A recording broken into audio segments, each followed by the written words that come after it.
おー。入りなさいませ。ご主人様、お嬢様。Welcome to the White Rose Cafe. Don't say. Oh, I thought you said oi. I was like, I just got here. What did I do?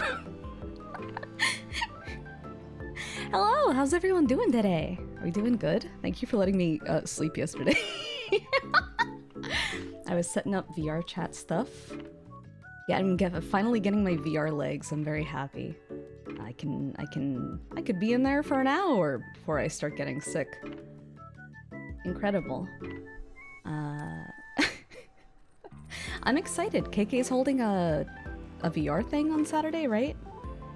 I've only ever gone to one VR Cedar meetup, so I don't know what to expect. That was like a year and a half ago. And I can't use my secret, super secret Himichu 3D Kit Bash maid model. But I can attend for a whole hour, not moving too much. Yeah, as long as I don't move too much. So, if you like VR chat, even if you're a deskie, you should stop by. Is there did she make a tweet about it? Is there a link that I can link to? Because I'll be there. I'll be there. I'll be square, but I'll be there.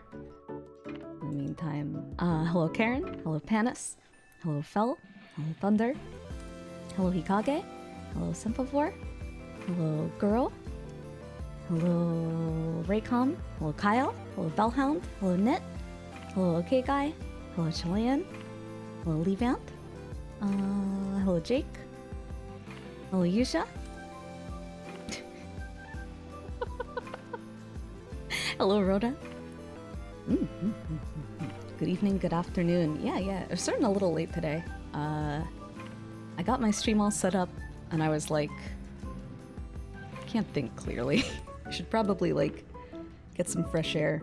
I had a therapy appointment today and I can't go too into detail, but she's getting a little wacky. She talks like a lot about her ex-husband and about her problem foster kids that are now like full-grown adults.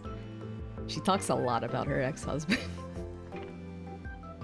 And now she's come, you know, she loves him, but she's come to the conclusion that he's just not good enough for her.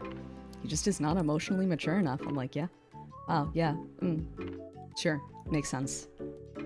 Am I the therapist? I thought that to myself. I'm a good listener. Hello, Crass.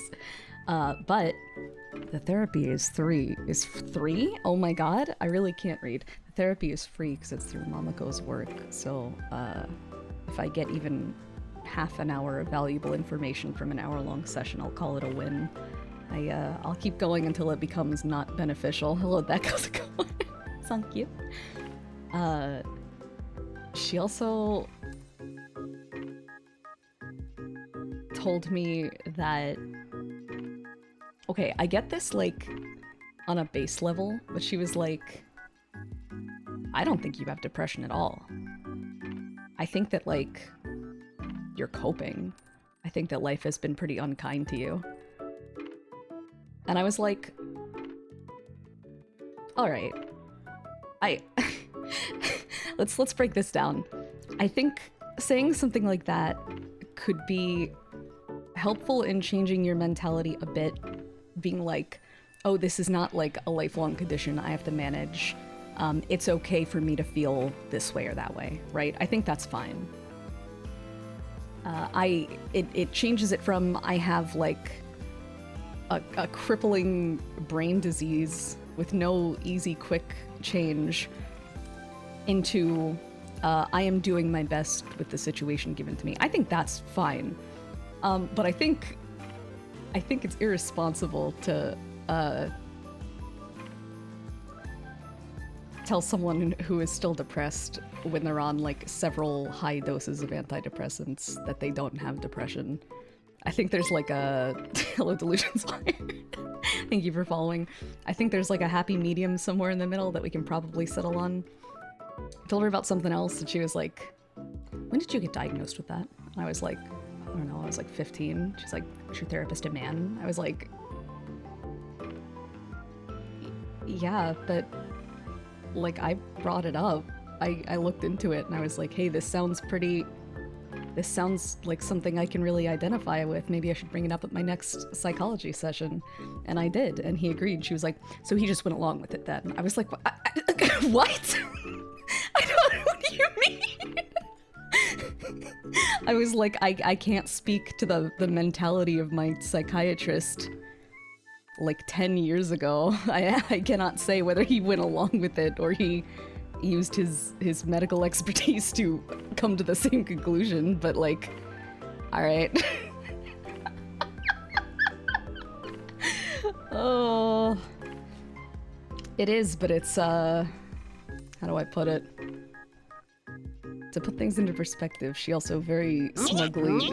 I totally haven't been gone for 6 months, haha. That's true, you haven't. You've been here in the past 6 months. I've seen you around. Don't you worry, Ivory. How's it going? Thank you so much for resubscribing for 24 months. Oh my god, 2 years ago, Shujin. Hello, welcome back. And hello, Dipster, as well.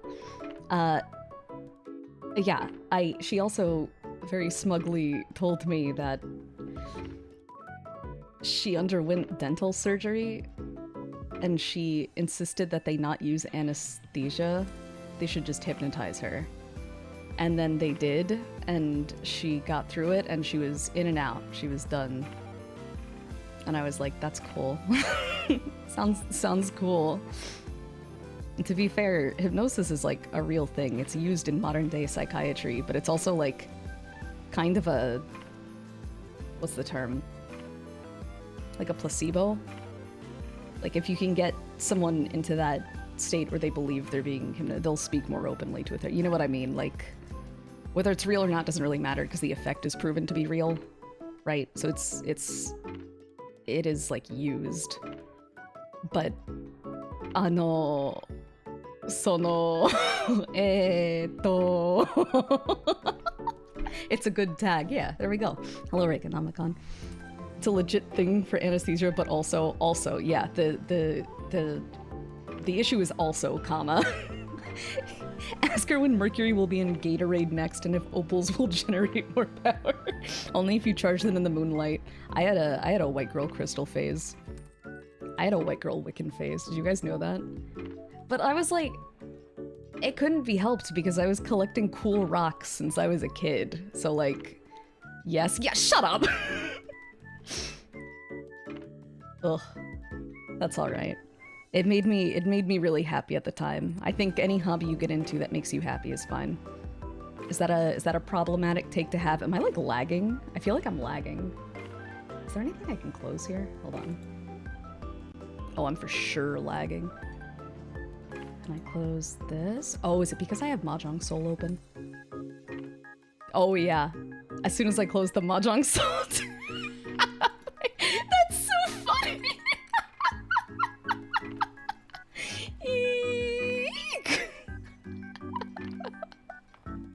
She's mining maid. Oh no. Mahjong Soul fucking chugs. She never stopped playing. Don't out me like this. I'm so embarrassed. I can't stop playing Mahjong. This sucks, man. I wish Mahjong was smarter than it is, because then I would have less fun playing it. But unfortunately, it's been like misrepresented in modern day media.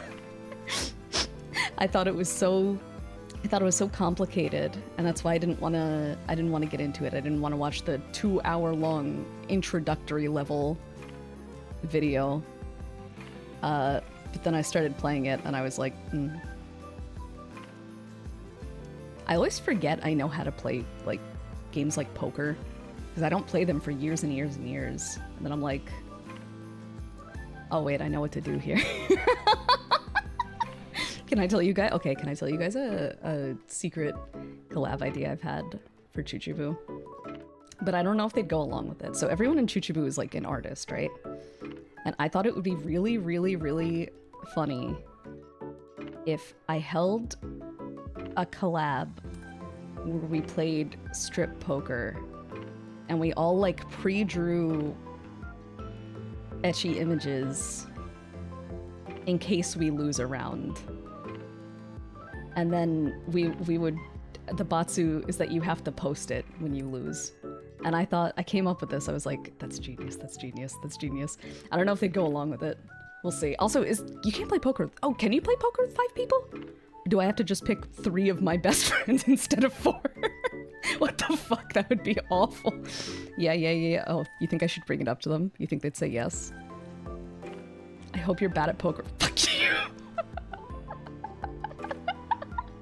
Oi. All right, I'll bring it up to them. I'm excited. I haven't seen anything like that before. So, gotta be a little creative. Hello, Cronus. How's it going? You should. That's funny. And yeah, I hope Maid gets rolled at poker. Kind of Mimi asked us to compliment you on your what? Wait, really? When? Recently? That's so nice. Thank you. I've been getting closer with Mimi again lately. It makes me really happy. It makes me really, really happy. I like that chicken a lot. So, like at least 3 times per stream. What? What? Really? That's so nice. What the fuck? Can I tell you? Okay, so you know I'm like in the process of re-rigging my model, right? I can't... Sorry, there's a gnat in here. There's no screen on this window. I can't stop getting better at rigging because I've been working on this rigging commission, right? And now I look at the rigging I've done on my model and I'm like, oh, I could just do this like that. That would be way easier and it would look better. Oh, I have to re-rig it now. Like I have to I have to throw out all of the face rigging that I did because I was like, why don't I just do it like this? It'd be so much easier. I said I wasn't gonna redraw any of my my assets. I was just gonna re-rig it, but what did I do the other day? I spent several hours in Clip Studio Paint redrawing my arms. Listen, it bothers me, okay? That the default is like this. I think it's like a weird pose. I picked it because it felt like girly and prim and proper. But I was like, maybe I should redraw them normally. Maybe I'll still bend the wrists. We'll see. But I drew the new arms and I think they look a lot better anatomy-wise. My arms have always bothered. Oh, I'm so self-conscious about my arm. Big fan of the claws. I would never get rid of the nails. I would never get rid of I love this model so much. No one can tell me what to do. I'm really happy I swapped over to using like an actual room background. It feels much more cohesive, don't you think? I think so anyway. How is she so small? I feel you, but slowly you come to the, I could just redo everything from zero. Fel, haven't you like re-rigged your work in progress model like 3 times this year? Hello, Penrose. Many such cases? Yeah. It's very cute, yeah. We're not gonna stay here forever. Like I said, I did commission a cafe background. But while it's under construction, I'll stream from my bedroom, my childhood bedroom. Would you even call the little bench at the end of a bed? It's a...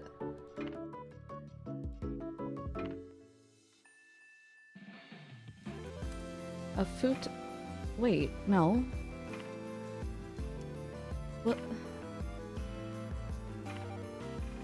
I know this! Wait, I know this! Hold on. Where's my Chrome? Don't say the cock bench, you guys are freaks.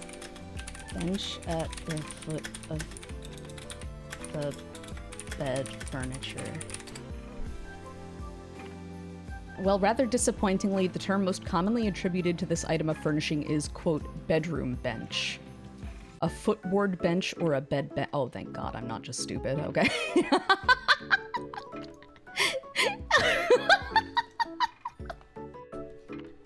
You can't just call everything a cook object. Grass, I think they just see what they want to see. There's nothing we can do about it. No, there's a name for it. Yeah, maybe in another language.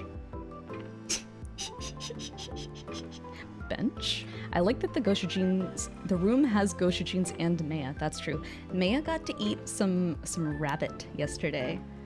But she's a little brat who hates leftovers, so even though she ate it so excitedly yesterday, I took it out of the fridge and I made sure it was warm for her. I put a little, like, the hot water that I use for tea. I put that in the bowl so it mixed with the cold food and it made it warm food. Just was not happening. She did that thing that she does where she sniffs it a little, walks around,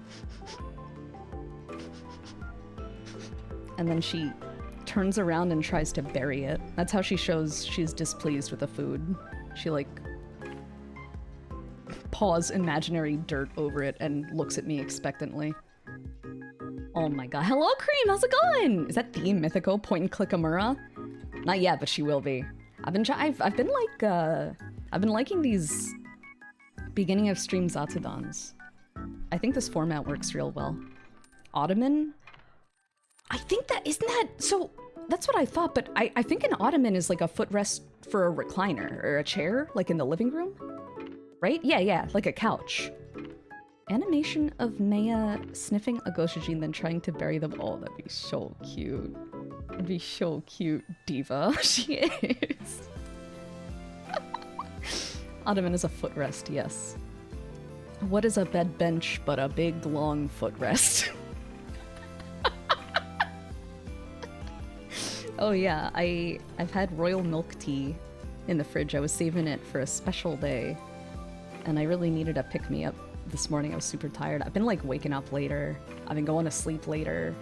I think it's just like a little stress because of life stuff, and then it's getting colder, and then daylight savings happened, and it stays dark, and it gets dark early, you know, plus, you know, the thyroid med shit. I called into my doctor's office yesterday, and I requested they send a new prescription to my new pharmacy. It's a big mess. I talked about this on the Discord.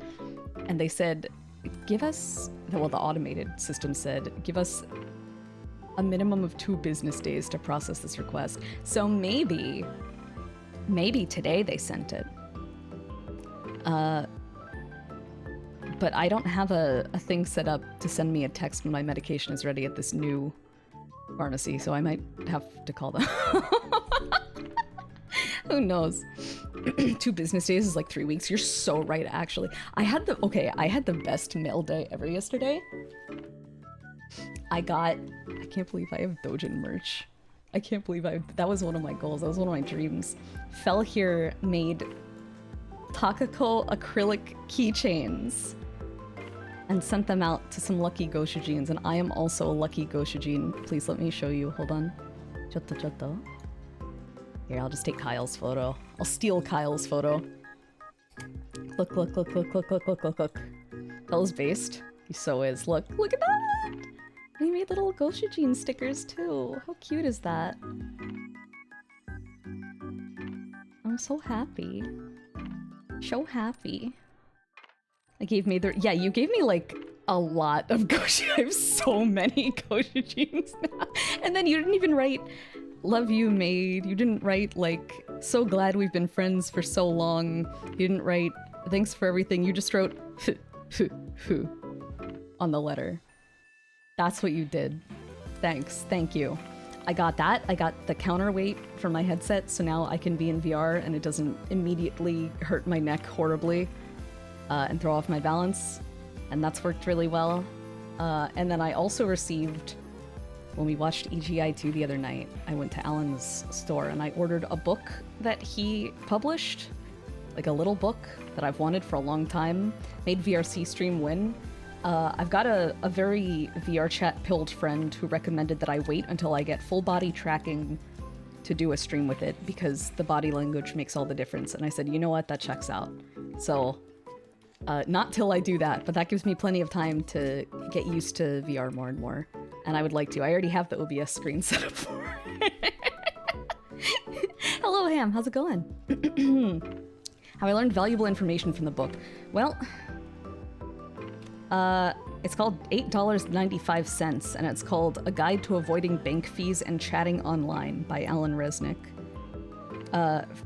Quote on the cover, this book was incredible or wonderful, Lindsay. And Lindsay is one of the Bank of America associates that he spoke to. I will read you just the first chapter. All right. Chapter 1, Antonio. Antonio, hello. Thank you for being a valued Bank of America customer. My name is Antonio. I will be delighted to assist you with your personal savings and checking accounts. May I have your complete name? Alan. Antonio. ... Antonio? Antonio. Hi, how are you doing today? Alan. Oh, hey. Well, honestly... Antonio, how may I assist you today? Alan, here is the deal, Antonio, since you don't seem to care how I'm actually doing today. What is this trash? Quote, 5/24/2010, monthly maintenance fee $8.95. Antonio, I am really sorry. Alan, thank you, Antonio. Antonio, I statement went before time. Alan, I thank you sincerely. Give me $8.95. Antonio, I understand your concern regarding the fee. May I please have your full name? Alan Resnick. Antonio, thank you for the information, Alan. Please give me a couple of minutes while I check that for you. Alan, I will wait a couple of minutes while you do that for me. Antonio, thank you. Alan, what will I do with this extra time? Man, it's hot out. Hot! I'm dying here with this crazy heat. Antonio, yes, Alan. Alan, I see that you have a My Access checking account. The My Access checking account features no monthly maintenance fee if you have an average daily balance of $1,500 or a direct deposit to your account each statement period. For example, a payroll or social security check. Alan, give me $8.95. Antonio, please note that for each statement period that a direct deposit is not received or balance requirement is not met in the account, the monthly maintenance fee is $8.95. Alan, I have no direct deposit. I have no money. I am a poor, hot man. Antonio, Alan, in that situation, I have a better option for you. Alan, please hold, Antonio, as I explain. Antonio, we offer a free My Access checking account if opened online. Alan, please hold, Antonio. Antonio, okay. Alan, I signed up for this checking account and I was like, yo dog, sign me up. But know that I am a poor man with nothing to lose and a heart of gold. Please understand that I do not have employment and I can't afford any fees. And this lady at the bank was all like, Alan, you will never receive a fee. And I was like, whoa, really? Thanks. And then a month later, fee. And I was like, what? And I told the online banker, friend of Antonio, and he was like, sorry about the fee, bro. Here's $8.95. And then I received no more fees. So please give me $8.95. Okay, you talk now, Antonio. Antonio, thank you. Alan, yup. Antonio, Alan, I understand the situation. Alan, all caps. Finally! Antonio, I will provide you with the refund. Alan, bada bing, that's cooling me off. Antonio, however, I was trying to explain you a better option. Alan, boy, I'm tired. Antonio, okay, please give me a couple of minutes while I provide you with the refund. Alan, you got it. Look at us. Alan and Antonio. Antonio, I've provided you with the refund. The funds will be credited within a business day. Apart from this, is there anything else that I can assist you with? Alan, nope, just keep being funny and fun to be around. Antonio, sure. Alan, Frisbee this weekend, be there. Antonio, will try my best. Alan, you the best, Antonio. Antonio, thank you for taking time to chat with us. Thank you. Alan, you know I love to chat, Auntie. Bye-bye. Antonio, we value you as a customer and appreciate your business. Thank you for banking with Bank of America. To close this chat session, click the close button in the upper right corner of this chat window. And every single chat, I'm only halfway through, every chapter so far is a new month of him talking to a different online associate and being like, I keep getting refunded, stop charging me, give me my refund. And eventually they're like, okay, I give you a refund. He's like, I'm very poor. It's very good. I would recommend it. Hello, Drill. Hello, who came in and was like, what the fuck is going on? Hello, Binary. Hello, Digi. Let's see. Hello, Fuzzy. Yeah. Hello, Bastard. I was reading an Alan Resnick book I received in the mail. Let me get you a link. Oh, I missed EGI last night. I'm so sad. I did watch the full VOD, but man. Unreal. Here. I came in and didn't say, oh, I don't know if that period is part of the link. I accidentally hit it when I hit enter. Here you go. Does that count? No. Hello, Lob. Enjoy a collection of chat logs from my many conversations with Bank of America. This small book was written in 2012 when I didn't have any money and was constantly getting in trouble for being poor. My brother, I understand. Wakaru. God bless. Mm-hmm. Oh, I guess we can read. I guess we can read. My tummy doesn't hurt so much anymore now. Thank you for letting me wait. Yeah, I went for a 2-mile walk today, but I was like, wait, I can't think straight. I should wait before I stream. And then I had katsu sando, because I cooked them in bulk. Oh, it was so good. And then my tummy hurt, because I think I ate it too fast, because I was like, I have to finish before stream. I have to eat before stream. I hate eating on stream. And then my tummy was like, why would you do that? So now we're here. Fry food tummy attack. That's so true. Oh, yesterday I didn't stream, but I did. So I moved in with Mamako and Papako like 2 months ago. I still have like a few boxes in the garage. Like one of them was really heavy and it was all kitchen stuff, but I've just been using their kitchen stuff. There isn't like a ton of space for mine anyway, so it's that kind of thing. But I emptied out the whole big kitchen box, and we Mamako and I resorted the whole kitchen. I redid the fridge. She was very impressed. Local fridge sorter, Takamura Takako, very proud. So I made progress on that. I did some other errands, so all good. I got a lot done. Setting up the VR chat shit was good. I think I have to mess with the model, like, in Blender, as someone in Discord recommended, because, like, my feet are, like, several inches too low. Like, I'm always walking in the floor. And I was like, what should I do? Is this something I can fix? And some Gosha jeans were like, I mean, you should try it with other models, because if they look fine, it's just that one, then you know it's like, it's not your tracking. It's the model. It was probably put too low on the y-axis. And then I asked the person who built it for me, and she was like, download or use OVR to change the play space. And I said, okay. So I did that. But it didn't work because it figures out where your floor is by telling you to put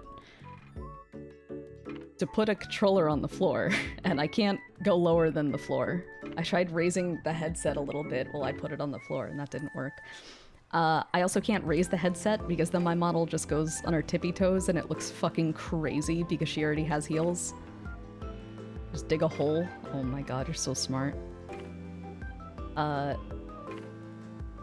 And all the other models look fine, so I think I just need to get a hold of the model file. And did you guys said it was pretty easy, right? You just like drag it up on the axis, is that it? You just boolean the axi? I haven't messed around with Blender yet. Or, I did a little bit. But if May just stop being short, then she will be on her tiptoes. Yeah, pretty much. Jeezy. Basically, yeah. Okay, sick. Alright. If I get confused, I'll just ask for help then. I'm not above asking for help. I've grown. I've changed. Become more willing. She made the donut. I did not make the donut. I made a head, a Takako head. So no head? Alright, let's get reading. Are we here for a reason or something? Alright,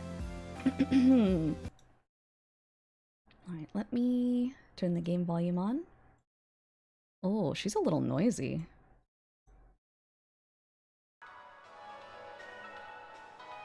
Myth 2. Yeah, we're starting chapter 2. We're here for Maid. Let me see. So, if it's your first time, how do we summarize this game? These characters are inside the game. Inside the VN called Myth. That's gonna be really loud. Hold on, let me turn that down.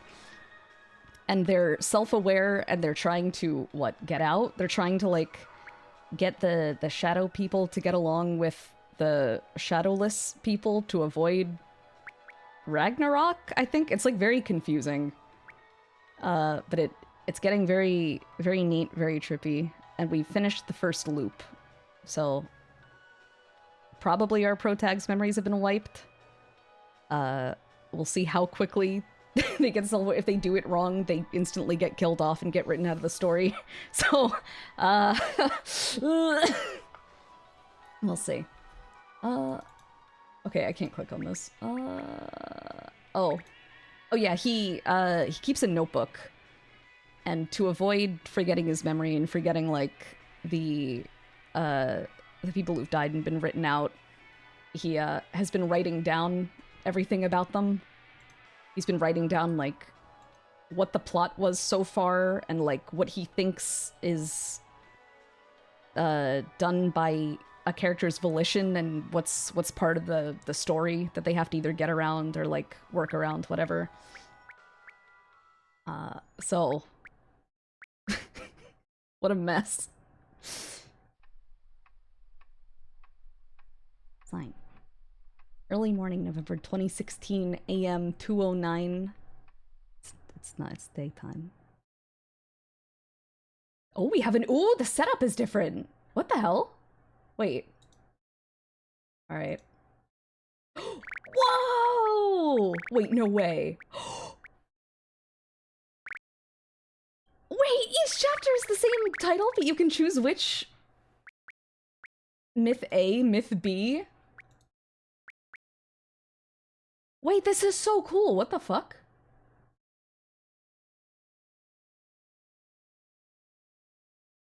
Okay. That's neat. Okay. Whoa. I threw up over and over again. Cool. Should I turn that up a bit? Is that good? We fucking who's Lila type beat. As that process repeated, I soon had nothing left to actually expel, nor tears to shed. My body continued to vomit, though. You must be hallucinating due to excessive stress. It's common when students are cramming for exams. I'll write you a prescription. Please take these before you go to bed. Take your meds, take your meds, take your meds. Wait! Wait, she's new! What the hell? I couldn't convince myself, though, because it was so unbelievable to me. And I knew that better than anyone else. I was the one who was odd, and thinking that made me feel a bit more at ease. That was... what I saw was... just a hallucination.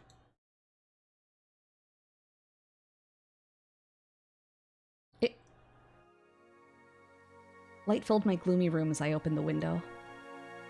What? He's back! Can't see. Being something of a night owl made me averse to the light. I couldn't help but grumble about my body's natural physiological reaction. How many times had I covered my face with my hand to shield myself from the dazzling light just after waking up? I didn't know. It wasn't like I'd actually counted. Surroundings became clearer as my eyes grew used to the light. I'd hoped that something about the scenery I'd grown so accustomed to would be different this time around. But I was wrong. I'd either shut the window and space out for a moment or cough a bit if I wasn't feeling well. That was more or less how I usually started my day. Today would be the same as always. Everything would remain the same color, and those dull colors would continue to blot out my days. The lack of change made me sigh as I put my shirt on. Of course, I didn't forget to put some bread in the toaster in the meantime. Then I changed my pants, and... there was something in my pocket. Whoa! I'm sorry, in your pocket? There was a folded notebook in there. Oh, okay. Huh? I fixed the creases and looked at it. On the cover it said, Meito Tanabe, an Introduction to Psychology. Also, look at this every day, was written there. The dirty handwriting looked familiar. It was undoubtedly my own. Something about that notebook felt off, though. I thought back to what I did the previous day. Thanks for hanging out, Cronus. Good luck with work. Hope it goes quick and easy. Also, hello, Yapuni. Did I put that in my pocket yesterday? Game's a little loud? Oh, it is. Thank you for saying something. Is that better? Should be, I think. I couldn't remember. My memory was hazy. And why would I write "look at this every day" on it? I flipped through the pages, but it looked like only notes from class were written inside. Before long, it was just blank. No! Shimon? So? Riri? Oh, okay, thank God. It was a bunch of weird names. It felt like some sort of class attendance list. Creepy. When did I write this? At the top of the page it said, "For the next me." Next me? I scanned the top and... The toast popped out of the toaster. I looked at it in disbelief. Well, whatever.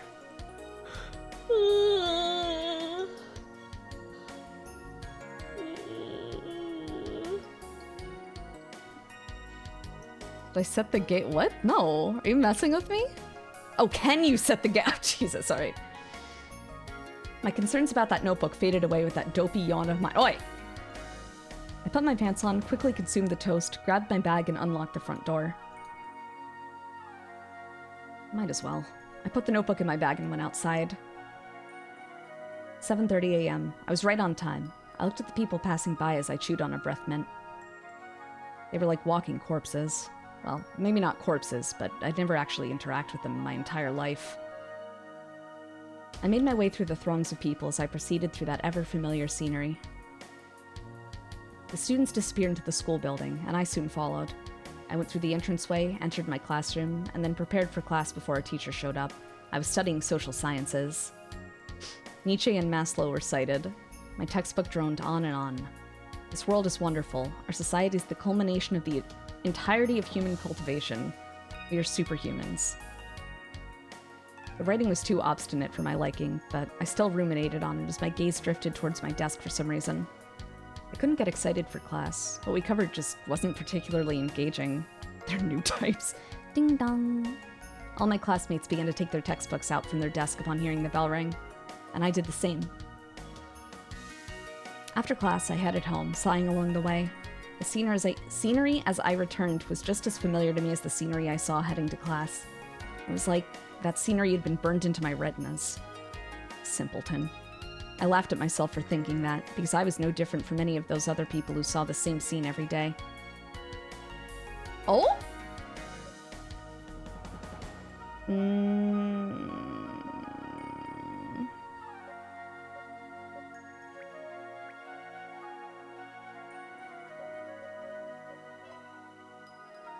I stood still to clear my mind. I wanted to feel a little rebellious. My bangs drifted in the wind generated by the oxygen production machines. There was no problem with that, so long as it was fresh air. Letting the wind blow against me felt nice because it made me feel like I was alive. Oops. Hello, Shinswa. How's it going? To be able to feel that was like paradise for me. As I stood there with the wind gently blowing against me, I noticed something. Huh. There was a fork in the road. The one road led to my school. The other road... Oops, sorry. I don't know why I keep right-clicking. It was someplace I'd never been before. Feeling the fresh air and seeing that scene made me feel strange. Because it piqued my curiosity. I wanted to know what lay beyond that road. Hello, Butler. How's it going? I decided to head home, though. It wasn't like the world would change if I went there anyway. I mean, well... Morning. I woke up when I was supposed to, and then proceeded to get dressed and headed to school, like I was supposed to. Once again, I passed by the middle-aged man. Once again, I looked up at the sky.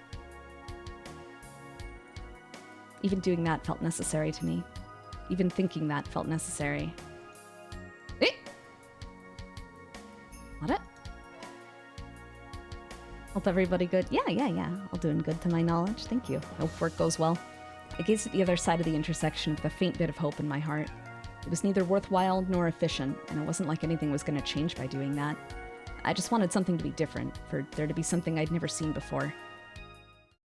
No! Is this even myth right now?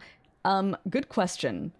He hasn't gone into their world yet, so, I think so, because he's talking in single quotes. And when he tried to look at the notebook, the world kind of blocked them. So I'm pretty sure the world that he's in right now is under, like, control of the author. The girl was walking on that unfamiliar sidewalk. That alone wasn't worth getting excited over, though. There was something about her that was different from everyone else. She had a shadow. Something that was supposed to have disappeared long ago. She stood for a moment at the crossroads, seemingly in thought. After a bit of wandering about, she nodded her head up and down and began to walk. I couldn't help but follow her. It wasn't like I had a reason for it, nor did I personally know her, but I walked down that unfamiliar path behind her. It's just like Tsukihime. She was heading for what looked like an abandoned building. The moment I decided to carefully watch her actions, something happened. The air began to bend and distort, forming an inconceivable vortex out of nothing. What the... The girl didn't move at all as that happened. I changed my angle of view and looked at her again. She was whispering something under her breath. Calm down. There must be a trick behind that. It made me wonder, though. This was Japan, the leading technological country in the world. Was there anyone in this country who could actually produce something capable of that? A transporter capable of manipulating substances? Wait, that would be no different from the clothes iron I have back home. What?! Well, I can understand material manipulation like that on a small scale, but for something to be able to generate that effect on something like a building is... A device like that would have to be huge. Hey there. I felt something on my right shoulder. What's up? The girl was right before me. I didn't even realize it. Whoa! How's it going, Giant Iron-san? I'm not an iron. Oh, is she blinking? Wait, did they blink before? Wait, did their character sprites blink before? I don't think they did.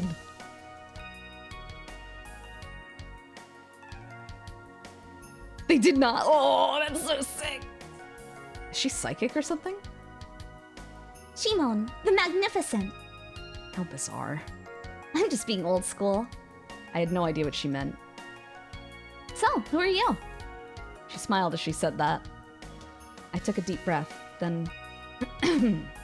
Tanabe. Meito Tanabe.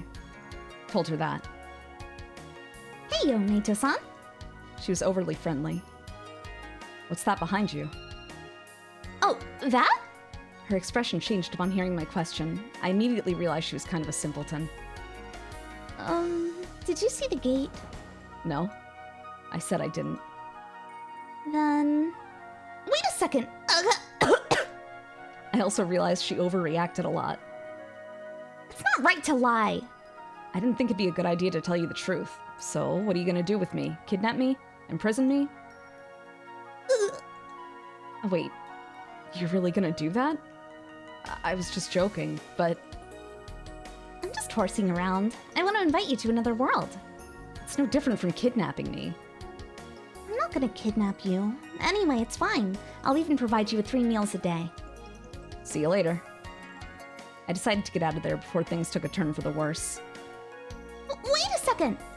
She grabbed my arm. People aren't supposed to see this gate, and you wait! There's no... People aren't supposed to see this gate, and you saw it, so that means... That means you have to go through the gate now. You have no other choice. If there's one thing I know, it's that you're just manipulating the situation to your advantage. Just look at that! What? She pointed at the gate. It began to distort and bend even more, expanding to the point where a person could pass through. I couldn't even react to her sigh. I was shaken up. I'd never seen anything like that before. But for some reason... Yeah, so, like I said, this gate isn't something people are supposed to see. Yes, indeed. She continued going on about that. What is this gate? It leads to the world of shadows. World of shadows? Hello, Nano, how's it going? What does she mean by that? Being of light? I suddenly heard a voice. Hello, Mark, how's it going? Welcome. It wasn't something anyone actually said, though. I heard it directly in my head. Did you say something? No? Was I just imagining things? I'll explain everything once we're inside. She tugged on my sleeve, pulling me toward the gate. Here we go! Wait. I pulled back on her arm. Huh? I'm not going. How could I go to some mysterious place like that? She did her how sigh again before looking at me apologetically. Please, you already saw it. I'm not interested. I promise I won't tell anyone. I was serious about the latter half. Not like anyone would ever believe me anyway. But I was kind of Forget it. It's not possible anyway. I shook her arm off and made to turn around when... stepped through that door and returned to me. The voice was clearer than before, that time around. It was like it was speaking directly to me. The girl seemed to be confused as I stood there. No, it's nothing. I definitely heard someone's voice. I didn't know who it belonged to, but it felt so nostalgic to me. I pieced together my memories, attempting to figure out who that voice might have belonged to. Huh? Was that just a coincidence? I imagined that voice and a particular person came to mind. She looked slightly different, but she was very similar to the girl standing before me. Hello? Their tones were completely different, though. I couldn't imagine that this girl could even sound like her. Her very disposition was different, but... Show me. I faced the gate as I said that. Huh? I'm gonna go through that gate or whatever, so show me around. A broad smile immediately formed on her face. Okay. What's your name? I forgot to tell you. I'm Shimon. Shimon. What's wrong? Nothing. Let's go, go, go! She entered the gate with a light gait. I followed behind her. 3 hours of sleep and just dissociating, man. Do the best that you can. Go, man. Stay strong. Yeah, no VN heroin can can possibly compare to Yokyun. It can't be helped. Hello, Washi. I will stretch. Thank you. Ugh. Shimon. From the Notebook?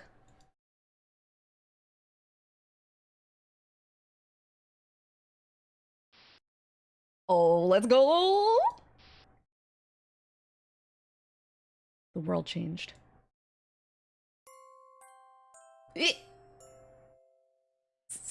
Save me!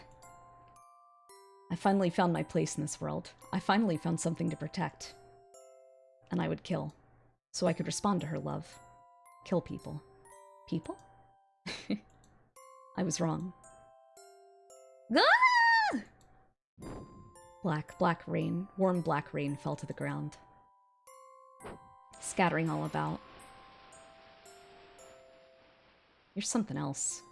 He's the real deal. My comrades spoke beside me. About me. They were talking about me. Even though I was such a worthless being. They praised me. Yahoo! I shouted at the top of my lungs as I joyfully swung my axe. I didn't know when it stopped moving, but... Farewell, being. I wanted to make it go away. Its body was split up into— Whoa, that's so cool! Wait, can I see the backlog? Well, its body was split up into 16 parts and I wanted to chop it up even more until it was just like a bunch of tiny dice. Then I'd carefully use my feet to return it to the ground, kicking dirt on top of it. More and more dirt, deeper and deeper. Berserker. Yes? I was somewhere else before I realized it. What was I doing? How are you doing? Doing? I feel fine. I didn't know exactly what she meant by that, but I had a general idea. Okay, that's good. She looked at me, with her strange eyes. Right. Oh, right, your strange eyes. I've always wondered about them. Her eyes lacked a glint to them. Wait, oh, right, I remember. Thank goodness. I was back in shape. Right, that's what I need to do. Where are you going? I cheerfully replied to her. I gotta kill him! Right. I was here for that reason. It went that way. There's no point in trying to run away. I was here to kill. There it is. I recognized. I knew you were here. That black being. Please, don't kill me. But you can't be here. I had to kill it. No! Never seen your own before? This is what your back looks like. Cognizance. Oh yeah, I forgot. Berserker has words that he, like, doesn't know how to pronounce. He doesn't know what they mean. There's something, like, really wrong with him. Cognizance. The being that shouldn't be here's final cognizance. I wanted to make it last. It's your skin from your back. Pick. After that, I let him stay cognizant for as long as I possibly could. Narfi? Narfi's been strange lately. It's not like anything's changed. Berserker. Yes, Odin? She was the only person who called me Berserker, so I responded to her as she stood behind me. You seem to be getting the hang of things. Yeah. I didn't know what she meant by that. She knows everything. It was amazing. So, I have a favor to ask. A favor? I know what that is. I knew what the meaning of favor meant. Mama used to say it when she ate me, too. Her favor made my head hurt, though. There were so many things that I didn't understand that she was asking me about. I felt like I was turning dumb. Well, I was dumb to begin with. It's for your sake, too. I didn't get it. But I'm scared. I was reluctant. Ate me. Yeah, the first scene this character is in, it's a POV scene of him and his mother cannibalizing his arm, I think it is. He's fine. It's fine. It was a different kind of reluctance than what I felt when I first came here. It's fine. Everything will be fine if you just do as I say. Really? Really. I told her okay after that. Confirm it before you forget. I listened to her once again just so I wouldn't forget. And I'm supposed to kill someone there? Right. I'll write it down. She tore a blank page out from the book on her desk, wrote something down, then handed me the paper. I'm sorry. It's fine. I was going crazy. It was so dark. I was scared. I'm scared. I gripped the piece of paper she gave me. I knew where to go and what to do. I had to finish this up quickly, then head back home. To the original world? Huh? To my world? What? Total darkness. A darkness so deep that I couldn't even make out my surroundings. This way! I felt something warm in the palm of my hand. It seemed like she was holding it. I began to walk, that warmth serving as my guide. It's so dark. I can't see a thing. It was as though there was no sunlight at all in the world. I couldn't make out any visible light source. I forgot. Shimon told me to stay still, so I did just that. Oh! Then she proceeded to hit me on the head. That hurt. Sorry, that should make things better. She told me to look carefully. I focused on my surroundings and... We're back, baby! The darkness began to clear away, revealing a cave of sorts. Where are we? In a passageway between the world of light and the world of shadows. She began to walk again, and I followed behind her. How'd you do that? Was that Shimon magic? You said it before I had a chance to. She waved her arms about, trying to make it seem like it was all mysterious. Oh. You don't seem to believe me. Of course not. Why would we need any lighting at all if you could just make things bright by hitting someone? Light's pretty useful for waking you up, but I have to admit that I look pretty pathetic when I do. But wait, there's more. Like my Shimon punch. I can send people flying over 50 meters with it. Apologize to Newton right now. Don't you like my buff and sexy body? Her arms looked like sticks. I sighed and gazed at her flexing. I sighed as I gazed at her flexing. Her biceps were tiny. Let's just pretend it's magic. There's no point in arguing. I can see the sunlight. I squinted. You guys are so pitiful.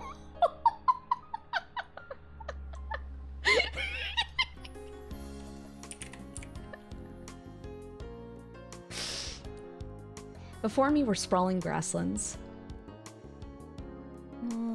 Okay, it felt like the world was flooded with light, perhaps because I'd been in the dark for so long. I need a win, Takako. Things aren't going well for me right now. I need a win. Welcome to the world of shadows. It was nothing like my world, but it felt somehow nostalgic just being here. What's wrong? She gawked at me. Nothing. It was kind of annoying when people picked up on my feelings like that. I decided to just respond in a vague manner. Over here. Shimon started to walk again. The grass brushed against my legs with every step. It was pleasant to feel that soft sensation on my skin. We reached what had initially served as the horizon. A number of buildings were visible beyond there. What are those? What do you think? Buildings. You've earned a point. I looked at her face. She looked back at me with a smile. And who owns those buildings? Who do you think? Shadows? You've earned a second point. You're making fun of me.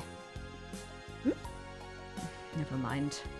I probably shouldn't follow up on that, or at least that's what my instinct was telling me. She probably didn't even realize that wasn't what I meant. Let's go! She began to walk forward. Wait, What's wrong? this is overgrowth, right? I'm having a hard time walking through it. Oh, there's a trick to that. It'd be nice if you could teach me. I'm feeling all constrained here. The trick is to walk with long strides, super strides. It's simple. Just take wide steps. Doing so means your feet reach the ground less, which prevents the overgrowth from getting in the way. It's based on scientific science. I'm such a genius. The super strides thing is because this is the sequel. Yeah? Oh yeah? Is that so? The squeakle. Myth 2, the squeakle. Let's see. It honestly wasn't worth it to argue with her, so I just did what she said. You dropped something. Oh. I didn't realize that I dropped my notebook in the grass until Shimon pointed it out. What's that? My notebook? I'm not gonna bother to explain. But communication! We need to communicate! Okay, how about this? According to the instruction book, this is something of a necessity for forgetful people like you. That's a cruel instruction book. It's just how it is. Don't take it seriously. Anyway, there's something I want to ask you. Let's find a place where we can chill out so I can ask. Okay. Whoa. I wasn't expecting that many. I couldn't hold back from saying that upon seeing all those black entities. That's a good reaction. Really? What's with them? How do they eat and stuff? I tried to keep my cool, so I asked Shimon that. By putting things in their mouth and jump. It's a rather vivid image to have. Why don't we all have a big party with a buffet? I'll pass. I don't think that'd end well for me. I didn't even want to imagine it. Hey, Shimon-chan! The villagers called out to Shimon as we walked by them. The one speaking to her now seemed to be in his early 20s. Hey there. Who's that? The shadow looked at me inquisitively. Maid Tanabe-san. He's from the other world. Oh, the other world. Wait, that isn't strange to you? Is my world famous or something? Well, it's common knowledge that people live there. Maybe it was common knowledge for you guys, but this was all completely foreign to me. I'm surprised you guys don't show up then. Well, only Shimon-chan's allowed to go there. I see. It's not like many people would take notice of her. You seem to know a decent amount about our world, though. It's all thanks to Shimon-chan. I'm actually a secret agent. Please deposit by payment into a Swiss bank account. Thank you. So said the secret agent. Hello? So said the secret agent, so readily willing to reveal her identity to the people she was infiltrating. He's smitten by her beauty, Shimon-chan. It's Lupin. What, fuck, how do you say it? Lupin? I always want to say Lupin. And then I'm like, wait, it's something else. It's Lupin, right? This is totally spies now? Okay. Just keep doing that. Apparently the existence of my world was considerably important in this one. I'm not exactly sure why they needed to know about it, though. It's true, though. The people from that world have no shadows. The villager walked behind me as he said that. So weird. Yeah, well, that goes for you, too. He began to chuckle. I guess we're pretty similar after all. No, we're complete opposites. Alright, let's get going. So I was wondering, but where are we headed? My place. I see. Well, I want to chat, so that sounds good. Yep, we can chat plenty there. Be careful, you two. Later, kid. Yeah, see ya. Shimon proceeded through what seemed to be the marketplace with a cheery gait. followed her. This way. The scenery around her house was strange. It's huge. Really? There's nothing here. I guess you're right. Her house was surrounded by mountains, and down the hill was a smaller house. What's with that house down there? Oh, that? Kotami-san lives there. Kotomi, is she a shadow? She nodded, I guess even though shadows had names of their own. She's pretty. How can you even tell if she's a shadow? Seriously, she's likely just a black silhouette. Okay, let's go inside. Yep. I followed behind her as we passed through the front gate. It's pretty normal. I mean, the inside was fairly vintage in design, but it was completely normal nonetheless. The wooden build and tatami mats made for a nice contrast, and there was a garden pond visible from the living room. It was very scenic. Although, it was true that I had only known of buildings like this because of my school textbooks. I never thought I'd see the real thing someday. I brought my face towards the floor and inhaled. The tatami mat had a particularly pleasant grassy scent to it. What are you doing? Nothing. I've never seen this before, so... Oh, you didn't have these in your world. Anyway, please feel free to sniff it all you like. Don't clip that. That would just be weird. Yeah, you're telling me. I stopped, since it'd be weird if I just kept sucking in the scent of the mat. Shimon stood up too. Anyway, have a seat. She disappeared into the back after that, leaving me alone in the living room. Sorry for the wait. Shimon appeared holding a tray. Have some tea. There were rice cookies... rice crackers? Rice cookies and tea on the tray. Go ahead, have some. Don't want it? I'm scared. Huh? Why? I was beginning to trust this village's culture, but I was still a bit reluctant to eat their food. I guess I should hold back for now just in case. Anyway, I changed the subject. There's something I want to ask you. Okay, go for it. I looked at her again. I should just say what I wanted to ask and get it over with. So, about that shadow, why do you have one? Yes, I was born with it. Are there any other people who have both a shadow and a body? Nope. She sipped on her tea. Really? Oui. Take it easy. I made to stand up when... Leave it to me. Wait. Shimon suddenly grabbed my leg. Oh, sorry. I want to know more about that voice I heard. Also, I was interested in you. But by that, I meant that I wanted help from someone who wasn't her, though. There's no point in me hanging around if you don't know anyone else who has both a body and a shadow. Wait, I'm capable, you know? I do know that you're lying. Searching around for a voice with her serving as my guide wouldn't get me anywhere. So cruel. I'm gonna sue. I'll be waiting for you with ink and pen. See ya. What? Huh? Did I miss something? Huh. I headed for the entrance as she lamented. Then I remembered something. Oh, do double quotes? Oh, right. Please wait. If you want, I'll... I wanted to ask her about that. I guess I should do so before I leave. I was surprised when you first told me your name. Look at that. No! I took out my notebook from my backpack. That list of strange names. Maybe she'd know something about it? What about it? Double quotes? Not that. This. I turned the page and pointed at the part where Shimon was written. It's probably a coincidence. Did you look at all this? No, just a cursory glance. She placed the notebook on the table as she rested her elbow on it. Anything come to mind? It seemed like she had realized something. No. Oh, wait, yes. I know all about it, so please stay here a bit. Bye now. Her being so predictable made things easy for me. I reached out for the notebook and she grabbed my wrist. At least, I can't talk. At least have some tea. I said I don't want any. It's amazing. You're persistent. Fine, I'll give in. She placed the teacup back in the tray as she let out painfully fake sobs. I did feel a little bad, but whatever. I took the notebook and... Fuck you!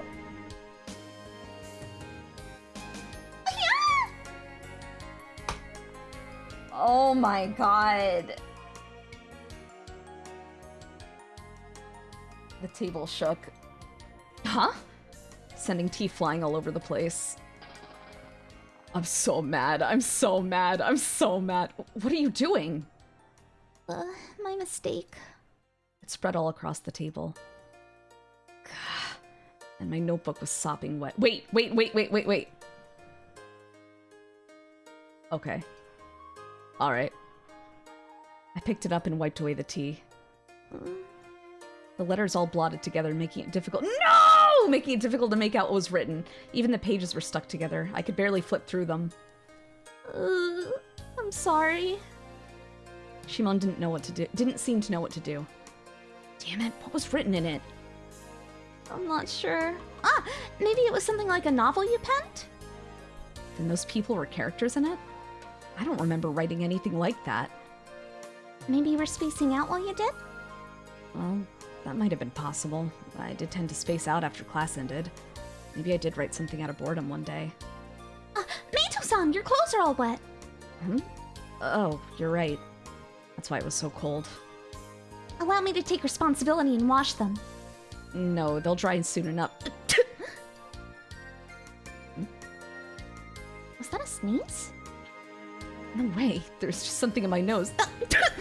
I felt a chill. Do you have a cold?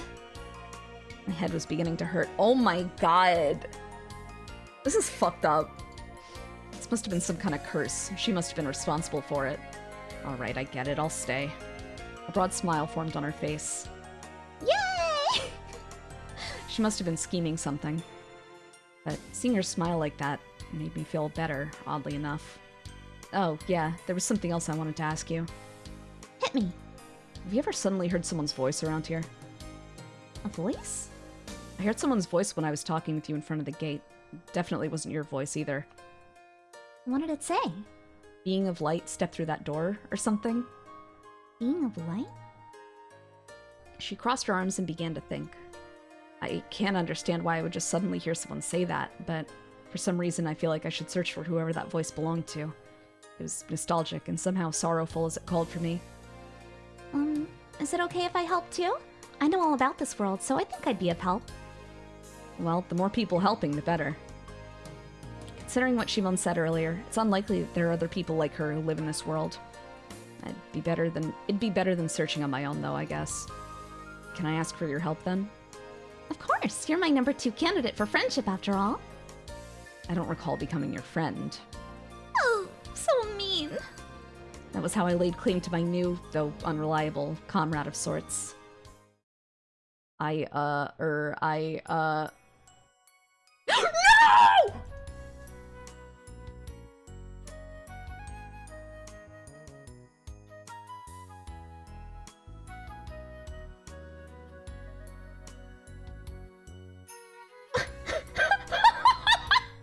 This game is so cool! This game is so cool!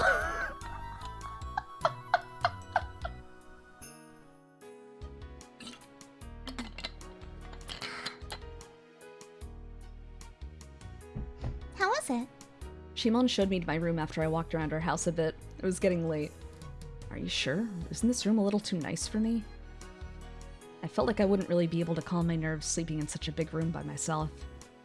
It's totally fine. I've got plenty of rooms as it is. Too many rooms. She said that like it was nothing. I didn't think she was lying.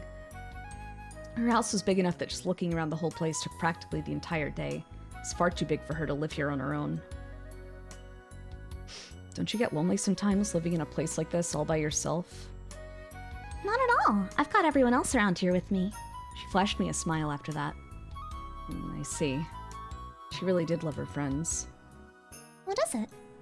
Nothing. I decided to hold back from saying anything else. It'd just be awkward if I actually said that to her. Okay, well, I'm gonna go back to my room. She said I could use the room as I pleased as she left. Is there something she needs to do? She seemed to be in a hurry. Meh. Whew. I sat down on the tatami mat and looked around. The moonlight leaked against the window, shining against the wall scrolls. You could say that it was a pretty sight. After I gazed at that for a few moments, double quotes, I began to think about what I wanted to do from here on out. What would happen tomorrow? Who did that voice belong to? And did Shimon know something I didn't? Why did I link Shimon with whoever that voice belongs to? Whoever it was sounded quite a bit younger than her. Really? I couldn't figure it out, naturally. There was no point in rushing, though. The mysteries would be solved once I knew who the voice belonged to. Huh? Wait, why didn't I bother to ask Shimon about that? Wasn't that kind of important? Oh well. Oh well! This game is so cool. Also, what's this girl's problem? I think she deserved to have her head... Wait. You do not trust this pink hair? Aren't you a pink hair appreciator? I realized I was in the grasslands. They looked very much like those I was familiar with. Well, it was a little different. It was dark here, and something about it was a color that tires your eyes. Beyond that dark place, it was filled with a color I'd never seen before. The colors I was familiar with were black and white. What is that color? I wasn't sure. I was curious. No one answered my question. Oh, I don't have the VTS thing set up. Here. Thank you for the high Twintail redeem, Fuzzy. Let me grab that.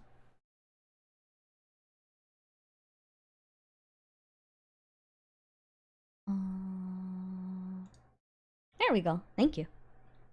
You want her head elected for president? No, so no. I was sad. I'm lonely. I walked forward, though, trying to follow that color beyond the darkness. Ugh.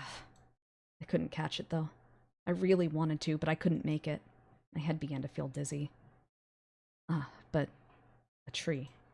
I know what that is. They're in my world, too.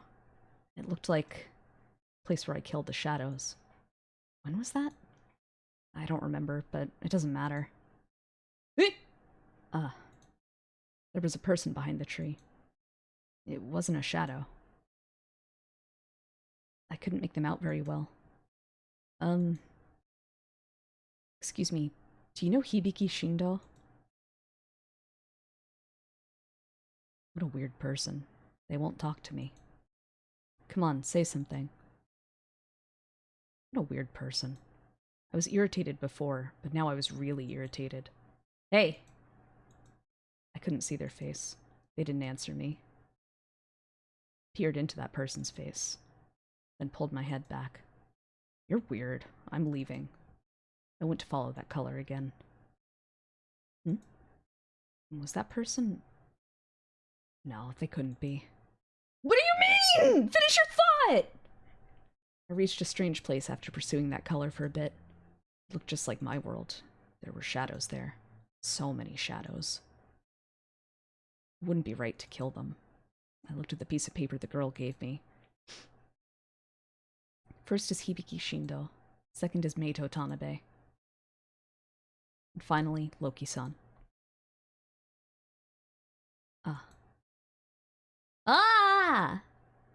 Loki? That's not right. Why would it say Loki? That's not right. No, it must be someone else. I know Loki-san. He lived in my world. Well, he used to. Now he's inside of me. Oh, I forgot he ate him! Eh? Maybe that wasn't Loki-san. Maybe it was someone with the same name. Yeah, that must be it. I chased the color again. There were two things I realized. This place is exactly the same. The colors are a little different, but it's no different from my world. The other thing I noticed was shadows. There were tons of shadows, but they were frozen solid. None of them moved. They didn't move at all. They just stood there in the same position. It was odd. Can you not move? It was funny. Their bodies couldn't move, but their eyes could. How come you can move? Wait, how come you can move? That startled me. I wasn't expecting it to talk. Who are you? I kept my cool as I asked them that. A resident of Myth. I'm from Asgard. Asgard, you say? I'd never spoken like this to a shadow before. I've always only killed them, so this was all new to me. The shadow was mad. I didn't know why, though. why are you mad? You can tell that I'm mad? Yeah. You can? His voice had a sad tone to it. I didn't get it. As in Thor said it? Yeah, the world that Berserker is from is all like... They're all codenamed after Norse mythology? I think? Is that it? Homo, you're the Norse Taku here, right? So... I still have one. Have what? That shadow was strange. I thought shadows only shouted and wailed. This one was just like me.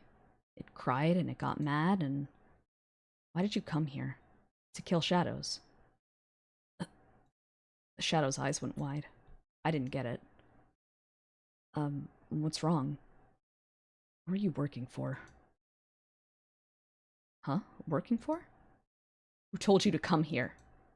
Odin. The shadow startled me, so I stuttered. It was a little embarrassing. Odin. Do you know her? Probably. Probably. Must be that person. She isn't that person. The shadow glared at me. That's not what we were told. Nothing would be left if we're killed. He was probably talking to Odin-san. I want to kill Hibiki Shindo. The shadow's eyes went wide again. Hibiki? The shadow suddenly moved. I get it. I get it now. He said that as he moved. Whoa, you can move? I can, but only a little bit. The scene probably won't change just yet. He said that to himself. I had no idea what he meant. Follow me. All the people in the market suddenly had eyes. Also, hello, Kara. How's it going? It was odd, but it didn't make me want to vomit. Because they were different from the shadows in my world. Where are we going?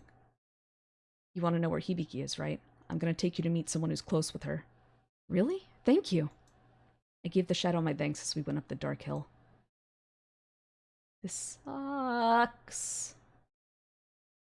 Please! An unfamiliar room, an unfamiliar ceiling. Built of wood. Can I, ooh. I meant to hit spacebar. I wanted to see which key. Oh, Alt and Enter both quick save. That's nice. I guess I have to use the mouse, so it's gonna unscrew my milk tea. Why was I here? I began to recollect my thoughts. I met a girl in the city yesterday and followed her back to her place. Right. I remember now. Yeah, why call them eyes when you can call them peepers? This is Shimon's house. I decided that I was going to stay here for the time being. After we finished eating, Shimon said, Please feel free to stay here. So I ended up borrowing her one open room and fell right to sleep. My memory was hazy. I guess it was because I was so exhausted. I stretched. It was surprisingly refreshing. Oh!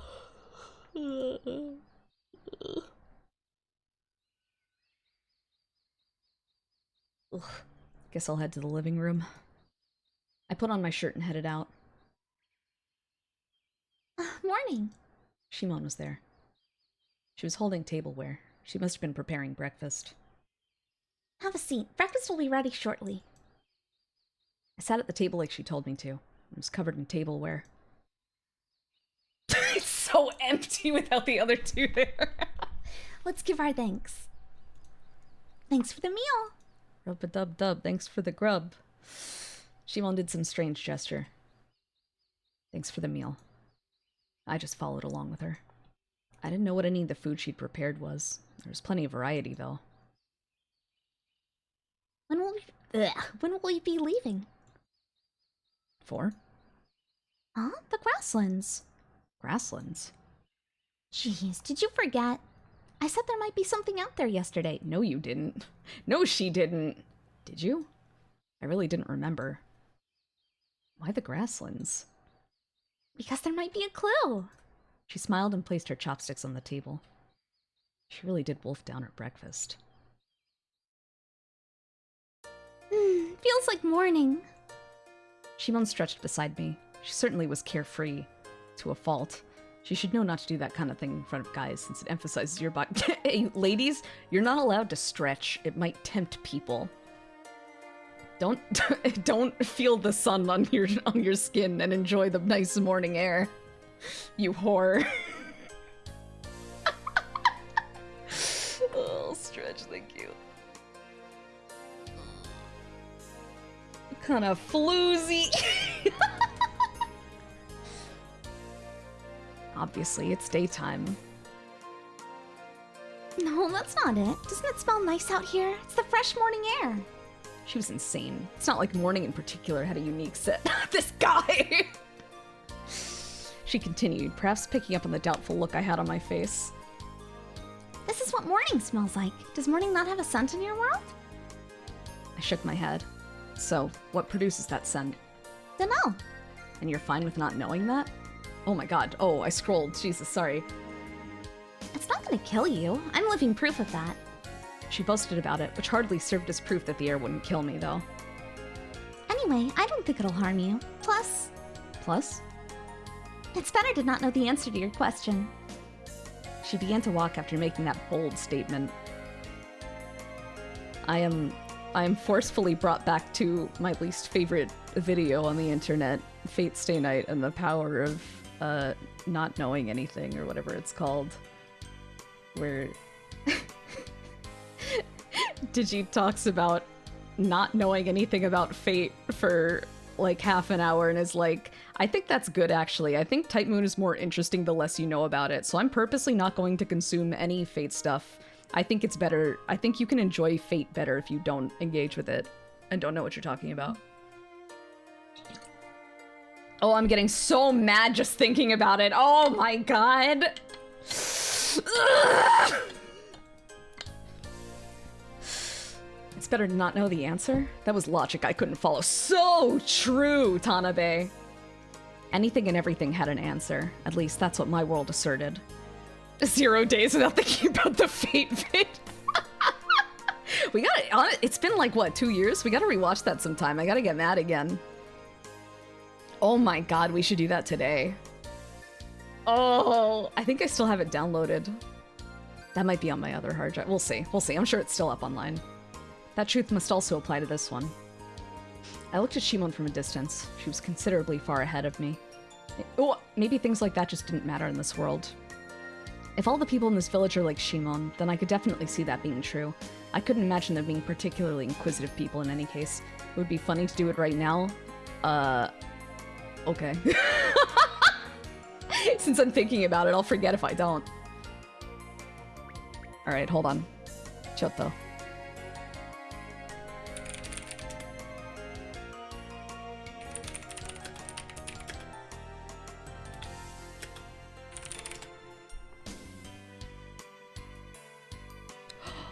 I forgot they deleted all their videos. Wait, no!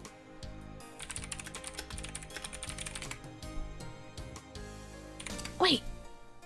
Oh, there it is. Oh, thank God. Okay. I got scared. Kill me night, kill me night. Alright. Can I get like a drink or something first? No, that was a joke. Sorry. Oh, God. Fate Stay Night Unlimited. Shh, be quiet. Be quiet. We're doing it now. We're doing it now. We're doing it live. I'm doing a live. Let's see here. We're doing it now.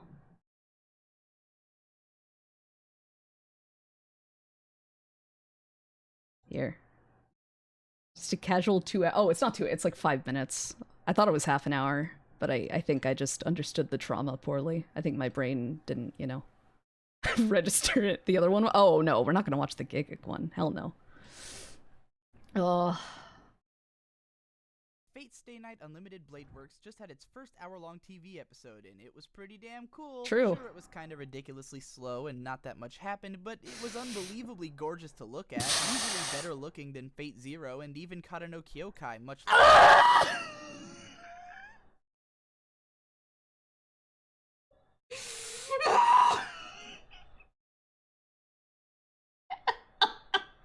14 seconds in. less those shitty Studio Dean adaptations. Plus, a large amount of my excitement for this show is based on 3 objective facts. 1. Tosakarin is insanely He's right. hot. 2. Tosakarin's He's voice right. is insanely hot. They're and right. 3. Tosakarin is best girl. They're right. Archer is about as hot as I could ever find a man to be as well, so watching this power duo was never going to be completely boring. Especially those scenes of Archer carrying Rin around town. I could watch that all day. True, But aside actually. from how attractive this show is overall, I'm really excited about its pedigree more than anything. It's pedigree. Funnily enough, I don't really know shit about Fate Stay Night. It seems almost impossible for anyone to truly know shit about Fate Stay Night. Give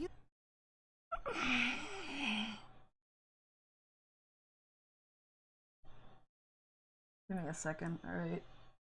Just give me a fucking second here. Is that Fate? Yeah, this is Fate Stay Night. This right here on the screen right now. Hold on, next time.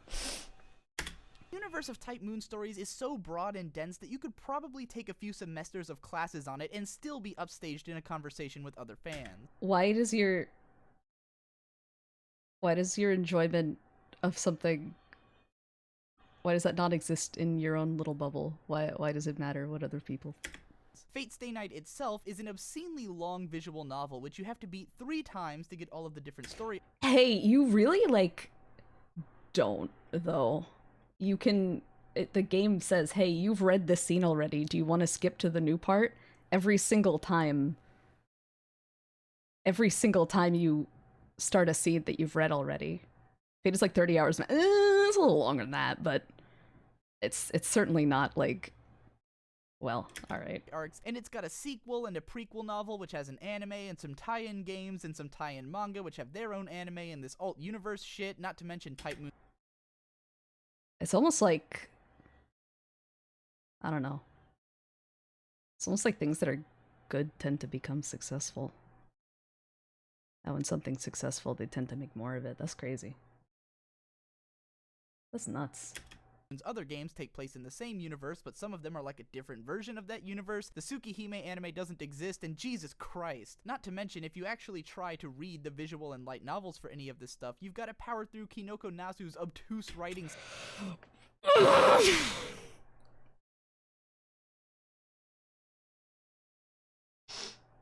This is the type of, like, mindset people have. There are people out there who truly believe that the near side routes are better than the far side routes in Tsukihime, and that blows my fucking mind. Imagine what it must be like to not enjoy having fun. Imagine what it must be like to read anything with any sort of non-traditional style and be like, this is bad, actually.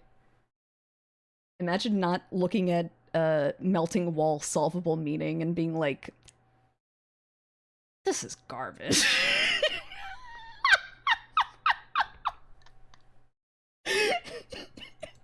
Style to even get a handle This on person made a video review of Kara no Kyokai 5, and it was just slam poetry.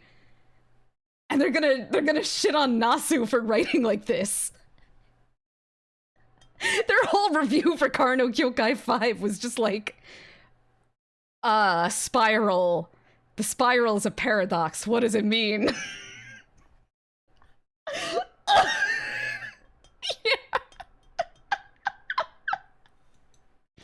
hell is going on. I don't Full know, man. disclosure, I've seen all of the Kara no Kyokai films, Okay, that's read good. the first chapter of the light novel, That's good. read about 20 minutes of Fate Stay Night, watched a clip show of the most hilariously bad scenes That's from the bad. original Fate adaptation, watched the Tsukihime anime, the Unlimited Blade Works movie, all of Fate Zero, 6 episodes of Fate Collade Liner Prisma Ilia, and played a little bit of Melty Blood once, and never have I felt that I understood what the hell was going on in any of these stories. Sure, I'm gonna say something really controversial.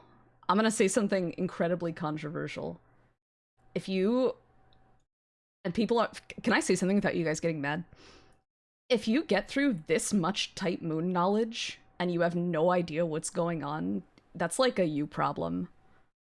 Like, there's no way you can get through all of Kara no Kyokai and watch all of Fate Zero and the Unlimited Blade Works movie that Dean put out and be like, I don't know what a Grail War is. I don't know how the Throne of Heroes works. Fate Zero gives you an hour-long entry-level tutorial on what the Grail War is. Rin's dad walks around you in a circle for 20 minutes and says, here's what this is, here's why we do it, here's why magicians did this, And this happens every however many years, and there are 7 people. They summon 7 heroic spirits from history, and it's a battle royale so that we can summon the Holy Grail, and then one person, one master, and one servant gets a wish. That's why we do it. We wanna reach the root. How do you praise Kara no Kyokai of all things, and be like, it's too complicated. Fate's too fucking complicated. You can turn your brain off and enjoy Fate. I don't recommend it, but you could just, like, consume it as borderline horror shonen shit. You don't get to, like, praise Kara no Kyokai and be like, Fate is obtuse. I don't get it. That's not my problem. That's the writing's problem. Huh? What? What do you mean? What are you saying? Understood what the hell was going on in any of these stories. Guys, I watched like 22 episodes of the Umineko anime, and I just felt like I didn't really know what was going on. I think it might just be too smart for me. I don't think anyone can get into Umineko. Sure, I understand dramatically what actually happens in them, but the details of the universe and magic systems and power levels and all that shit that the wikis go into crazy detail about is still pretty much— Hey, you know what's great about Fate? You don't need to understand any of this. It helps that the main character has a rock for a brain. All he cares about is protecting people. Alright? He says, I don't want bad things to happen to good people, and I would love to put myself in harm's way to keep that from happening if possible. You don't need to know about the Akashic records. You don't need to know the difference between a true ancestor and a dead apostle. None of this comes up in Fate. I can't speak to Ataraxia. I haven't read Hollow Ataraxia. And I guess it comes up, like, during the scene where the mages burned down the Philippines in Fate Zero. Oops, spoilers. But you could get through all of it and not, like, understand what's going on. It doesn't matter. It doesn't matter. It doesn't matter. See, I never got to Farside because Seal's Root poisoned my desire to continue. Is it because Shiki's a huge misogynist? Because if so, you'll enjoy the other 3 routes. One of them is him just, like, hallucinating in a bed for a full route. It's good. Ataraxia's the straightforward version of Fate. You should play Fate Hollow Ataraxia on stream. Hentai speedrun. Hentai ban speedrun. This is what happened when you get too lore-brained. I have to know what's going on at all times, otherwise I'm not an expert. And if I'm not an expert, what am I? No, I think it's they, she. I think. I haven't checked up on them in a while. You should. Isn't the vampire stuff mostly relevant to Tsukihime? Yes. Yes. Yeah. Yes. Over my head, and I'm okay with that. Not in the sense that I don't care enough to engage with these stories on that level, although it's certainly true that the main reason I haven't played the visual novels is that visual novels are fucking boring. It never gets easier. It never gets easier. It never gets easier. It never gets easier. It's never get.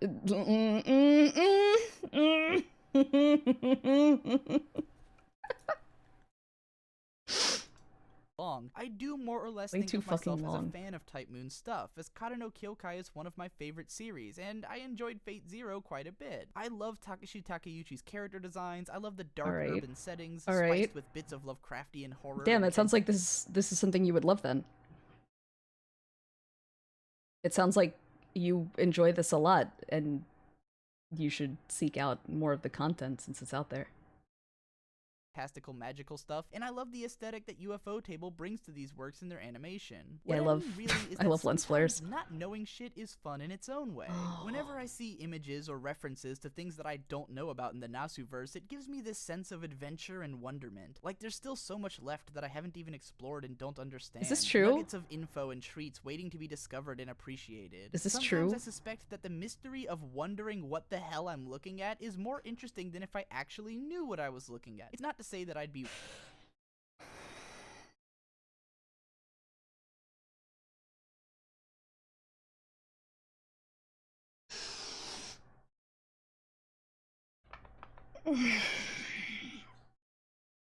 worse off if I knew everything about the Fate universe, as I'm sure it would make Carnival Phantasm into the most hilarious and satisfying anime experience of my entire life. But somehow it seems like this far-off destination that I can't even comprehend. I'm sure if I put my mind to it, I could spend like a month powering through every single Type Moon thing ever created, but somehow I feel like for the most part, it wouldn't really improve my feelings on any of the works individually.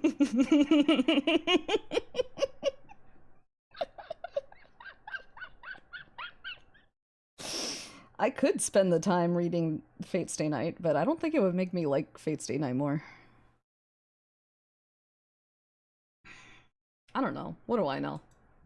I just have more useless anime knowledge than I did before. I already know a Listen. I cried multiple times reading Fate Stay Night. Reading Fate Stay Night and walking out of it just feeling like you have more knowledge about anime is deranged. That would be deranged. That would be insane. There's no way. There's no way. A lot of the big spoilers for Unlimited Blade Works from having seen the film, but there's still an air of mystique to the opening episode. Whereas Fate Zero had a truly epic first hour-long episode.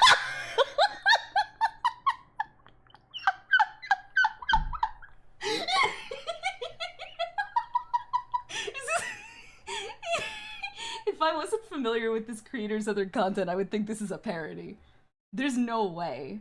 There's no way someone who knows nothing about Fate can watch episode 1 of Fate Zero and be like, this is godlike. I love info dumps! I love it! It kind of stabbed itself in the foot by introducing so much of the relevant information so early on, as there wasn't much left for the show to explore. What? I completely forgot about that. Oh my god, I'm losing my mind. Oh my god. Fate? I don't remember ever picking up on this either. I could be wrong. I'd have to watch the VOD of the other time I reacted to this on stream, but I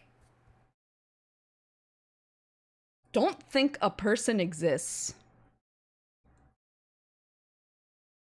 that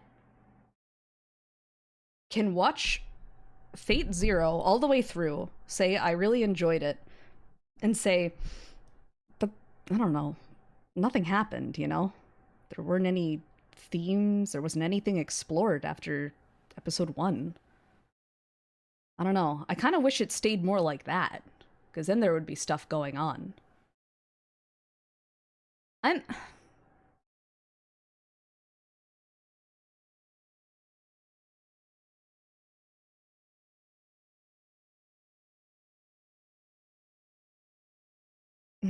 This new series, we and the characters alike barely know anything going into this holy Yeah, that's the point of Shiro being the kind of character he is! My man's just figuring shit out as he goes through it! Leave him alone! That's fine! War. We don't know who the other masters and servants are, Yes. or anyone's motivations Yes. beside those of Rin and Archer. That's the point. Whereas everyone in Fate Zero always knew what everyone else was up That's to. just that they're adults! The whole cast is adults! It's a different story!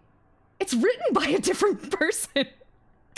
Unlimited Blade Works already feels more tense and linear, since no one really knows what anyone else is doing yet. This setup works much better for a scenario where learning about your opponent is half the battle, and I suspect will make less of the fights feel like a weird waste of time. I don't know if the series will ultimately have enough in the way of memorable moments and heavy themes to keep it engaging, but I'd like to hope that these Fate Stay Night stories are as popular as they are for at least a decent reason. You'll never find out because you won't read it.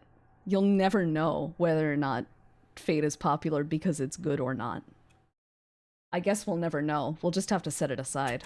I'm not sure how accurate this anime adaptation is, but a lot of it felt like actually playing a visual novel.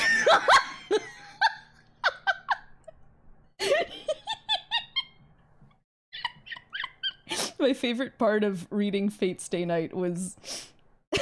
My favorite part of reading the Fate Stay Night visual novel was Shiro's inability to utilize internal monologue. So Shiro, Xavier would come up to him and say, Shiro, this is how you feel. And he'd be like, oh, damn, she's right. And then Archer would walk up to Shiro and he'd be like, this is how you feel. Shiro would be like, damn, he's right. That was my favorite experience reading Fate Stay Night. Yep, the anime's just like it. Gotcha. I recognized some of the poses that the characters took as being exactly the same as the game. In the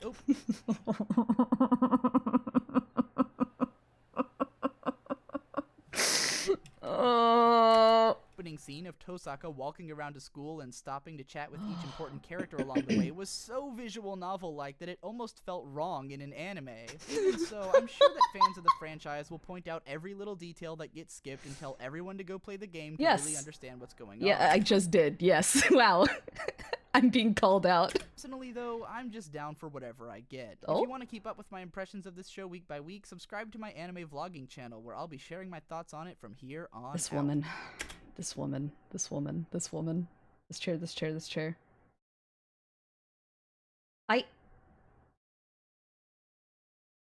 I feel like itchy. I feel not good. She revealed her furry rant Sona before she started being an anime YouTuber. She started as a brony YouTuber. So there's your answer. The answer was already. Long ago, even. Oh, hey, man.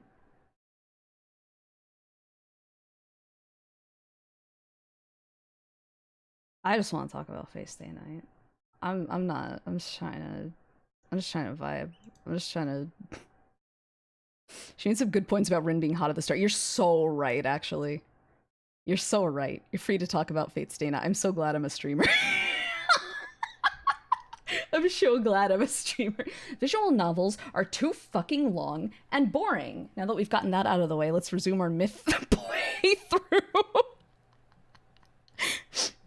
When's the SAO stream?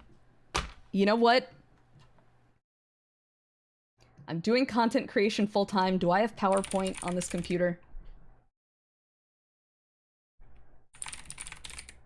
I do.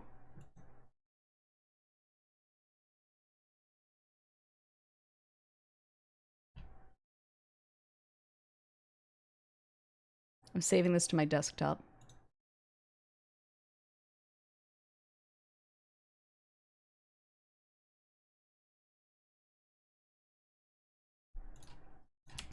SAO presentation. You got it, boss. Listen, this is the arc where I finish up shit that I started a long time ago. We're getting through Myth. We're gonna finish it. The long-awaited Sword Art Online PowerPoint. SAO isn't that bad. A1 Pictures just sucks, and you guys are just mad. Stop being mean. I'll do it. I'm doing content creation full-time now. What's my excuse? My excuse was I don't have time to fucking reread the first 2 light novels and rewatch like 10 episodes of some of the worst anime I've ever seen. But now? Who will stop me? Huh? Who's gonna stop me? Returning to Anitubing, I want to remind you guys that before I became a VTuber, I wrote several scripts and I was going to become an Anituber because I heard these opinions and I would get so mad. I was like, I have to correct them. Like, there's something wrong here and no one's doing anything about it. I have to do it.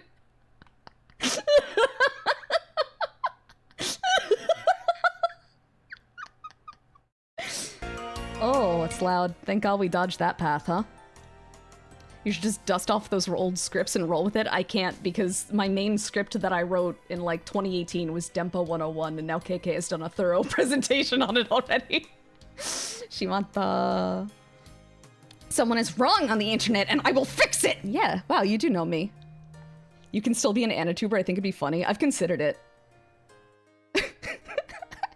Mad Maid Online. Gun Gale. Julian, are you serious? What the hell? That sucks. Collab with Demo? Oh my god, can you imagine? What a dream. What a dream. If I did an SAO isn't that bad, please read. Please read the light novel, I swear to god presentation. Demo would never even look in my direction though. I'm gonna be betraying him by doing that.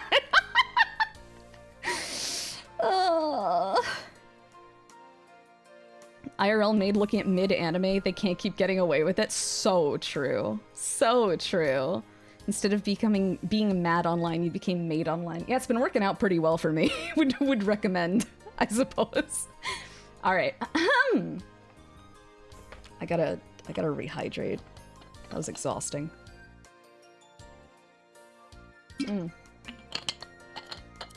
This maid is still mad though? No, I'm not. I've never been mad on stream in my life. I'll never stop reeling that KK played Gundam against Demo on stream and then said, who's that? She what? She what?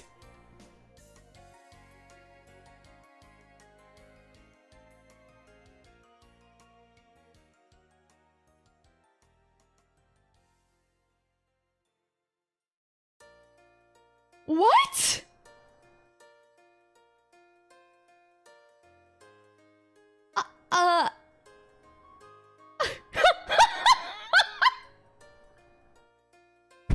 It should have been me. It's not fair. It's not fair. It should have been me.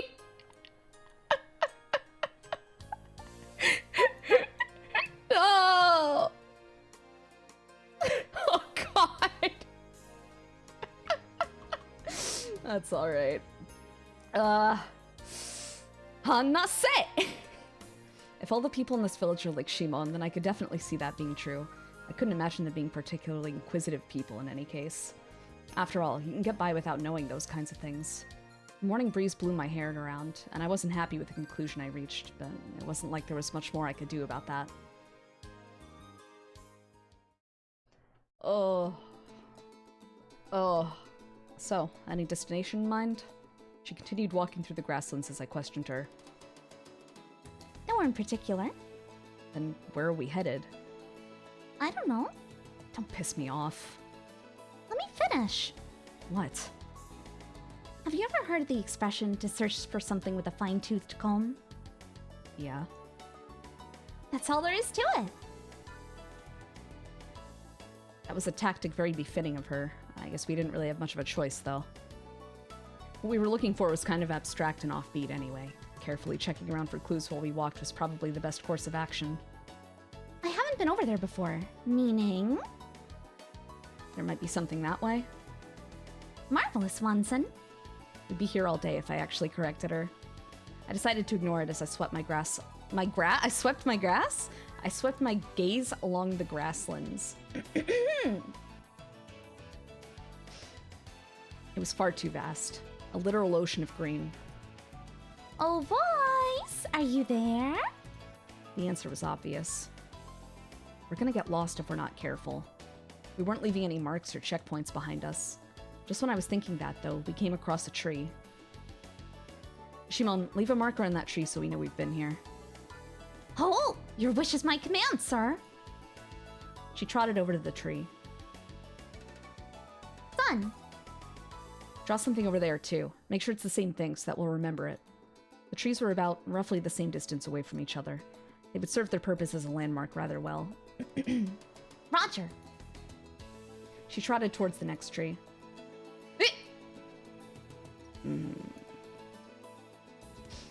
I nonchalantly looked over at the tree. She had carved something strange into it.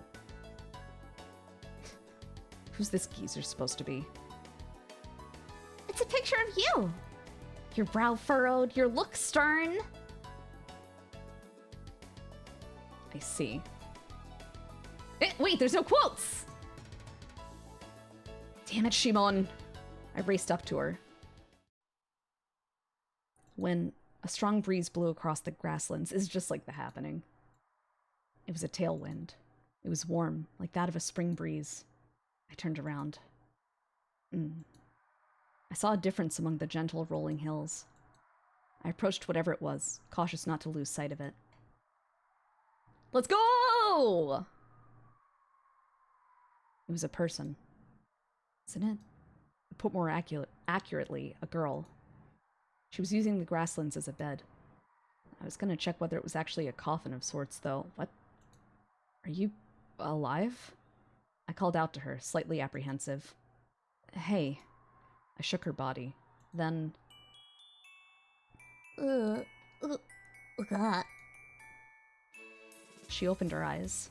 We were pretty close to each other, given that I had been shaking her.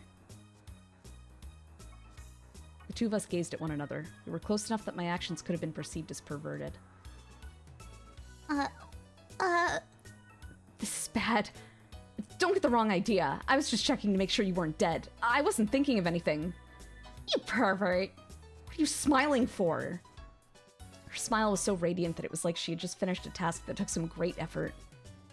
Now's my chance. Right in the nuts. Jeez, Kenji. Try and rein it in a little, please. Who the heck's Kenji? We're playing first-time lovers, trying to hit new demographics. The blanking! The hell's with her? Oh, well, you've got some balls to try and assault a lady while she's asleep. She looked down at me on the ground. Didn't your mom ever tell you this? You hold your chopsticks with your right hand.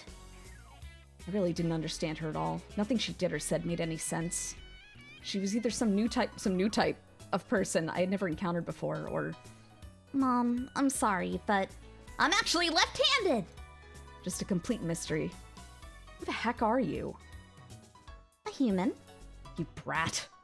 Your name? Dunno. Where are you from? Dunno. You jackass, who are you? I said I'm a human. Snap. Something inside of me seemed to split apart. Give me a break. You're squeezing my balls even though we've just barely met and you still have the nerve to say you don't know? Great. Where's your mom? I really don't know. Still. Wait, what? My memories are gone. You liar. No, I'm serious. As serious as a heart attack. Nato-san, look at how high I am. This is awesome. So, you've lost your memory?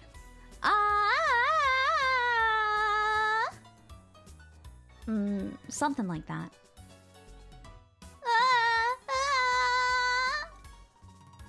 Thud. She fell. I started running over to Shimon, an exasperated look on my face. When... Are you okay?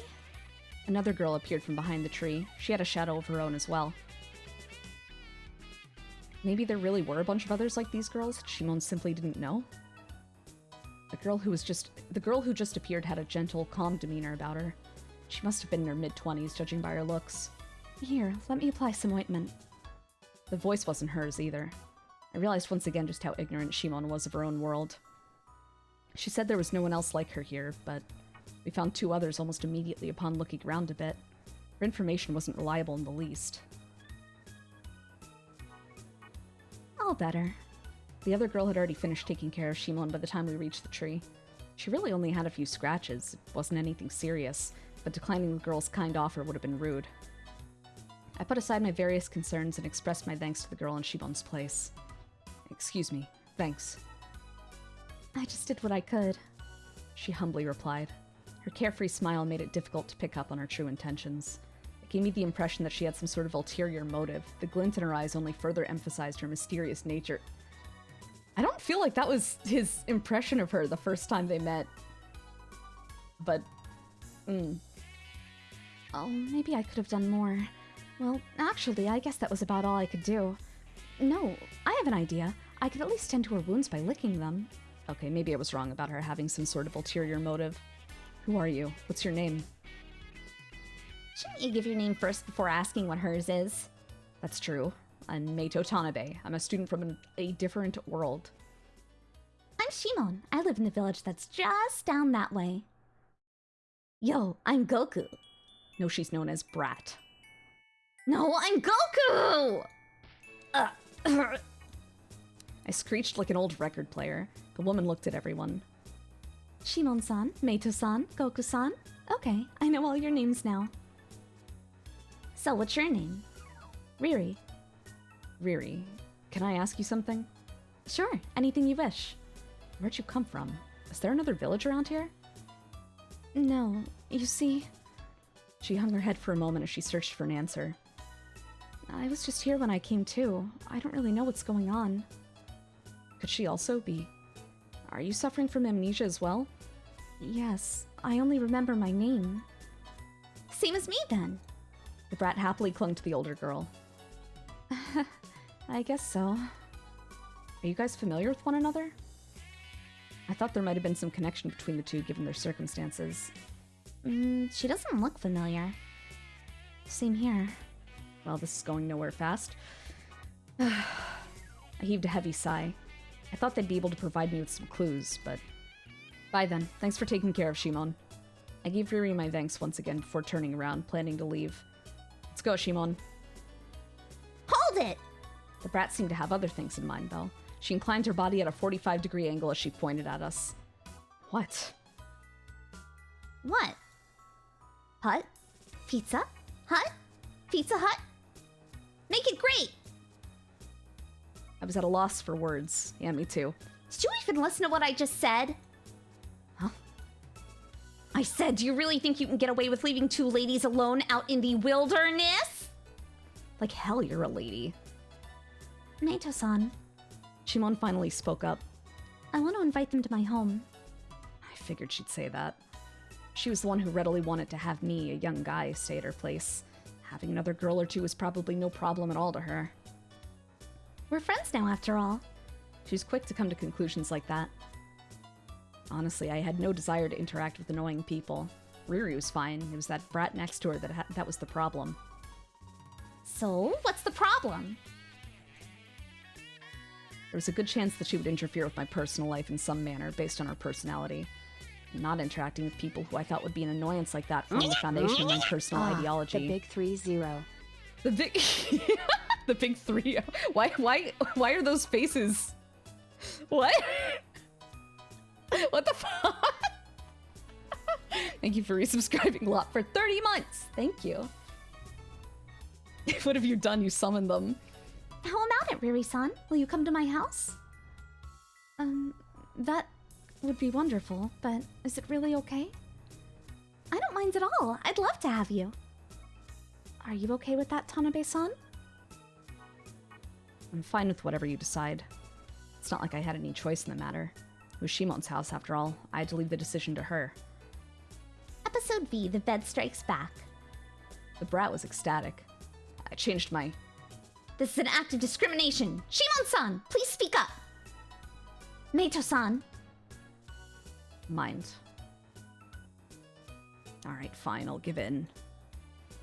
Should have said that from the get-go. You stupid grown-up. She made my blood boil. Thanks for having us. Riri kindly bowed. Thankies! The brat bowed as well, but her bow was lacking the grace and maturity of Riri's. I gazed at the sky. To be frank, someone like that brat living with us was the last thing I wanted. My shoulders ached, like a leaden weight of irritation was weighing upon them. The sun was beginning to set. The blue and green scenery I had grown so accustomed to seeing soon gave way to one of orange and yellow as we began to make our way back home. That was the end of our search efforts. We decided to call it a day. Shimon was worried about the other two, who were physically and mentally exhausted. Also, Like, so hungry. I don't even want to move. Brat was being selfish. Damn kids. You say something? No. I looked around at my surroundings, averting my gaze from hers. From blue to orange skies, from green to yellow grass, the changes in the scenery served as a change of mood as well, as we returned down the path we came. Oh yeah. What is it? Shimon gently smiled at the girl. Let's think of a name for you. She had a good idea for once. Indeed, Goku-san is a bit odd. Riri and I seemed to agree. I'm in favor of it. We were going to be living together. We needed some means of identifying her. Okay. I guess it can't be nameless. The brat was in favor of it too. Shimon's sudden idea made us all stop in our tracks and rack our brains. I didn't think we'd come up with a great name right away. Dumbo Face. Nope. I was confident in my name for her, until she ruthlessly drop-kicked me in the stomach. You got any ideas, Fairy-san? Me? Everyone turned to face Riri.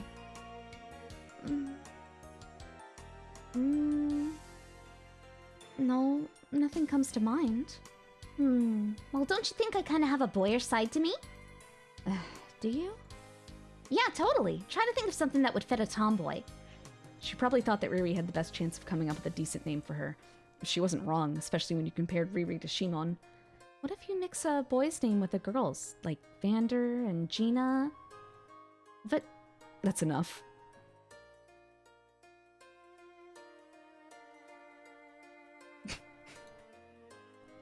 That wasn't the sort of word a woman like Riri should be saying, so I quickly stopped her before she finished. I'm not sure then. The brat's shoulders drooped, crestfallen. Shimon. Missy. Keep thinking. Think long and hard, even if you die from all that thought. Yeah, I wasn't expecting much else from Shimon. She didn't really have a feel for this kind of thing. We spent the next several minutes searching for a fitting name. Night, however, was approaching. We needed to finish up soon. I had to put an end to this. Looks like it's my time to shine. Sorry, Sensei, I'll have to go out. Just this once. Wrong answer. I didn't even say anything yet. You're just gonna say something really stupid again. I shrugged. Seriously, Dumbo face? Are you for real? That was a joke. Just hear me out. Fine. What? Listen up. Usually names are given based on someone's impression of something. I guess that's true. The most vivid impression of you I have is finding you sleeping in the grass. I shot my gaze? Frame gride? I shot my gaze towards Riri and Shimon. They both nodded in agreement. So, I have an idea. Spit it out. I thought that Kusako using the characters for girl and grass would fit you the most. Huh! She mercilessly kicked me. Oh, Kusa, like, stinks. I was actually being serious, but she didn't seem to like my suggestion. What a waste of time. Grass can also be read as so why not just go with that then? That's no different. Ah, that might work. Huh? So sounds so good. Get on with it. But not the soul from grass.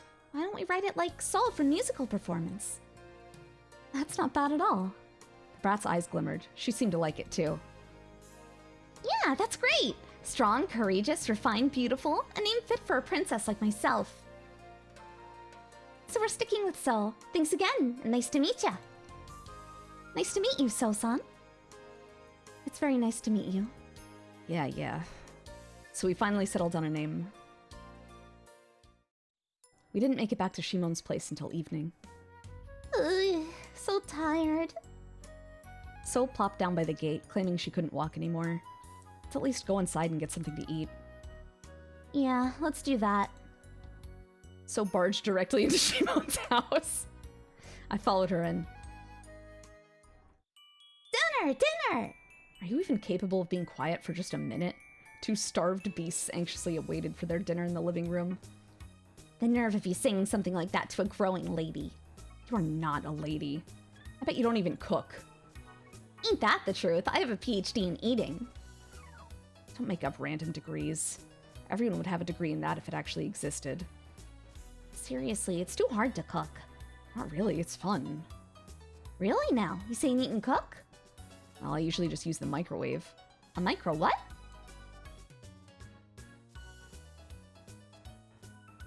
I watched I watched a YMS video recently where he brings up the really bad trailer to a Christmas dog movie.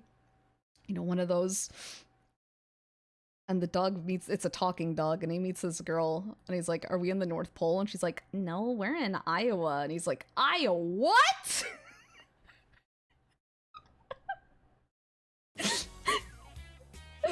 A micro what?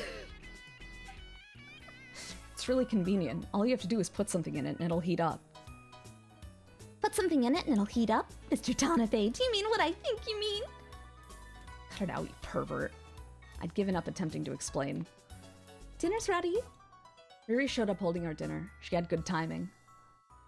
Yo, we've been waiting. Wow, you went all out. The two of us looked over at Riri with a carnivorous glint in our eyes. Oh my, how beastly. The pleasant scent would certainly attract anyone who caught a whiff of it. Thermal expansion! Yeah. I stared at the meal she was holding for a bit too long, so I looked away, embarrassed. Looks great. Did you make it? Yeah. Shimon-san and I worked together, but I made most of it. I knew it. Looks better than what Shimon makes. I didn't even remember what we had last night, meaning that must have been pretty bland if I totally forgot about it. Got a problem? Don't eat it! Shimon was holding a tray with miso soup on it. She was pissed. Ugh. We finished eating, leaving me extremely satisfied. Spending time in here was relaxing. I wouldn't change it for the world. This was the place I felt most at peace. I took out a novel from my bag. Nanpo's a really good writer. I didn't predict what was going to happen at all. The fiend with 42 faces was going to strike down Kid Tanaka with his jet black... Ow. Wow, excusez-moi. Weren't excused. Oh dear. Are you mad? You cranky because you're tired? Cranky because you're hungry, aren't you?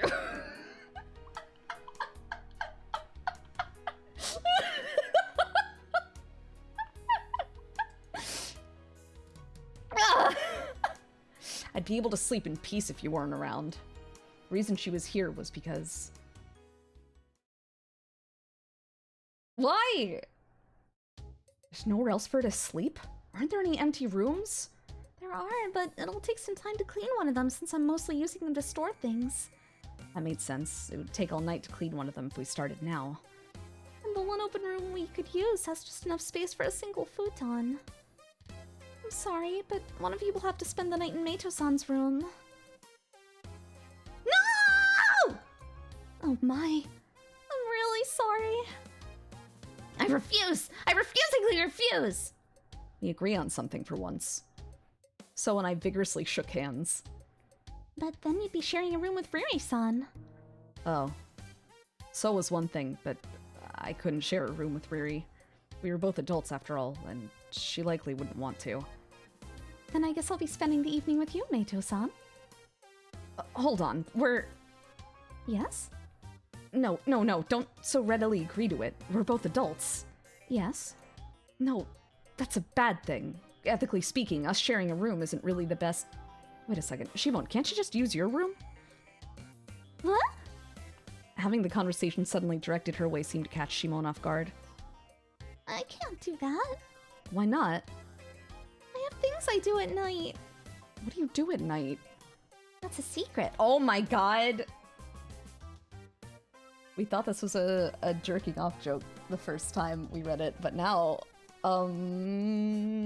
doesn't she write the story? No? Yes? Maybe so?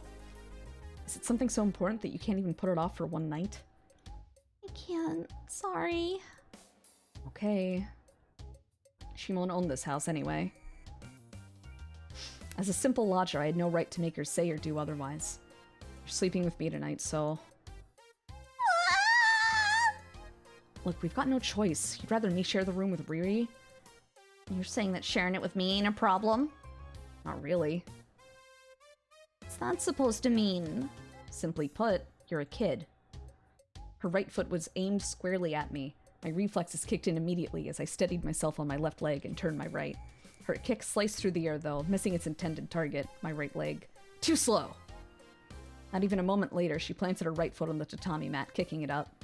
It was a feint. She pivoted herself on her right foot, shifting all her force into her left one. Not gonna fall for that! Something lurking in my body began to take over me. It was like I was a completely different person. How? I swiftly reacted to her attack. I had no reason to worry about any sort of counter from her. Underestimating someone can, at times, be one's greatest enemy. I maintained my fighting stance even after I evaded her attack. Not bad. Don't make light of me. So stepped back. This is my first real chance on coming out on top since I met her. Oh boy. I stepped forward, and... Ow! Ow! Ow! Ow! Ow! Ow! Sharp pain ran through my right heel. Apparently my body wasn't able to keep up with my quick reaction. Wait, so I think I sprained my ankle. Let me I am a cheetah. A cheetah, Mom. What are you doing? Stop! No! Soul. Which leads us to now. No, it doesn't. It was like a scene out of hell. Finally managed to get the room situation under control after that. As to why she was in my room... Wait, why? What? So spoke up. She must have been watching me think to myself. My wounds from earlier began to ache a bit after that. It's wounds. So what? Gonna tell me to get out? I wanted nothing more than for her to do that, but it was a bit too late for that now. I'd feel bad for Riri if I tried to make changes. Just go to sleep. It's way past your bedtime. But we have such a long night ahead of us. You're too young to be saying stuff like that. I thought she'd just go to sleep, but I guess not. I just have to do so in her place. She'd get bored and go to sleep eventually. I'm going to sleep. I crawled into my futon. I was almost as tired today as I was yesterday. I guess hanging around with So took its toll on me. I'd probably fall right to sleep. And I did. Ripperoni. I think I had a dream that night. One where I heard a young girl talking to herself. I was pretty out of it, truthfully. All I could do was lend my ears to that voice. It sounded familiar, but I didn't have the mental capacity then to figure out who it belonged to. It didn't matter, though. I was captive to that voice. Going to bed already? How boring. Wonder if there's anything interesting around. Oh my god! Oh, this is massive. Can't wait till tomorrow. Go to bed already. So... Hibiki's mother is beyond here. The shadow told me that as we went up the hill. Mother. Mama. Hearing him say that word was nostalgic. That's her role. Role?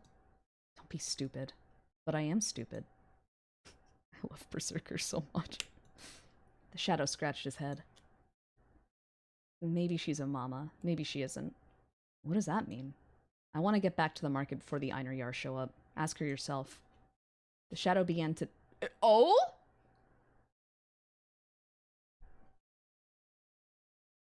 I see. So they just don't exist when the main characters aren't around. They're just stuck there. That's nuts. The shadow began to descend the hill after that. Sometimes kind, sometimes mean. They really were just like us. The house over there? It was a small building just ahead. I went inside. A small room for a small house. It was there, in that dark space, where I found that person. She didn't move at all, just like the people outside. She still didn't move. Do you know who Hibiki is? Her eyes moved that time, though. Who are you? My name's Berserker. You're Kotomi-san. Hello. Kotomi-san didn't respond to me. It was sad. Are you looking for Hibiki? Yeah. I don't know where she is. That's a shame. Kotomi-san shut her eyes again after that. Hello, Net. How's it going? Or wait, you've been here, right? Why am I saying hello? Are you Hibiki's mom? She said yes. Do you love Hibiki? I was curious about that. I hadn't met someone's mom in a long time. I wanted to hear Kotomi-san say that she loved her. Yes, very much so. I was happy to hear it. So happy that I wanted to shout. I see. But I held back my excitement as I responded. Because she's like her father. Her father? Oh, that kind of person. My dad is inside of my stomach now, too. Do you love him, too? I felt embarrassed after asking her that. The answer was obvious. A mom and dad have to love each other. What's wrong? Oh, what's wrong? Kotomi-san asked that because I was hanging my head down. Hello, Vale. Welcome, welcome. It's obvious that a mom and dad love each other. I was just embarrassed that I asked you that. You're silly. I was annoyed for a moment. She was right, though. I was silly. I hope you and Hibiki love each other forever. And I hope they stay together forever. What's wrong? Ah! That's right. Oh, ah! That's right! I have to kill her! I have to kill Hibiki! But I can't do that. Then they won't be able to stay together forever. Right? Anyway, what should I do? I see. Kotomi-san didn't seem upset about me saying I was going to kill Hibiki, though. That's strange. Something didn't feel right. I recalled what I ate for dinner last night. It said something about, I'll sacrifice myself, so please spare my child. I didn't know what that dinner meant by so, though, so I ate from her. I'm getting off track. Anyway, what Kotomi-san said was strange to me. You think that's strange as well? I made a weird noise. I wasn't expecting her to suddenly ask me that. The two of us remained silent for a bit. She didn't speak up, so I didn't either. I was bored, though. I killed some time by moving my head up and down. Will you listen to an old tale of mine? Kotomi-san finally asked me that. I replied yes. The story was about Hibiki's father and Kotomi-san. Oh? Oh? I don't want to wait for more Berserker. I want more Berserker now. Good morning. Good morning, Meito-san. Breakfast was already prepared. Shimon placed some glasses of water on the table in the living room. And we're so. I didn't see her anywhere when I woke up. She was up later than I was last night. Did she really wake up before me? She went to wash her face. And speak of the devil. She snickered upon seeing me. So whistled as she sat down at the table. I'm gonna finish making breakfast. Announcing that in an energetic voice, Shimon headed back to the kitchen, which left me alone with So. Man, such great weather today. Yeah. I took a sip of water, trying my best to ignore her nonsense. It was pleasantly cold. The perfect weather The perfect weather for photosynthesis. You mean you actually do some good for this world by producing all that carbon dioxide? I took another sip of water. Again, the cold sensation of the water spreading through my mouth was very pleasant. So said your little sister, Akari. My little sister? Akari? What is she talking about? Finally lost your marbles, huh? Oh, don't play dumb. That ain't cool. I wasn't playing dumb. I really didn't know what she was talking about. I've got proof. Take a look. She presented a piece of paper to me after that. Title, Akari's Secret, Strawberry Panties. That was clearly not the type of book a young person should be looking at. Where'd you find this? In your backpack. Cut the crap. I don't remember putting this in my backpack. Huh? I advocated my innocence with a serious look on my face. You really don't know? Didn't I just say that? She faltered. She must have thought that was mine and intended on blackmailing me with it. Yeah, I don't know, but sorry. So gazed at the obscene drawings of Akari-chan, seemingly unsatisfied. Akari-chan, who was probably at least 20 years old, continued smiling with a seductive look on her face. What's that? Shimon and Riri showed up with breakfast. That's, the piece of paper with Akari-chan's drawing fell onto the table. Time stood still. Akari-chan continued to smile at us. Pervert! Shimon glared at me as she said that. How shameless. Riri glared at me as she muttered that. Huh? Wait, this isn't mine. Are you trying to say that it's So-san's then? You shouldn't make false accusations. You're free to like that sort of thing. Huh? What? I didn't know where Akari-chan had originated from, but somehow the whole ordeal had caused a huge misunderstanding. Oh, she said it in double quotes! She knows it's not going the same way as it did last time. Yeah. Because it was his last time, right? Didn't she make fun of him because it was like some little sister thing? And he got all like frantic about it, if I'm remembering right. Shut up, Paris! This said little sister though, right? No. So delicious. Mind taking the tableware back to the kitchen? We finished eating at around the same time. You say something, big bro? I told you, this is all a big misunderstanding. I could feel Shimon and Riri's chilly gazes from behind me. I wanted to cry. Oh yeah, big bro. What is it, my beloved little sister? Please make me some barley tea while you're at it. The heck is barley tea? It's dark and tasty. Barley? Why did that sound like it was something obscene? Whatever. I just tell Shimon to make some. She must have known what it was. Oh wait, why did I have to do this to begin with? None of this made any sense. Get it yourself. I don't have time for your child's play. Child's play? I guess you're right. I am still a child after all. How could I ever be an Alright, I can't read this out loud. But, Akari-chan, poor Akari-chan. Surely she's around my age too. And for her to... Alright. I told you, this is all just a misunderstanding. She kept babbling about how I shouldn't violate as I made my way to the kitchen. Hello, garden. Why would I ever do that? I didn't want her to keep bringing it up either. I decided to comply with So I could avoid any additional trouble. I could feel Riri's cold gaze. Did I just make matters worse by listening to So? I couldn't help but worry about that as I headed for the kitchen. Wait. Sorry, I bumped the microphone. You can leave the tableware over there. Alright. Shimon was already in the kitchen. I placed the tableware down where she told me to. Listen, about that thing earlier. I cautiously chose my words. I need to put an end to this misunderstanding. Oh, that? Don't worry. I know it's all just a misunderstanding. Oh. I guess she was just joking earlier then. Thanks. I was so happy I could have cried. The tableware sunk to the bottom of the sink, which was filled with water. I heaved a heavy sigh of relief. By the way, have you ever heard of barley tea? What? Of course. So wants some. Do you mind making it? Aye, Cap'n. Do you want some? I'm good. I wasn't in the mood for a drink. Anyway, could you come to the living room when you're done? I want to talk with you. About searching for the voice? Sure. I returned to the living room after I finished that up. Yuri and So were in there messing around. It's Yuri. What's Meito's favorite food? I'm not sure. Tomatoes! What?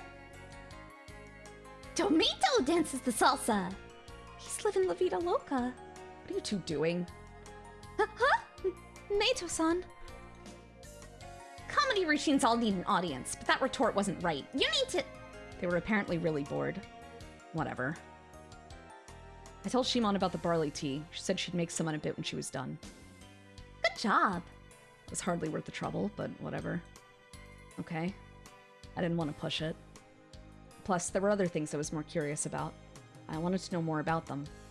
I thought that knowing more might lead me to that voice. There's something I want to ask you two. What is it? What do you want from old soul? I should probably focus on talking to Riri. Riri, you said that you didn't remember anything up until now. Does that mean you have no memories at all besides the present? By that, you mean... Well, memory loss has differing degrees of severity. If you remember anything at all, I'd like you to tell me. Like, for example, where you're from. Where she lived. If nothing else, that should be the most memorable thing for her. This greenery is our land. We are all brothers. No one's talking to you. Anything, Riri? She looks so defeated! Where I'm from? However, she still didn't seem to remember anything. Damn, I was hoping that would lead to a clue. Could there have been anything else that left an impression on her that she might remember? What about her... Okay, how about your family? Oh.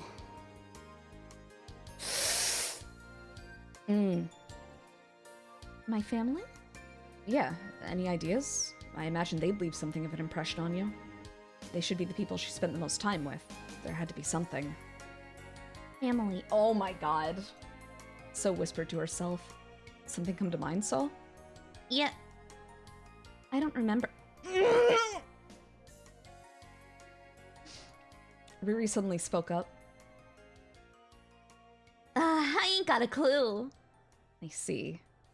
I was at a loss. It didn't look as though that was going anywhere. Well, just let me know if you recall something. Is there a reason why you're interested in our memories? Yeah, why are you so interested in us, you lecher? You've got it wrong. Hoping it might lead to some sort of clue about that voice. That voice? Meaning? I guess I should tell them. It'd just be more convenient to have them know, as long as we're going to be living together. There wasn't much else I could talk about without hesitation. I told you I'm not from this world, right? Yeah. Yeah, no shadow. You might not believe it, but there's another world out there connected to this one. Wow, so science, much fiction. Another world? Oh my god, I'm gonna punch this brat on the head. A world without shadows. The people who live there are like me. So it's the opposite of this world. The people here, are all shadows. Yeah, there's nothing like that where I'm from, and while we lack shadows, they lack bodies. It's like the world split into two, a front and a back. I'll let you guys be the judge of that, but anyway. Furi scratched her chin. I continued regardless, though. There's strict order to my world. Could you be more specific? Society there is founded on the principles taught by super rationalism. Nothing pointless exists in my world. But you're here now. I can imagine that's the reason why, though. You catch on quick. So what is it? That voice. Voice? Shimon and I met by chance, and I followed her, something that the logic of my society dictated should never happen. What happened next? I heard a voice that wasn't Shimon's when I was talking with her. Also, it definitely wasn't a voice from my world. What? What? That is odd. Ree scratched below her bottom lip again. The reason why I came to this world was to find who that voice belonged to.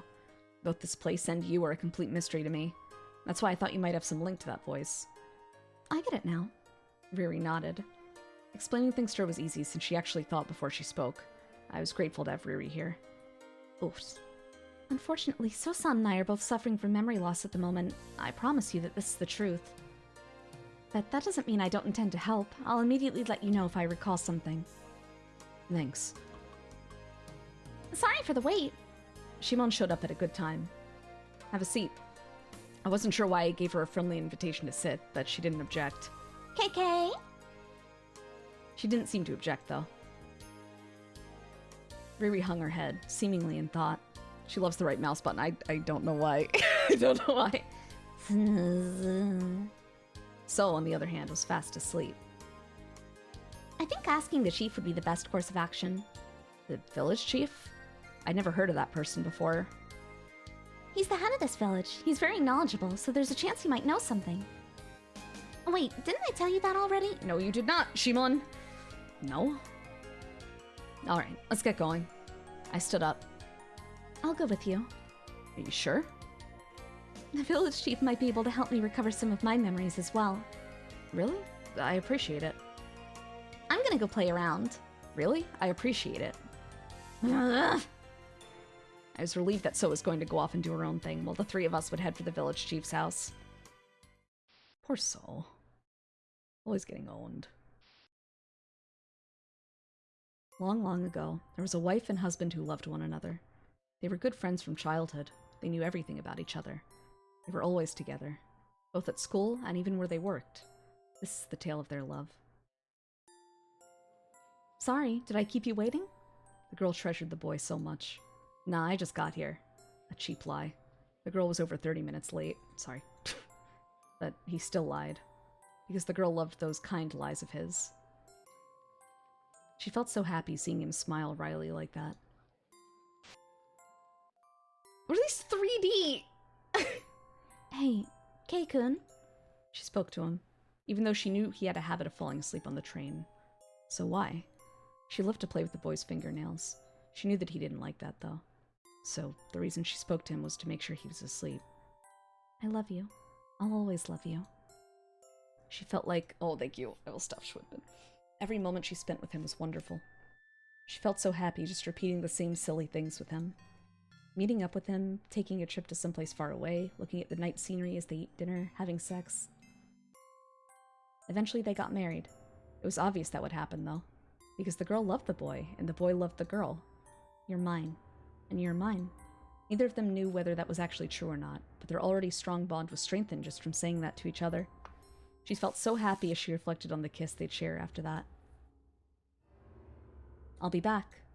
One day after they got married, the girl began to think about something. Her happiness. Ever since she met him, she really did lead a happy life. There were things that made her envious of him, but the boy lent her the strength to get through all of that. Is that a result of his kindness? Or his personal worth? Every conclusion she came to seemed to be both right and wrong. She couldn't come up with an answer she was fully satisfied with, though. That minor concern of hers eventually became something of great importance. Hey, what do you like about me? I guess everything? That made her happy, but it wasn't really an answer. That can't be true. We wouldn't fight sometimes if that were the case. She felt like the arguments they'd have sometimes proved otherwise. I suppose that's true, but I can't really think of exactly what I like about you so readily. They always ended the conversation like that. Besides, and he would always... lust for her body after that. Maybe it was the sex. She thought that might have been it. Alright, she loved to have sex with him. Because she was able to physically be one with him. Pleasure was just secondary. Maybe that's why she was so happy. I'm so happy. Thinking about it made her feel like that had to be the case. Yeah, alright. Okay. The conclusion made her feelings more distinct. Hey, wanna do it? That's why she'd say that every night. Once they finished, she would always hold the boy's hand and fall asleep. Shut up, Karen. The truth, though, is that she was unsatisfied. Or rather, she had a deep desire. She wanted to be even more connected with the boy. A form of happiness that couldn't really be expressed well. Was that form founded on them having sex? Perhaps time? No, it was something she couldn't even put into words. But she always thought about it. And she was always happy. The boy must have always been happy, too. But her desires didn't wane. She still hadn't been satisfied. She wanted to be even more connected with the boy. I'm home. Welcome back, dear. She used sex as an outlet for those desires. Even just waiting for him to get home was tough. Alright, yeah. This is labeled all ages, so I don't have to be afraid of CGs popping up, but... Alright. What she sought... Right, yes. I understand. Every night? No matter the time of day. Even after a year had passed. Even when the boy had a cold. Huh. Even when the girl had a cold. Are you sure? It's fine. Even... Alright. They always did it. Around the clock. Alright. Okay, hold on.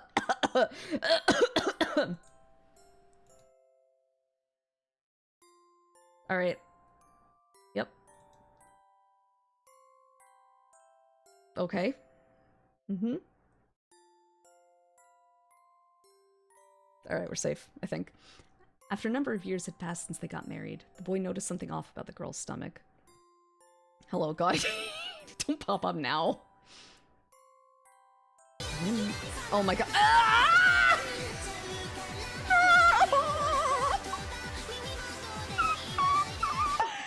Okaeri-nasaimashite, go shujin-sama. My name's Takako, I'm an otaku maid. Today we are reading a horror visual novel called Myth that no one except me and like one friend of mine has played. It's very scary. However, we're in the middle of a side character's backstory. Someone asked if she loved her husband, and she was like, "Can I tell you a story?" And so far, it's been that they have a lot of sex, and she's unfulfilled, but she has no idea what to do with herself, so they just do it all day, every day. And now she's just gotten pregnant. It's a flashback. Hello. Okay, hi. I'm so sorry. I'm so embarrassed. Shut up. What were you up to, Bodega? What were you doing? Thank you so much for the raid. How do we describe this game so far? This game is called Myth, and it's several stories. The main one circles around these characters. He has no shadow. No one in his world has shadows. He got isekai'd to her world that is full of just shadows. She led him there, and then they found these two amnesiac girls who also have shadows. There's simultaneously something happening here with some guy who his first scene is a POV of him and his mom cannibalizing his arm, so there's a lot going on. He instinctively wants to kill all shadows. There's some Norse lore shit going on. I don't know. He looks exactly like the protagonist of this story.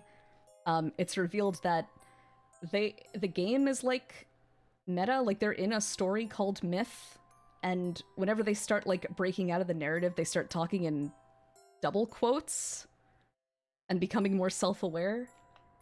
The whole last is it complex like fate? Not. I wouldn't say it's too similar to Fate, but it's like, if any of these characters stop obeying the meta narrative, they just get killed off and written out, and they become forgotten by everybody else. They can't see their corpses. For some reason, he can. So he frantically wrote down in his notebook everything that everyone was forgetting, and he kept it between loops. But then the pink-haired girl saw it and looked at it and accidentally spilled tea all over it. So now you can't scroll through the notebook. It's fucked now. It's been very, very cool so far. I like it a lot. But it is indeed a mess. The first loop, their character sprites did not blink, and now they do. So that's off-putting. But it's been fun. It's been a good game. Do have a VOD playlist up on the YouTube in case anyone would like to hop in from the start. This is a terrible time for Raiders. I'm so sorry. I'm very embarrassed. But I hope you had a good night-o. Do what you need to do. Get a snack, get some food, stretch your legs, take a little walk. We'll be here for a little bit. Her stomach was swollen. I don't know. It was their 6 month. What? It was their 6th month of pregnancy. Also, Flash Fever, thank you so much for the follow. And thank you for the ponytail redeem, Yusha. There was a reason she remained silent about it. Morally, why didn't you tell me sooner? That's awesome. We have a baby. Don't be dumb. We can't do that. Morally. She knew his morals would drive him to say that. Thank you for the glasses as well, Fel. The days following that were painful. No, alright, hold on. Wait, let me just, they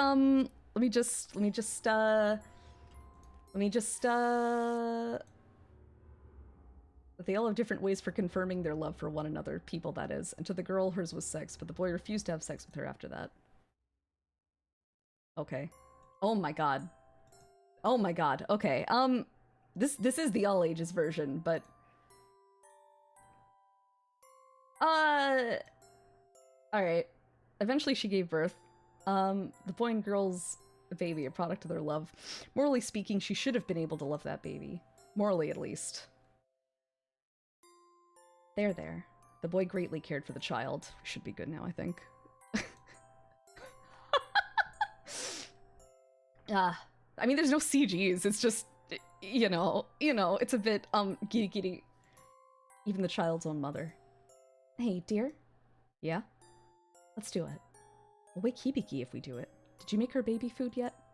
Not yet. Hey, come on. You're her mother. Don't forget that. I'm sorry. The girl felt conflicted. Morally speaking, she had to love her child since she loved the boy. After all, it was a product of the boy she loved so much. Hibiki-chan. Child had her dad's eyes. Hibiki-chan. Child had her dad's smile. There's 2 ways this could go. I just need to, hold on one second. Oh, okay, but the girl had no interest in her child. Why was that? All safe, all good. The boy continued to love his daughter, more than anyone else. It had been years since they last did it. Child entering kindergarten, along with the boy getting a promotion, made the girl even more unhappy. Do what you need to- hi. Hi. I will do what I need to. Eventually, the boy didn't return home as often, and when he did, all he would do was look after his daughter and go to sleep. She saw the boy one day in the city. The boy was smiling. His daughter was smiling. And a girl she didn't know was there smiling as well. Huh? That's wrong. That's wrong. It's all wrong. This is wrong, wrong, the girl thought to herself. This wasn't the lovely life she dreamed of with the boy. The happiness, love, and acts of love she dreamed of, all of that was on hold for the time being, because this was all wrong. The girl was watching TV one day when she caught a documentary about a family. A father holding his daughter, a mother watching them, their daughter smiling. Seeing that documentary with the sappy music playing in the background made her vomit. She changed the channel to a weekly soap opera. A woman mistakenly believed that her husband was cheating on her and was in the middle of strangling him. The girl laughed. And then, it was like everything she was holding back just burst out of her.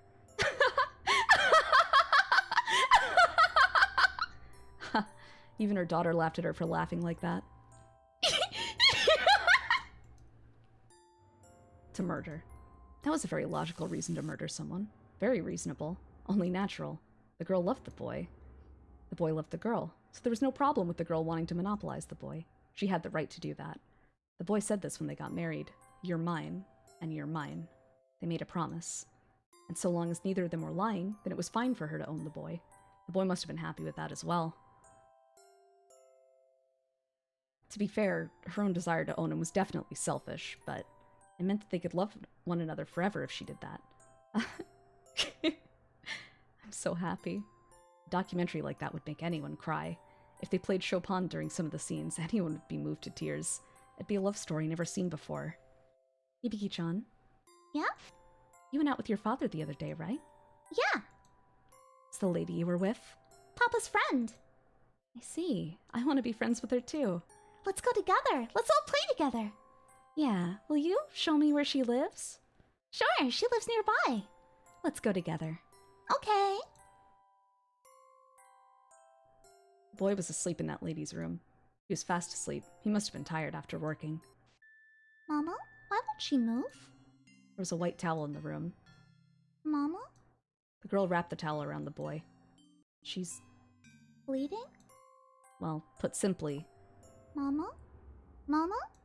the boy died, letting out a strange voice. It didn't matter if the boy was dead. Oops. That wasn't a problem at all, so long as the girl didn't die. Because the boy would remain as her possession forever.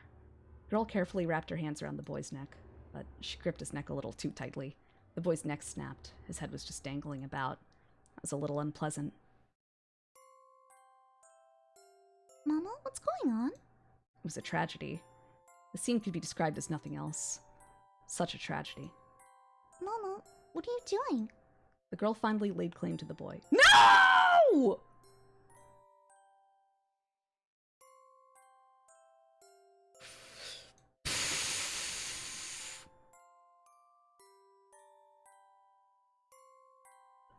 Okay, we're all good then. She realized that because he is dead, they cannot, and now she's losing it. All right, okay. I thought perhaps it would. Oh no. Mama? The girl realized that only made sense, though. The boy was no longer capable of doing anything. Even the girl in such a lustful state was able to realize that. So she did what only seemed natural. Give me 1 sec. I haven't had to do this all game, so please. Oh, okay. No, we're all good. She cut it off. Phew, what a relief. No! Never mind.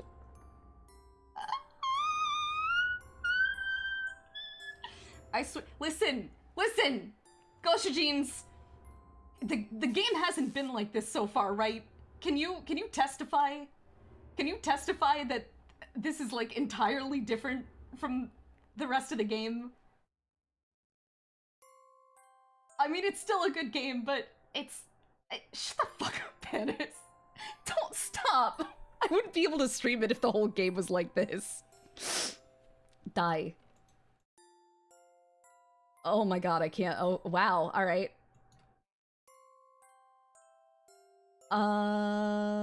She's crying.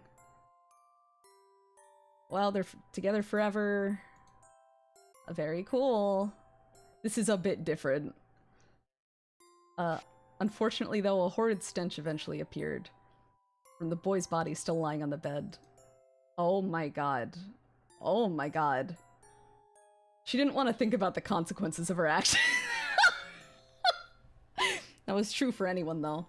Every love story has a dark side to it, and learning of that dark side is a profoundly sad thing. That's what the girl believed, at least. Even the boy she thought she'd be with forever couldn't be with her forever. She's a little naive for thinking that. I need to know what kind of a freak this crazy person is. Sounds like you need to buy the game. She couldn't just leave the boy's body there, though. His flesh no longer served a purpose anyway. She was determined to throw it away. So the girl cut off a hunk of flesh and opened the door. What should I do? Her neighborhood was quiet that afternoon. I can't talk. Oh my god, I'm so frantic. I'm sorry. No one was around. She stood there holding the large hunk of flesh. どうしよっかな? Yeah, this is a problem. She figured she could have shared it with one of her neighbors, but no one seemed to be home. And no one seemed to be in the area either. The flesh was heavy, so she was reluctant, but she decided to sell it to the butcher. The girl thought that the butcher might even buy it because it was such a rare type of meat. She was hoping she could earn some money. She hadn't eaten anything in a while. Her stomach was growling from hunger. She passed through her neighborhood and headed for the shopping district. There were lots of people there. She greeted the people she knew as she walked by them with the hunk of flesh. Hi there, the weather's nice today. Yeah! She was right in the middle of the hustle and bustle. What's going on? Kotomi-san! Kotomi-san! It was a little noisy today. She couldn't figure out why, though. But she continued anyway. Heading for the butcher. Hello! It's not on the screen. Yeah, that's because she's been walking around as the corpse decayed with, holding on to that. And I'm very scared that a questionable sentence is gonna pop up and it's gonna come back up. Alright. She greeted the butcher. Ah! He was screaming. She didn't mind, though. This was some meat I had recently. It was really tasty. I chopped it up myself. Would you be interested in it? I think this would be tasty, and the liver would rejuvenate your energy. Plus, it'd be good for warding off the summer heat. No? At least there's no questionable CGs. Yeah, thank God for that. The noise grew louder over time. Even sirens could be heard. The girl eventually realized that the sirens were there because of her, though. She was confused. And she was arrested. Oh, as she was arrested. She was both confused and arrested. She ended up having to live in a strange place. It was quite leisurely. There was nothing there. No television, no books, not even a soft bed. The girl wasn't alone, though. We're together. That's right. The boy was with her.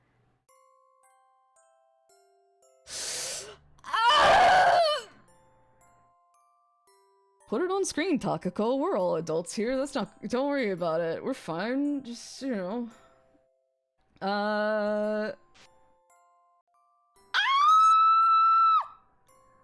There's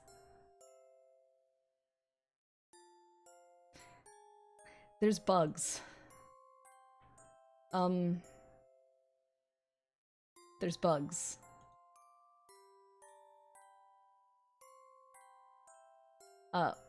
One day, blah blah blah, when the person who brought her here showed up.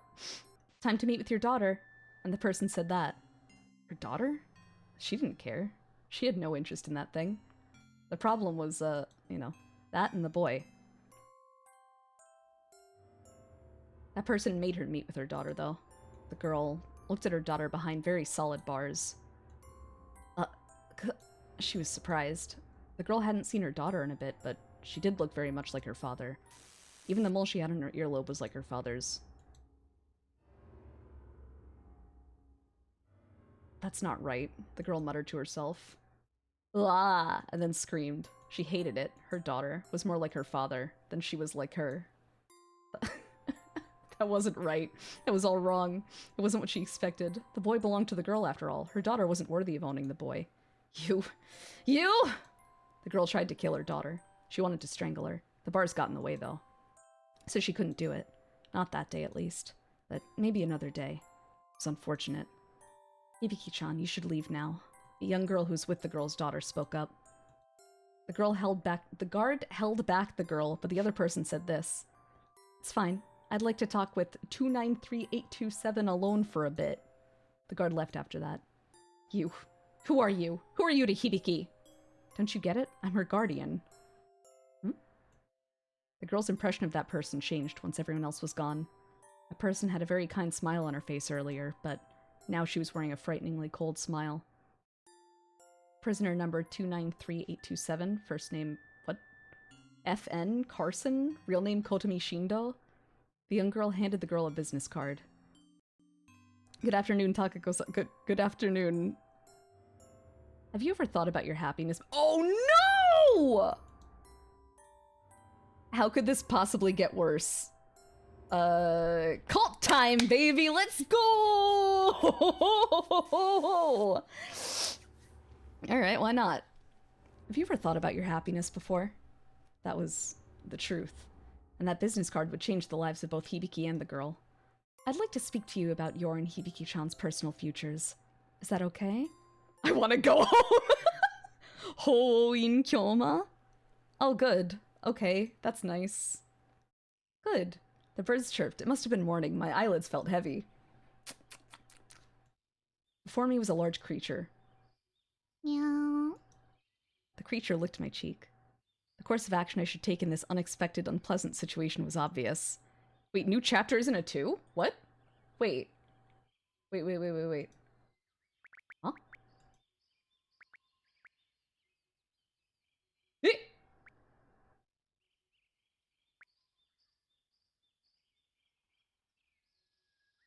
Huh. Oh, because it's a new title, I guess. Just to distance myself from that unpleasantness. I quickly got up, sending the creature evil, horrible person! Morning, darling. Oh, I can't talk, oh my god. Morning, darling. So flashed me a devious smile. It was obvious she was the culprit. Why are you here? You forgot what happened last night? What happened last night? Yeah, try to remember. I will take a sip, thank you, Fuzzy. And I'll stop schwimping. Let's go. I'm counting on ya. Leave it to me.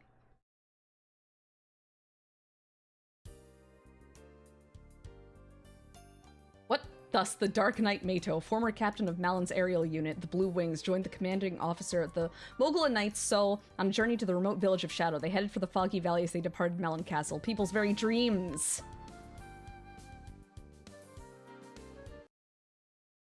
Were in the airships they had built, and Later. those airships had become so powerful that they were even capable of soaring through the skies at unimaginable speeds. Their dreams were realized, their desires finally fulfilled. Good morning. I headed for the living room. Breakfast was already prepared. Mato-san, good morning. Good morning. Shall we begin? Looks delish. How'd you get to the table before me? Is this new? I feel like this is new. I believe this is new, yes? I'm feeling a little rebellious. The laws of physics can eat it. At least follow the laws of time. Seriously. Was she some sort of monster? How could someone walk that fast? I couldn't help but think that as I looked over at Sol. Well, whatever. We began to eat after that. So yummy. Shimon took a bite of dried horse mackerel. What the fuck? I really can't have a stream without horses coming up somehow, huh? Yeah, it tastes better today. What's that mean? Exactly what I said? I had a bad feeling about that. I looked over at Riri, who simply wore a wry smile on her face. Did Riri make breakfast today? Yes, I took care of it today. Oh, so that's why Shimon was mad. Shimon. I tried my best to make her feel better. You're still improving, thus you possess hope and dreams and... Well, I tried. But it seemed to have the opposite effect. Riri. Yes? Help me out here. It's too late. Riri made me realize that it was too late. Oh! Don't eat other people's food! Huh? Shimon was pouting, but she was soon distracted by So, who had attempted to snatch her food. Why is So such a good girl? Anyway, about what's planned for today. I wanted to confirm our schedule, so I addressed Riri and Shimon. We're supposed to talk to the village chief today, aren't we? Yeah? Shimon sounded dumbfounded. What? What's wrong, Shimon?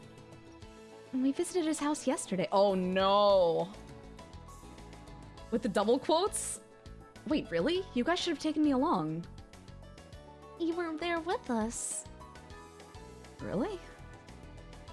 The chief said he recalled that Kotomi-san owned a book related to voices.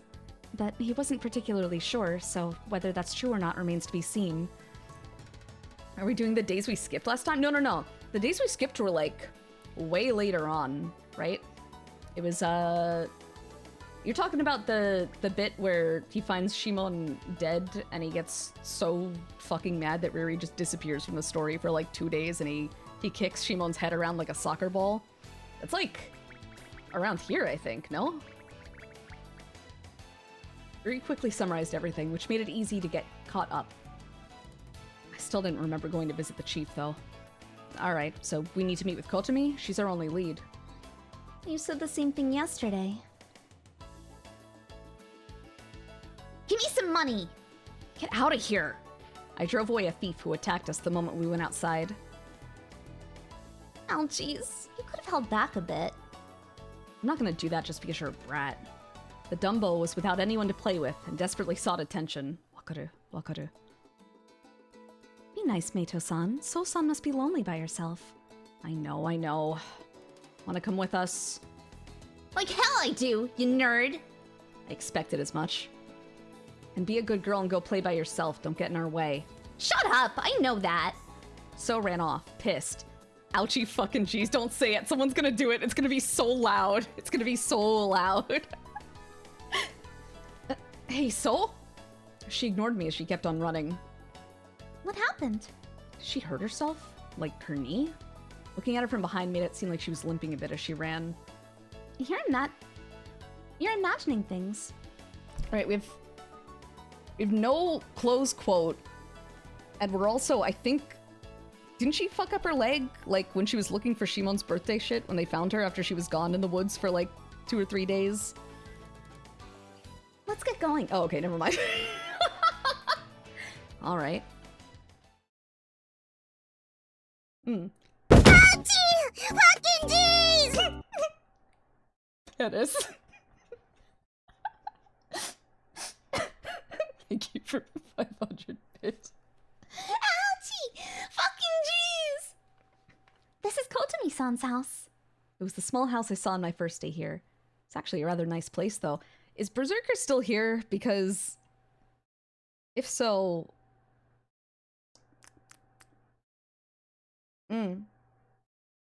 It seemed kind of a waste for someone to live in a place like that on their own.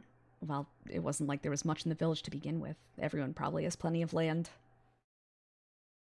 Kotomi-san? Oh, Shimon-san. Good morning. May I ask who you're with? They met yesterday! Good morning. My name's Riri. Morning. What? Oh. I'm Meito Tanabe. I'm Kotomi. A shadow named Kotomi greeted us. She was quite polite. What do you need? The village chief told us that you have a book about voices. A book about voices? One moment. Kotomi stood up and began to rummage through the large collection of books she had on her bookshelf. Want us to help? Sorry, but could you? I shot my gaze at Riri and Shimon. Riri seemed to pick up on what I was trying to say. She explained it to Shimon, and then we began to search for the book together.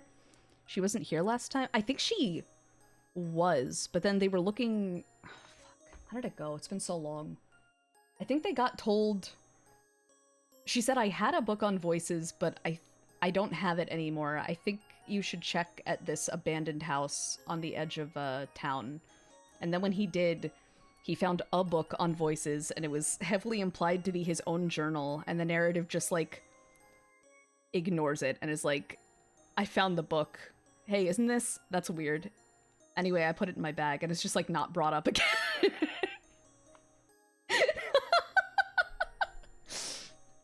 Riri seemed to, yeah. Voice.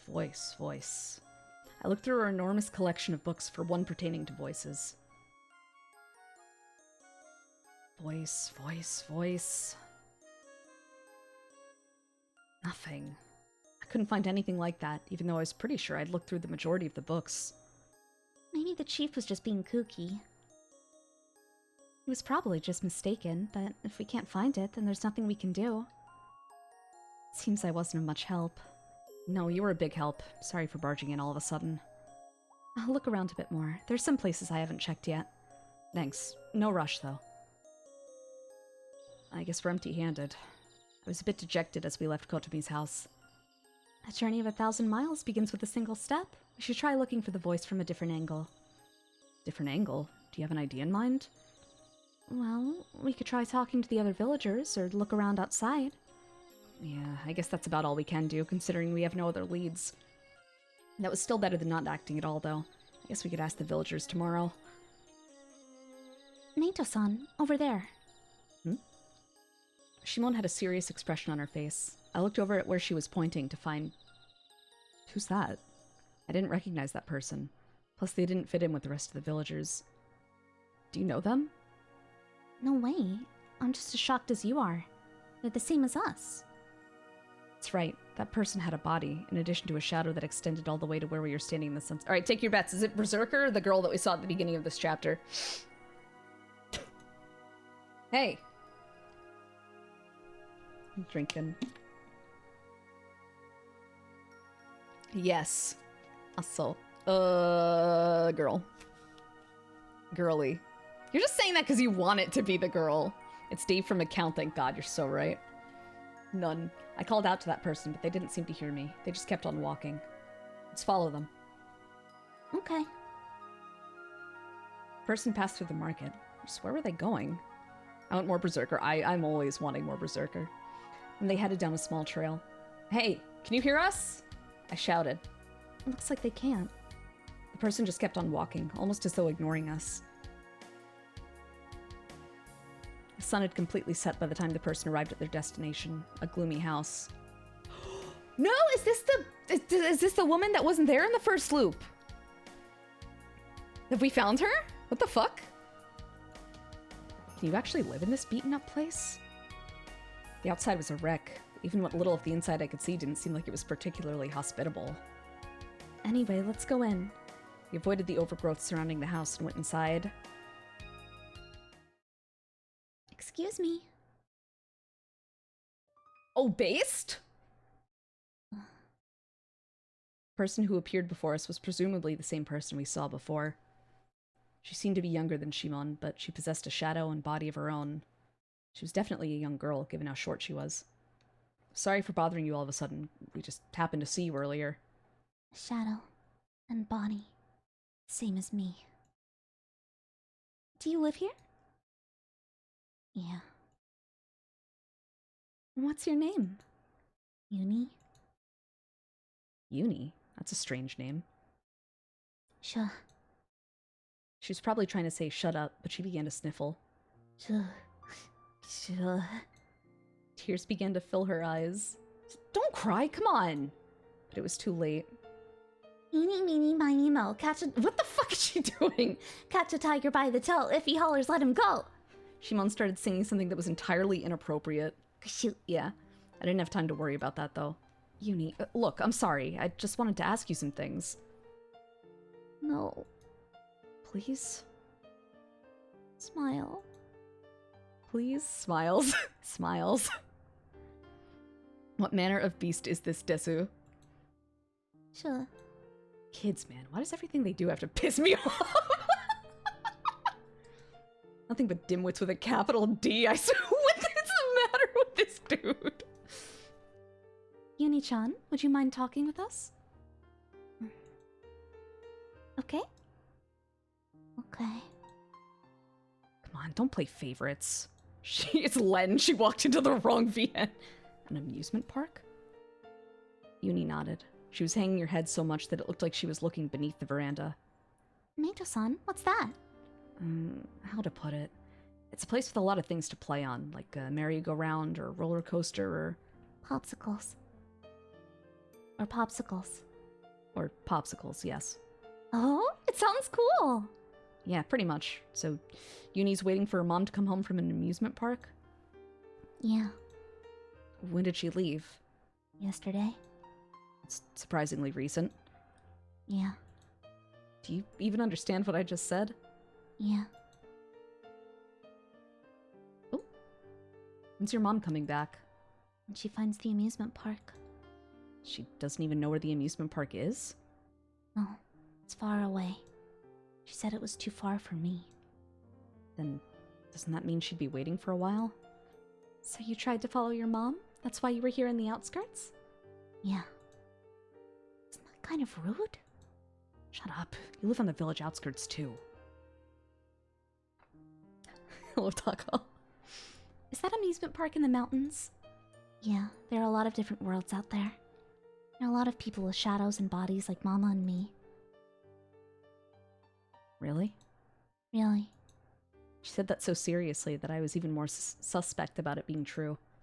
Mama said she wanted to show me the blue merry-go-round, the banana-shaped Ferris wheel, and the fairy tale bathroom with cup-shaped toilets. She had a strange mother. So, what are you doing till your mother gets back? You're gonna die if you keep living here on your own. I'm fine. Mama said the being of light would come pick me up. Brother!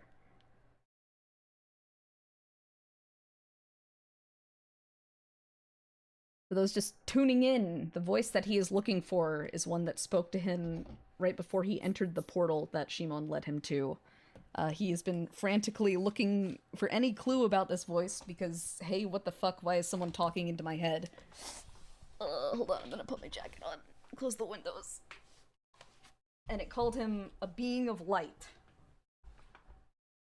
Or no, wait, he said the voice sounded pretty young, right? Was it hers? I figured it was the mom's, maybe not. Ugh. Maybe not. Turn around. Ugh. Was tripping out for a sec earlier, didn't realize you were providing it. What, really? That's so nice. What the fuck? Thank you. Hideously beautiful. Huh? Mama said she wouldn't be back for a while, but she told me to wait for her with the being of light. Being of light? That couldn't have been a coincidence. Meito-san. I know. There was a very good possibility that Yuni's mother was related to that voice somehow. She might have even been the person who the voice belonged to. Yuni. Would you believe me if I told you that I am the being of light? But you're an old man. No, I'm not. Well, it's up to you if you want to believe me or not. Just come with us. You don't want to starve to death, do you? Shimon-san, is that okay? Yeah. Oh, brother. Hit him with the okay. No one has made So dinner.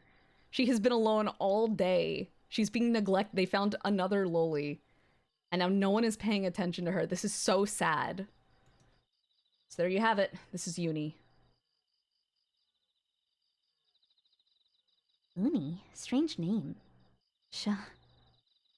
That was exactly how she reacted when I said that earlier. I was glad she wasn't mad at me this time, though.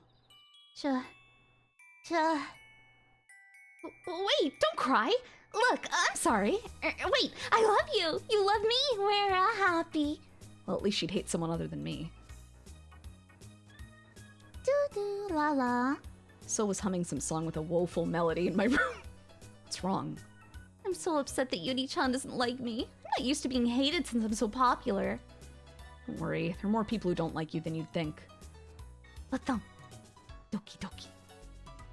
It's got your heart beating. She didn't respond, though. She just fell into the futon I just laid out, which, by the way, was my futon. Well, why would a parent just up and leave their kid to look for an amusement park? Ain't that a bit contradictory? Oh my god, I can't talk. I don't get it either. She probably wanted to show her another world or something. A world filled with people who have both shadows and bodies? Yeah, it might even be where you're from. Where I'm from, huh? You're not interested? Who knows? Who knows what could be beyond that mountain? Who knows? Wow, she's me. I'm interested. Of course, I was interested because it could lead to information about that voice, but I was curious about a world with people who possess both shadows and bodies, too. I wonder what it's like. Are they all crazy folks like these people, or maybe... Snizz. Hello, Matty, how's it going? So had begun to snore before long. She must have been tired. I'd imagine she was horsing around doing unproductive things all day. Good night? What's with the quotes? What did they mean by this? Sew your sticks. I was going to put the blanket on her when I noticed that her knee was bandaged. Query tend to it? It looked kind of sloppy for something she would have done, though. So it's going to be annoying if it gets worse in double quotes. Ugh. I rewrapped her bandage and got another futon for myself, then went to bed. Let's go! Happiness. Kotomi-san suddenly said that. We ended up doing what that person said, and Hibiki and I were both able to be happy. Why? I asked Kotomi-san why, though as she continued to smile, she didn't tell me the most important thing yet. Why'd you end up coming here? Oh, wait, why did you end up coming here? That person invited me. Why? So I could be happy. She told wrong person. Why'd you end up coming here? That person invited me. Why? So I could be happy. She told me that we have to rid ourselves of the flesh. Why? Simply put, well, what do you like? Anything's fine. Oh, anything's fine. Let's say that something you love is right before you. What would you do? Eat it. So you want to eat it, but in reality there's only one of that thing that you love. It won't come back after you eat it. But what if a thing you loved was permanent? What if you could eat it forever and ever without it disappearing? It'd make me happy? That's right. Happiness. That would indeed be happiness. I wanted to continue killing forever and ever. That's why I rid myself of my flesh and came to this world. What? How's the stream going? Well, her Somniac gestures. Pretty good. The quotes are slipping from myth to themselves mid-sentence. Hell yeah. Was Berserker seeing color? Yeah, so he talks about that earlier when he's going through the fields and he's like, wow, this world is just like mine, except none of the shadows move instead of running from me and begging for their lives.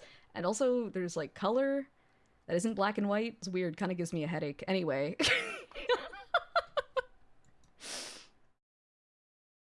What's the name of this game? It's called Myth.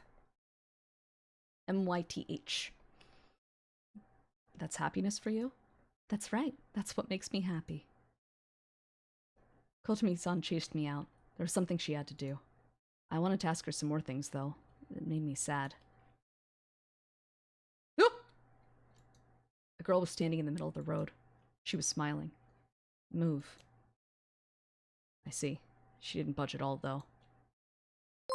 Oh, Izzy, thank you so much for following. Welcome to the White Rose Cafe. Why? What was that? Was that what she found happiness in? Holy shit. Just standing there forever? I tried to lick her cheek. The girl didn't move. I tried— What?! Okay, yeah. Uh-huh. Why don't you move? Oh no. You don't need your legs, right? It'd be much more comfortable to just sit, so she didn't need her legs. She definitely didn't. Don't need them! I kicked the girl's legs. I kicked them over and over. The girl just stood still, though. Ugh. It made me unhappy. Was this her happiness? I thought happiness was supposed to be different. I know it's not on screen. He popped a boner. And I don't know where this scene's going. Like Kotomi-san and me. Happiness should be— Aha! Oh, okay. Anyway, I guess he just moved on. Very cool, love Berserker. I had to find her. I had to find Hibiki Shindo. Then I could be happy. Is this why she was limping? Sure was. I spoke to the person I met earlier. Thank you for your help. You just ignored me as you walked away, though. I had said what I wanted to, so I just walked away, too. I knew it. I knew it was there. Oh no! I had a feeling it'd be here. Because this place was much like that place. Even her room was there. It was very dark, but I knew it was her room. Regarding changes in Meito Tanabe, report crisis, aka Ragnarok, restores ego as soon as— So you came. Someone suddenly spoke to me. What? It was Loki-san. I was shocked. Come here. Loki-san said that to me. Something felt off, though, so I didn't listen. Happy, happy, happy. Bubble, bubble, bubble, bubble, bubble. Happy, happy, happy, happy, happy. Just come here. But he pulled me to him. Loki is a guy that, in his story previously, they kept in the basement. And he ate him, I think? But otherwise, he thought he was a pretty cool guy. Is there really an amusement park out there? I couldn't help but ask Uni that as she sat on the veranda after breakfast.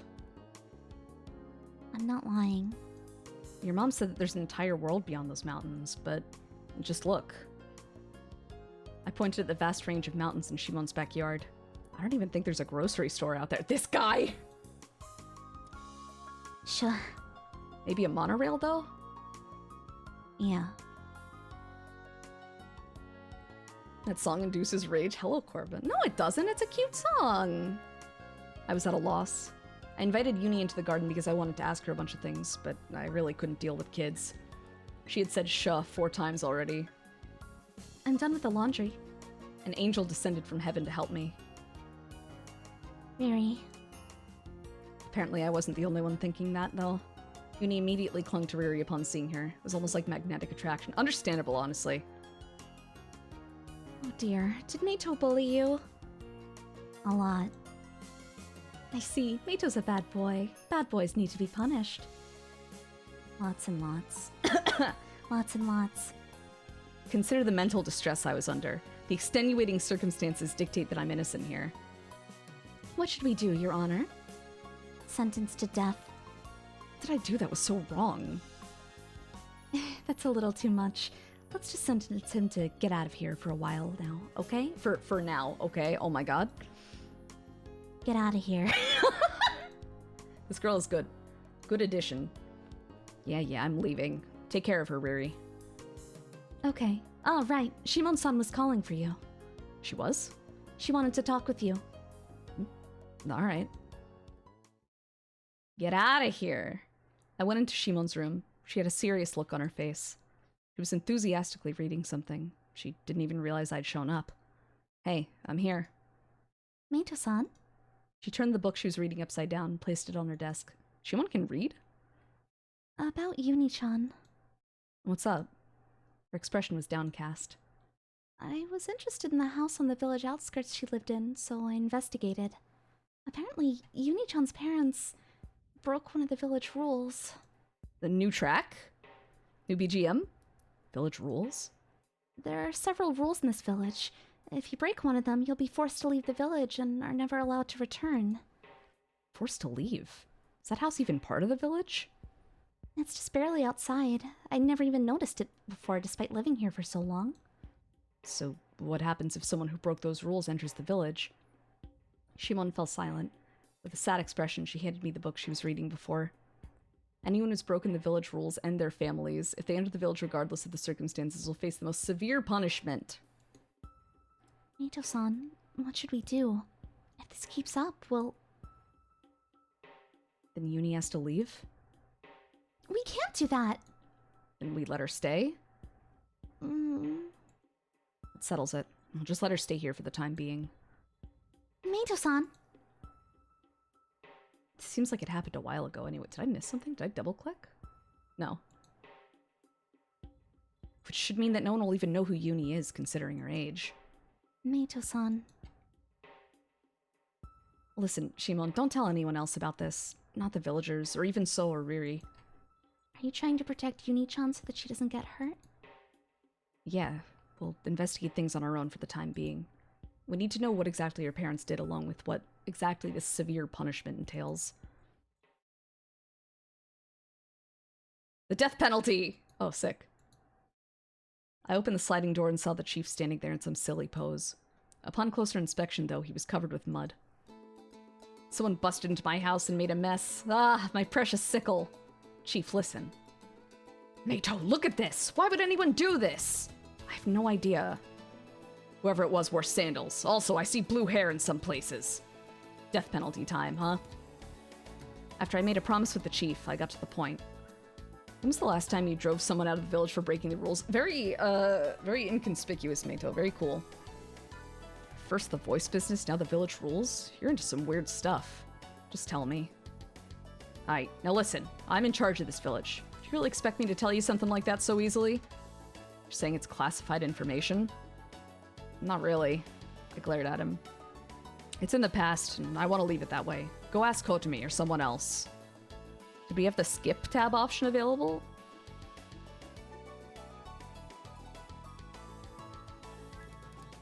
What?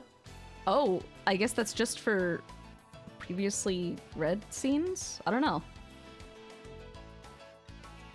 Death penalty? That seems to be today's theme. Not a very pleasant one. Meito-san, how did your village... How'd your visit with the chief go? I shrugged. It was fruitless. Shimon seemed to have expected that to be the case. She handed me a book. What's this? The village rules are written in it. It's more detailed than the book I have. Please take a look. Rule breakers, as well as those who protect them, will be given the death penalty. You're right. It's very thorough. Maybe that's a bad thing, though. Maybe. What's a bad thing? Meito-san, hello. Hey, we're investigating human ecosystems. We just learned that Shimon's brain power is not good. That's not true. Shimon-san is a clever girl. Kotumi-san, I have to confess something. I put frogs in my miso soup. I'm always serious, by the way. Shimon's acting was the real deal. Seeing her with tears in her eyes made me determined not to let them go to waste. Hey, Kotomi, when was the last time someone broke the village rules? Broke the village rules? That's unusual. The last time it happened was ages ago. Man, no one seems to be able to give us a straight answer. Anyway, Meito-san, there's something I want you to do for me. Huh? What? That's sudden. I loaned a book to Shinzo-san. I'd like for you to retrieve it from him. Get it yourself. There's something I need to do. I'll be sure to let you borrow the book once I find it, okay? What? Huh. I looked around the market for Shinzo when I heard someone shouting from the deli in the corner. I ain't lying! I hate salmon roe and lies more than anything. That can't be true. Why would there be a monster in the mountains? What? You don't get it! Just shut up and lend me that knife! No, I can't do business without it. What the heck was she up to? Meito! Meito, say something, will ya? What? I was playing, right? And then I heard someone scream up in the mountains. Oh, say, can you see by the dawn's early light? Did her sprite just, like, appear, or did it change? Did that look weird? She was so excited that she suddenly started singing. Okay, enough of that. Yeah, can I get some 07s in the chat? Hey, old man, have you seen Shinzo? He said he was gonna take a nap. Might want to check by the village entrance. Alright. Voice crack. Alright, thanks. I headed for the village entrance. Hey, listen to me! Listen, so, that was likely just an echo. Did you yell something out there? No, it was a person. They shout something 10 times a day. Did you say something like this? Woohoo!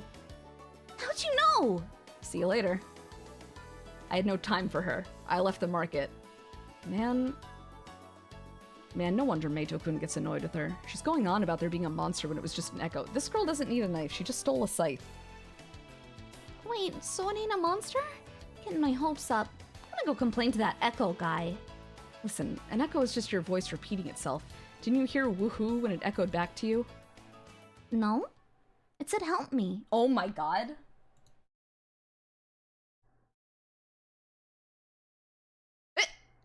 Huh. Are you Shinzo? Huh? Who are you? A man showed up from behind a tree. His body seemed almost hazy. Oh, you're... Brother. Here. The sun had set by the time he retrieved the book. Thanks. I took the book from him and scanned through it. It seemed it was like a novel of sorts. Man, you're being worked to death, ain't ya? I really am. I don't even have time to be doing this sort of stuff, but here I am. What are you doing? I'm trying to learn about villagers who broke the village rules. Did you ask Kotomi-san about it? Yeah. Was Shimon-chan with you? Yeah, why? I get it. Shinzo stood up and looked at me. Kotomi-san was likely concerned about Shimon-chan. What do you mean? Follow me. Oops. What? He pointed at something. What's this? There was a dusty baby carriage there. Must have been abandoned ages ago. It was of wooden build, but all moldy and dusty. The insides of it were all messy, too. Honestly, most people would probably mistake it for some old stump or something.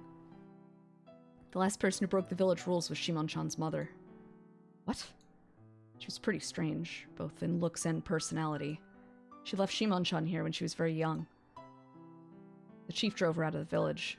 Rules of the village state that Shimon-chan should have been driven out of the village too, but apparently she was very young and weak. So that's why the chief raised Shimon-chan in her mother's place. Why didn't the chief chase her away after? What? Dunno, maybe he grew attached to her? Or maybe he thought she was innocent?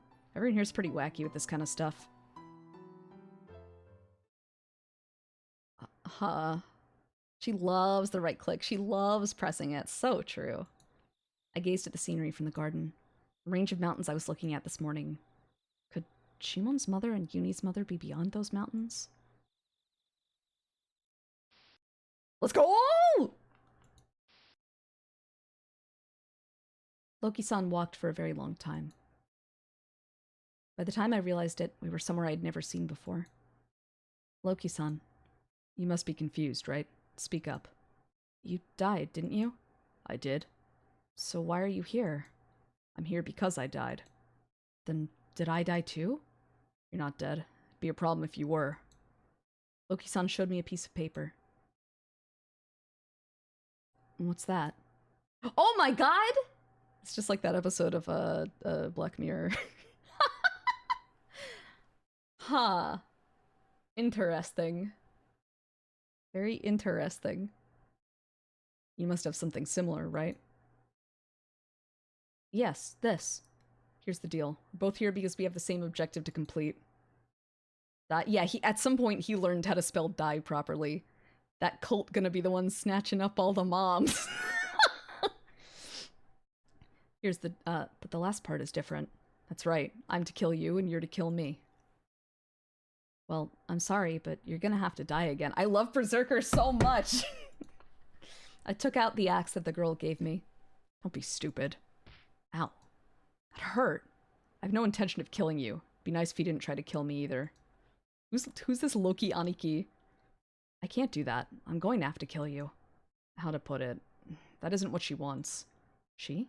Odin? Loki-san nodded. Camouflage. You probably don't know what I mean by that, though. Anyway, that's what Odin's real objective is. Give me your paper. Loki-san dirtied the piece of paper with a bunch of mud. Then he showed me the piece of paper again. This is her true goal. Meito Tanabe? That's it? Yes, that's all that matters. You can kill or do anything, but it'll all be pointless. Because they're all already dead? Yeah, pretty much. No, Hinamizawa. Loki-san explained to me that I didn't have to kill him or Hibiki. I wasn't sure if that was the truth, though. Is that? Right when I was about to say really true, I heard someone scream. They screamed, "Help me." Alright, we've got to hinder them somehow. Hey, that person is saying help me. Shouldn't we help them? I was being serious, but Loki-san just laughed at me. That's funny coming from the guy who ate a helpless person. I only ate you because I loved you. I was frustrated, so I said that back to him. Yeah, I know. Eating to you is an expression of your love. He seemed like he was making fun of me, so I was a little mad. I don't think I like Loki-san as much as I used to. Loki-san kept heading deeper into the mountain, so I followed him. Where are we going? Into the mountains. That spotlight won't reach us over here. Then he said we can think about how to kill Meito Tanabe. Brother, my eyes are starting to hurt. It seemed like I could see more colors than before. It was strange. Look over there. There were a bunch of things where Loki-san told me to look. On the right was a bunch of buildings. And a big puddle. What is this? Wow, that looks really fun. This is myth. Myth? An awful delusion. It seems like it's the center of an endless world, but in reality it's as flat as a piece of paper. Huh. Hey, kept you waiting, huh? Loki-san spoke to someone leaning against a tree. It was a girl. This is who you were trying to kill. What? Hibiki Shindo. It must have been her because she was a girl. She didn't react at all, though. Hello. Oh, hello. I tried speaking to her. But she didn't respond. I picked her up along the way. She'd make our progress stall if I left her there. I can't kill her? Yeah! Wah! I was shocked. Hibiki suddenly shouted for some reason. Berserker, be careful with what you say. She's very sensitive to that word. Please, I'll do anything. Just don't kill me. She's a poor girl. Don't forget that. I learned something new. What the fuck is happening? Interesting. Okay, I think we're gonna take a little break. I gotta, like, refill my water and stretch my leg. It's been 3.5 hours. Yeah, okay. We'll take a little break. Thank you for hanging out with me. I appreciate it. So, I'll be back in a little bit. What do we say? I don't know. I don't know how long I want to stream today. Play it by ear. Alright. I'll be back. ちょっと待って。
Mic is not unmuted. Okay.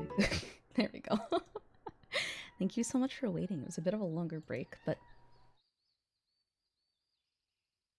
Yeah? Yeah? What? Come here.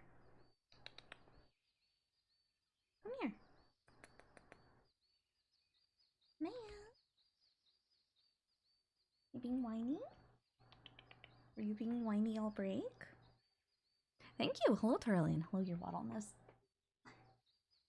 Did I say hello, Memento? I think I did. Maya. She wants to play so bad. She is so mad that I'm streaming. Listen. We'll go a little bit longer, okay, Maya? And then I can have dinner and we can play. Meow. Meow. Maya. Okay. She's up on the desk now. Nice cat. Maya. She does not understand that Goshujins are here. She does not understand how any of this works. You purring? Hmm? Bee cat? Let her stream give her a live 2D model. She's gotta pay me for that. Right? You have any human money? Oh, I guess not. She said, "Meow." Did you hear her? Maya? Oh. Are you mad? Oh. She's pretending she's mad, but she's also rubbing her face against my chest. Oh, baby cat. I'm gonna read a little bit more, okay? Can you relax until then? Gonna be good? She's not a tsundere. She's just a good girl. Okay. Checkmate. It was morning. The chief and I were playing shogi. Hold on, can't you go a little easier on me? Be nice to people from other worlds. I just wanted to say that once. That okay? Well, no takebacks. I guess that's the best you can do. The chief began to happily clean up the pieces, and I got to the main topic of entry. Can you stop rubbing your face on the microphone? Maya. Maya. We're trying to read very serious, very confusing visual novel Myth by Dojin Circle Tempo. Okay. You gonna be good? Stop. Why are you like this?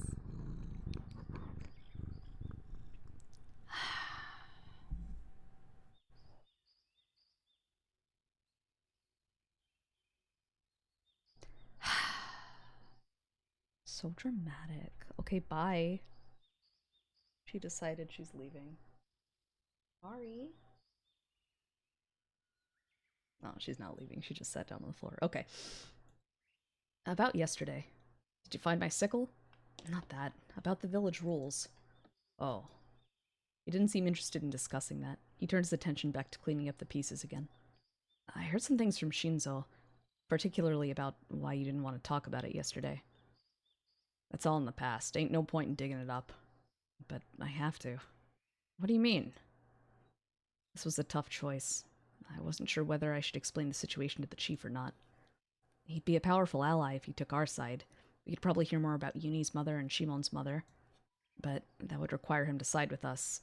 If he flew off the handle thinking we were protecting villagers who broke the rules, then we'd be screwed. I had to think about it carefully. Rustle, rustle. I heard something from the garden. What's that? The chief seemed to pick up on that sound too. We headed for the garden to find the source. It was so. She was holding the chief's sickle. Hey you, what's that in your hands? I was totally going to return it. Ain't I just the best? You're the worst. Stealing people's stuff makes you a thief. Sorry, I just really wanted to use it. Tutu. What? Tutu. How about... Fuck you. What are these... What? You ain't getting away with this. How about some... What? Don't fall silent.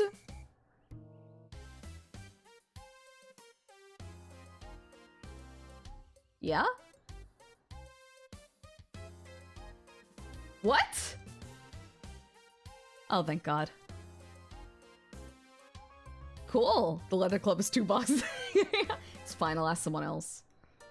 Oh, he actually left to go ask someone else. Also, have fun at work, Gorian. Thank you. I will stop schwimping. I left the chief's house when Mato. someone unexpected showed up. Also, good morning. Good morning. Good meowing. Uni. I quickly scoped out our surroundings. We were in the market. Luckily, no one was paying attention to us. Why are you here? Riri.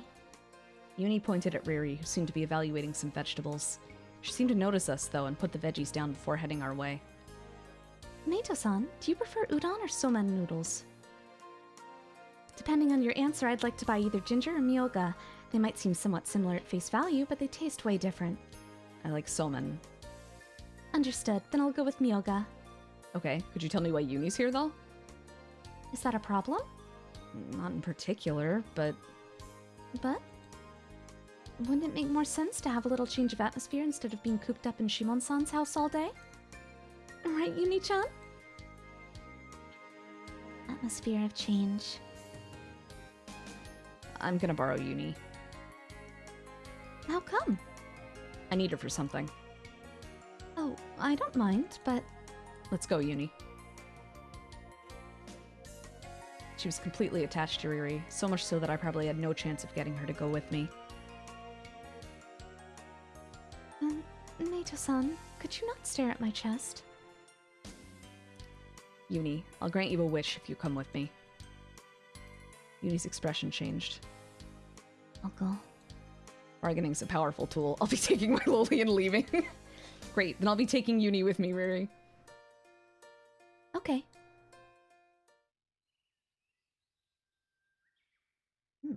This should be fine.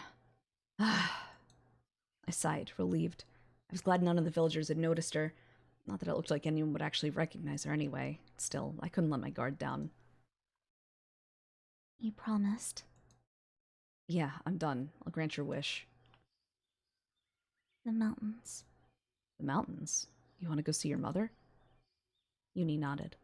We can't. It's too vast. We'll end up getting lost. Mama. She'll come back, I'm sure of it. Just hang out with us till she does.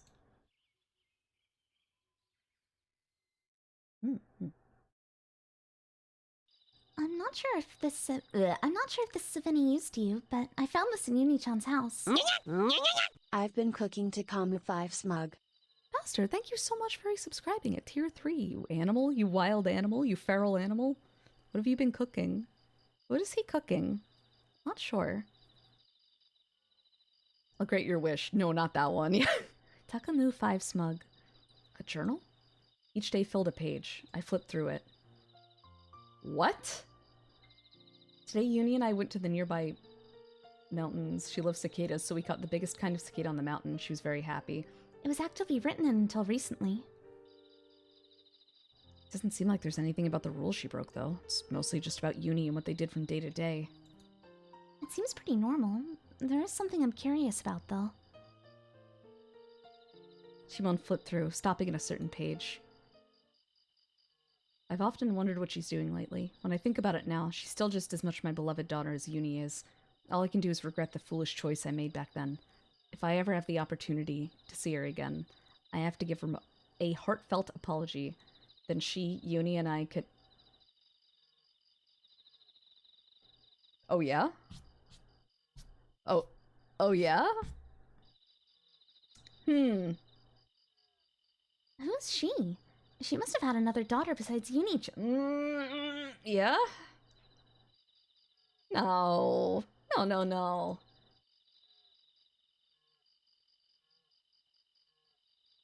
Could I ask you something? You don't seem to have parents. Mito! You don't seem to have parents. Yeah, I was just always here. Well, not really. Don't you get lonely? Not at all. Aren't you interested in your parents? I'm just an optimist. Why are you suddenly bringing that up? You're so dense. Hmm? I'll have you meet her sometime. My mom? I want to meet her too. Thanks, but I'm not really that interested, so don't worry about it. I'm just used to being alone. Having a family or a mother or whatever isn't really on my agenda these days. Meito-san? Yeah? I hope Uni-chan's mom comes back soon. Yeah. Cool. Very nice. Trees. Oh, the fucked up village music? I just got an email from Netflix that I created an account. Ugh, yuck. Trees.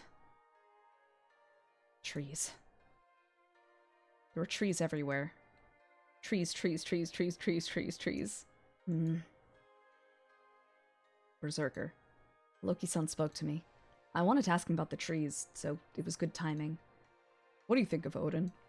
I like her. I responded right away because that was the response that immediately came to mind. I see. Loki-san muttered to himself. Then he stared at me. I wasn't sure what was wrong, so I stared at him too. Why? Oh, why? He said that to me after. Why? Why did I like her? Because she led me here. Right. She taught me the way. I didn't know what to do after I ate Mama. Surprised to hear you say that. Was it really that surprising? Was it strange that she led me here? What do you not like about her? Or what do you not like about her? Oh, what do you not like about her? I like her. I don't dislike her. I immediately responded to him. I thought about how Loki-san asked me strange things. Isn't it strange to say that you like someone and then that you dislike them? Even if you like her, there must be something you don't like about her. Loki-san says such weird things. So I decided to get back at him by asking, how can you like someone if you dislike parts about them? You can like them because they have things about them that you dislike. What? Also, hello, Moy artifact. He responded right away. He must have already had the answer in mind. But, Kotomi-san, I said that loud enough so that Hibiki could hear me. She was silent this whole time. I was going to make her very happy. Said that she loves Hibiki. What? I turned to Hibiki by the time I said loves. The reason why I stuttered is because I was excited. I was hoping that Hibiki would smile and make me happy. That was my plan. It hurts. But I failed. Why do you do such hurtful things, Hibiki? She was a shadow, so I didn't understand. I would have killed her because it hurt if I could. Or I would have killed her because it hurt if I could. I was curious, though. Why did she do that? So I held back my urge to kill her and cried instead. A sly pig. That was the first time— oh. A sly pig. That was the first time I heard her speak. Her voice had a murderous tone to it. A pig with human knowledge. That's what she is. She's happy so long as she has feed. She uses her knowledge for the purpose of acquiring feed, so that she can eat it. That's the only reason why she lives. Yeah? Eat? Eat it. I can say, from the bottom of my heart, that I can't love a pig. I don't want to be a part of a pig's love. Why? Oh, why is it not okay to eat feed? Why do you think that, Hibiki? And Kotomi-san isn't a pig. I said everything I was thinking. I love Berserker so much. My embarrassment mixed with my sadness, so I cried a lot. She never held me or played with me. The only thing she did was feed me until I was able to walk on my own. Didn't hold or play with her? Is that why Kotomi-san is a pig? Pig. Pig. Pigs can't feed people, though. I told you, she has a human brain. Oh, that's why she said she's a pig with human knowledge. I get it now. You can like them because they have things about them you dislike. That's what Loki-san said. He probably meant that for Hibiki. So I stayed quiet, but then Hibiki stayed quiet too. Maybe he was saying that to me? I was kind of anxious. So I tried to speak up, and... You don't understand a thing. Oh, Hibiki spoke up before I did. Jeez. If you understood how I feel, I'd be amazed. I'd think better of you. Have you ever been killed? Have you ever been killed hundreds of thousands of times? I've been killed before. This guy next to me knows all about that. Oh, I've been killed before. This guy next to me knows all about that. Loki-san was speaking to me that time. He was smiling, so it made me happy. I ate him. Haha. And what about the latter? Hibiki continued. Loki-san said he hadn't been killed thousands of times, though. It's too much, at first. Being killed over and over again, having your head cut off or beaten in, being burned alive, having your skin peeled off like an apple and then salted, and that happens over and over again as you immediately come back to life. It hurts, it's suffering, it's sad. And the person doing the killing will get bored eventually, so they'll think of new ways to kill you. What is this music? And you'll be killed during that time too, beaten with sticks. But they're pigs after all, so it takes time for them to come up with an idea. Once they do, they put it into action, and if you're already on the verge of death, then they'll slaughter you. And once you come back, they'll do something else. They'll keep killing you till they get bored. Hibiki was talking on and on. For a second I thought she didn't have a face. Well, she doesn't have a face, but how long did that last for? At least 24 hours? Eventually you get bored too, because no matter how much of a fight you put up, you just end up being killed. So it's a waste. That's why you end up resisting. You make Jesus. The person killing you will be unhappy, and that felt good to me. But even that gets old eventually. So if you try to endure it, it still hurts. And thinking about it, there was no reason for me to be glad about making a pig unhappy. She talked so much. I was wondering if she was even breathing still. So after that, you make an effort to act like you're really in pain. You scream as loud as you can and cry, and by doing that, it gives me the goal of being killed. Having that kind of goal makes me energized. It makes me want to try my hardest to see how loud I can scream or whatever next time. I even held the first screaming tournament on my own. The winner was me. The prize was death. Even that gets boring eventually, though. So what happens is you end up being jealous of your past self. Because in the past, you used to feel pain or suffering or be sad when you were killed. So by that point, being killed is just part of your life, like eating or defecating. You'll be killed forever. In the past, in the future, that's all that's left. Once you reach this point, everything's simple. All your emotions fade away, and that means you lose the active thought. You don't even need to think anymore. Then how did you escape? Loki-san finally asked her that. Hibiki responded like she'd been waiting for the question. I found out that I had the choice to escape. I just noticed it one day, that even this rotten, sacred world has an escape route. An escape route? I asked her that this time. Hibiki glanced at me before answering. Stepping off the stage. My thoughts changed after the 10th day. She sat down in a stump as she said that. The fusion of character and self. That's what this world aims for, right? The shadow-faced Loki-san as she sat on the stump. Oh my god. So I looked at Loki-san too. But no one said anything. Hey, remember how Hibiki, disappears after the 10th day or so? She sure does. That is something that she does. That is something that she does. This is... I didn't recognize that lady's voice. Maid Tanabe, what are you doing? What am I doing? Nothing. I don't understand. What's going on? I tried following your gaze. Was that a TV? It's all scrambled. I'd learned of this before. The picture wasn't being broadcast, meaning that... Was something being shown on the TV before? Is this the end, or did the tape get cut off? I hope it's not the latter. Because if this was all in vain, it'd mean there was no meaning in Riri losing her life. Huh? Huh? Oh, wait, Riri's dead? A stretch, thank you. Don't joke like that. The look on her face suggested that this was all too real. That can't be real, right? The girl's expression didn't change. Nato? You're kidding, right? I left the small room I didn't recognize. That can't be right. How could Riri have died? Also, thank you, I will sippy. I didn't know where I was. The scenery looked familiar, but it was different. Riri! Riri! I called for her. Riri! I couldn't stop. Riri!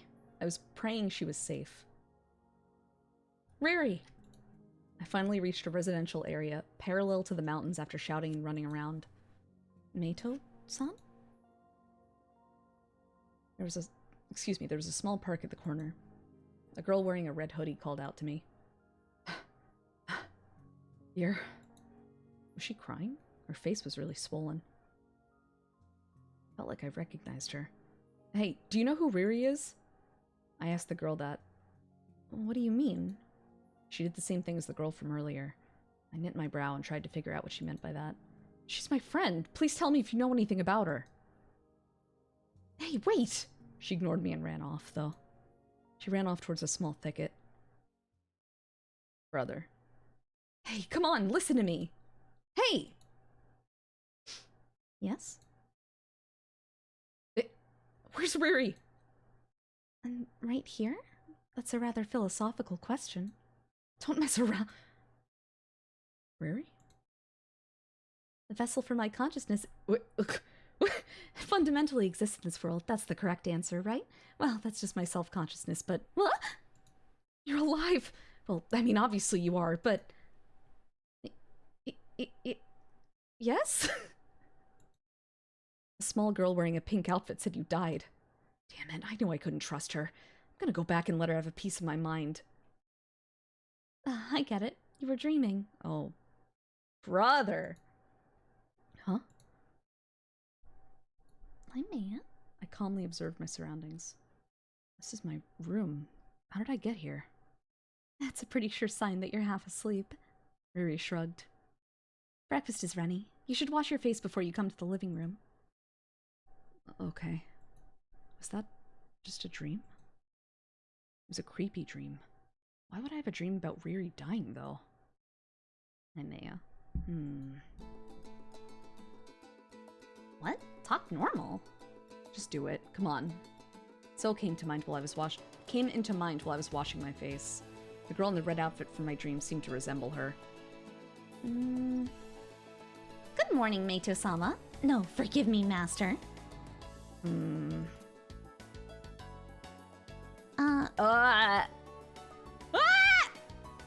Sorry, Maya.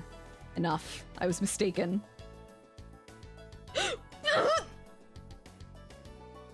The dummy kept on going, though.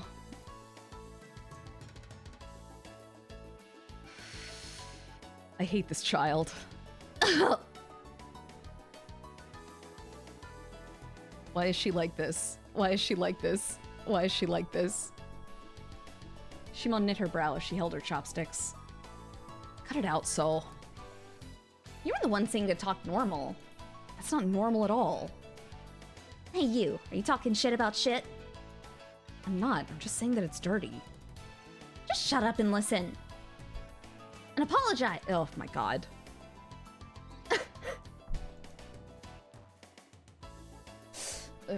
I'm sorry. Could you...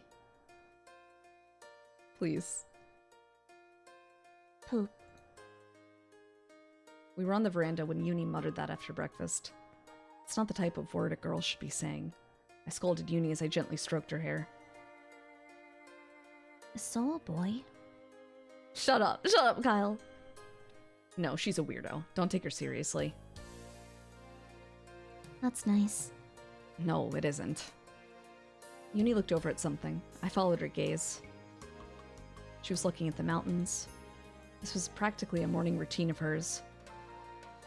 As she gazed at them, she must have been thinking about her mother. We've got a big problem. Taihenda. Suddenly I heard someone shouting. That must be... I recognized that throaty voice. The village chief. Uni, you gotta hide! Gotta hide. I didn't give her a chance to finish as I shoved her beneath the veranda.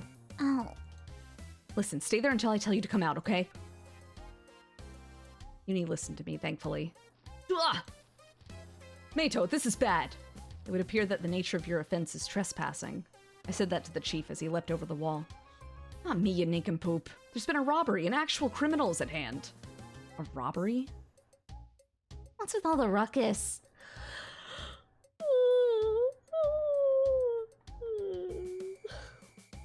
So came out from the living room. Ah! The chief yelled the moment he saw her. Huh? The chief approached her with rope in hand. So must have known what was going on because she suddenly began to panic. That meant that she was the criminal. Chief was rather sharp. Mato! What the fuck? Is that French? The extenuating circumstances are not in your favor. You're a repeat offender, after all. Now it's time for you to get tied. What? Oh, I get it. Y'all are in cahoots. Huh? Gonna... Mm-hmm. She seemed to be extremely mistaken. Ah, Shimon's peeing while standing. Oh, really? Where? Stupid girl. Gotcha. Chief quickly tied So up with a rope after I distracted her. That's the oldest trick in the book. And why'd you fall for it? Why won't I say it? Because you horrible rabbits will clip it and use the audio as a Discord notification. And you can't argue with me because you did it multiple times. And I don't trust you anymore, so I can't say embarrassing things. That's my answer.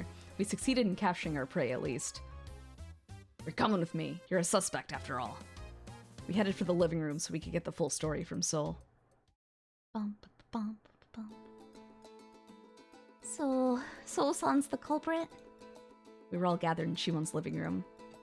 We would never do that. I would never do that. That's besides the point. Hey, it's really not. Shimon seemed annoyed as she asked that. She was doing laundry earlier. I ain't done nothing, idiot. So's hands were tied together with rope. Ain't nobody else who could have done that besides you. Just confess. The chief held the rope as he said that with an angry tone. I told you I don't know nothing. Okay, who was it who took my sickle then? Could we hear the whole story first?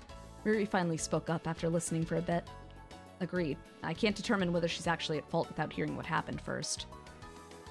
Fine, this is what happened last night. I'm loving it. I just finished coming up with a thoroughly... Alright. Elaborate plan to peek on Shimon in the bath. You really are the worst. No kidding. Shouldn't you be the one who's being judged here? Ah, shut up! That's not the important part. Anywho. Oh? It was then that I realized my plan was half-baked. I could only peek on one of them. That's right. Just 1 out of 3. Do you understand what that means? Well, Meito-kun? That you're a pervert? Bzz, it means I lose 2 out of 3. Ding. So I had an idea. This old dude living there. Maid Tanabe. I'd ask him for help. Look at this criminal, horrible creature. Then I'd be able to see all 3 of them. Listen, I wouldn't have helped you, goof. You just don't get it. Ain't you a man? Don't act like all men are perverts. Maid Tanabe said not all men. Tomato, Watson-kun. I hope men across the country beat you up one day. Anyway, just listen. Bacon cheese quarter pounder. I was looking through my dresser for a certain something. It would be an unbelievably useful tool for communication. And what was that? The whistle, the one only shadows can hear. Whistle?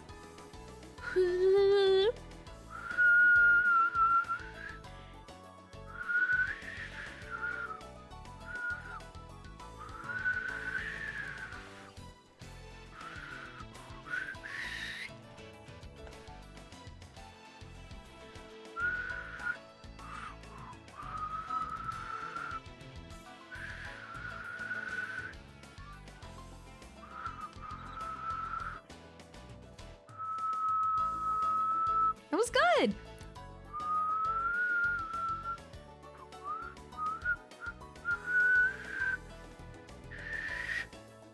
Thanks. Thank you. Thank you. Thank you. Thanks. Thank you so much. Thank you so much. Thank you. Thanks. Hello, Papedo. That was awful. Shut up! Cut it out. Don't waste time like that. It's a village treasure. Only a few people here know about it. Why would you use something so precious for something so stupid? Toho. Just get on with it. That's it. Y'all can guess the rest. The whistle is gone. I'd kept it there for ages. I couldn't imagine that I just up and misplaced it. I didn't think it was any old thief either, because nothing valuable was missing. Which means... So must have stole it. She seems like the kind of person who'd steal it just out of curiosity. What about the village children? They're less likely to have stolen it than you.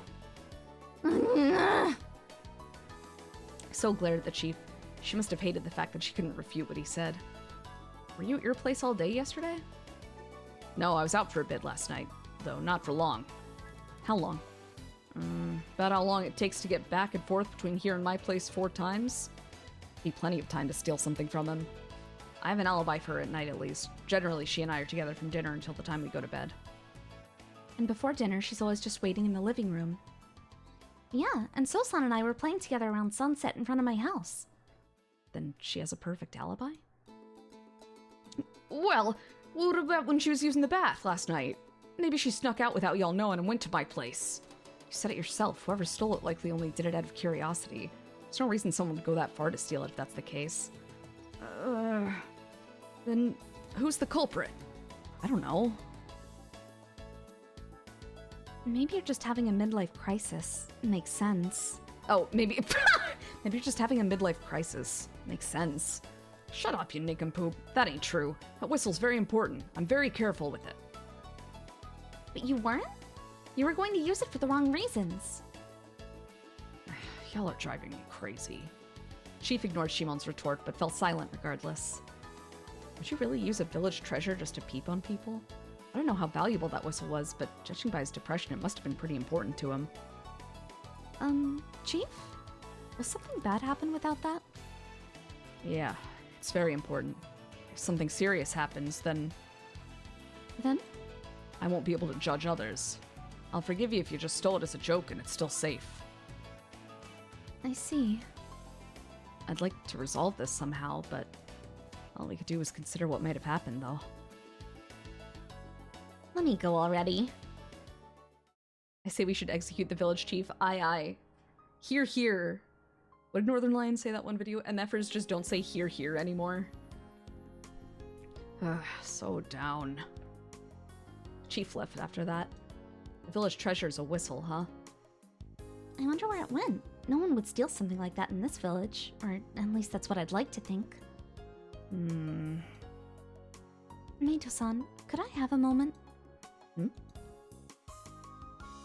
What is it? She began to walk off as I questioned her. The truth is... Hold on, 1 second. I cut her off, though. I just remembered about Uni. She was still probably under the veranda. Uni, you can come out now. Uni crawled out from beneath the veranda after I said that. Sure. Her face was a mess of tears. Was she afraid of the dark? Uni-chan, what's wrong? We were playing hide and seek. I made up a random lie. Yuri didn't seem to believe me, though. The expression on her face was glum. Anyway, what's up? You said you wanted to talk? Ah! No, it's nothing. Hey. Yuri left after that. What's with her? Yuri. Man, alright. Fusion of character and self? Loki-san began to walk in silence, so Hibiki and I stayed quiet too. He eventually spoke up suddenly, which startled me. Hibiki, why do you believe that's this world's goal? I turned towards Hibiki. Walking backwards was scary. Hibiki didn't even look at me, though. I saw it. I saw Shimon talking to Meito Tanabe on the stage. I continued walking backwards. I could hear Loki-san say, "And?" from behind me. On the evening of the 10th day, I was there, on the side of the road, in a place that was hard to see. Then the spotlight came on. Did Meito Tanabe and Shimon come to you? Hibiki nodded. Did Loki-san know what she meant? And? Oh, I guess he did. Loki-san's amazing. Shimon said this to Meito Tanabe. I won't let the tears you shed go to waste. It was then that all the questions I had about this world were unraveled. You have an interesting way of putting things. I know that word she said. Unravel.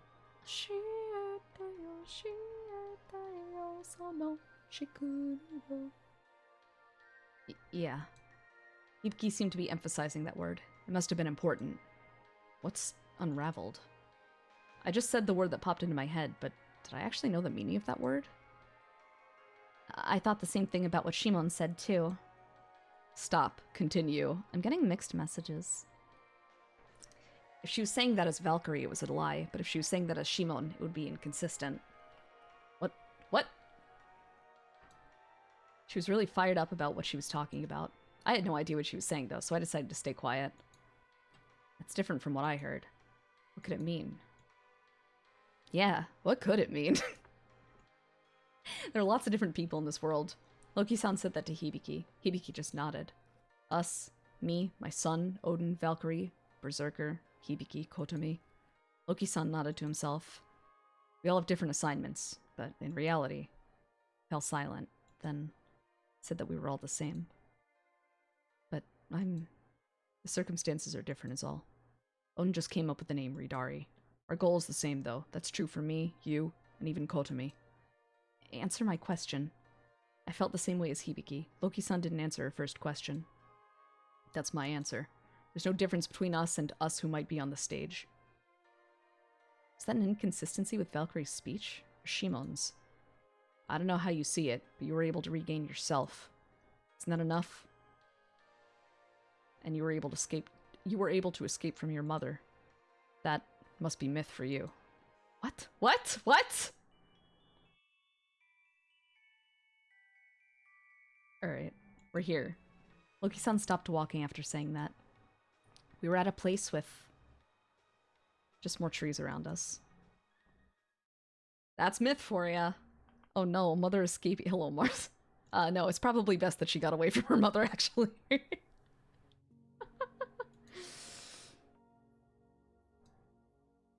I've been having a lot of weird dreams lately.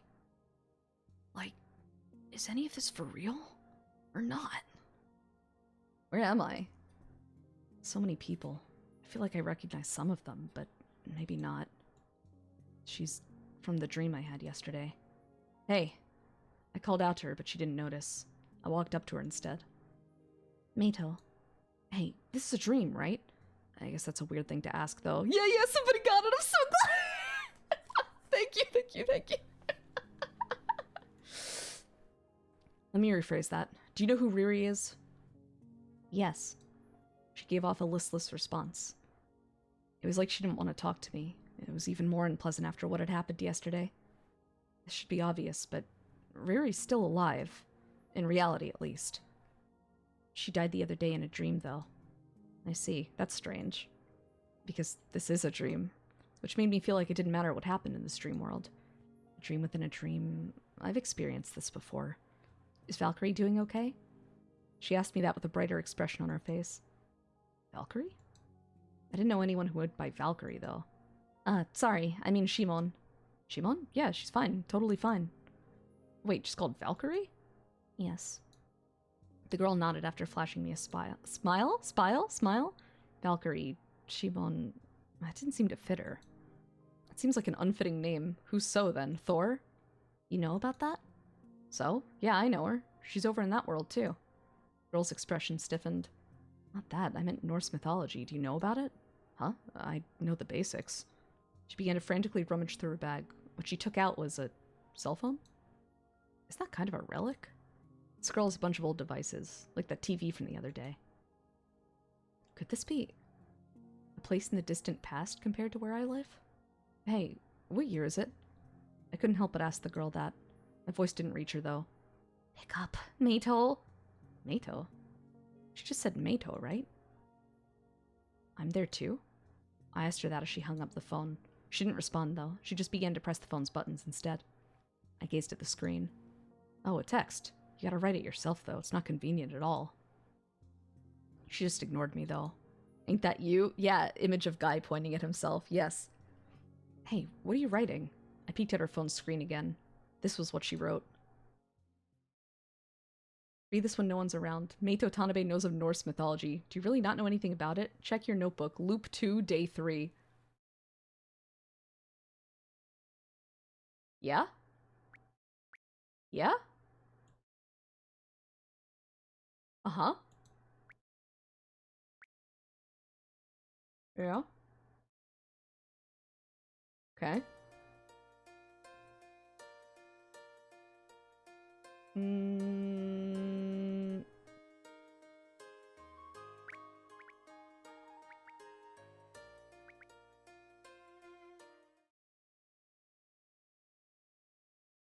Yeah?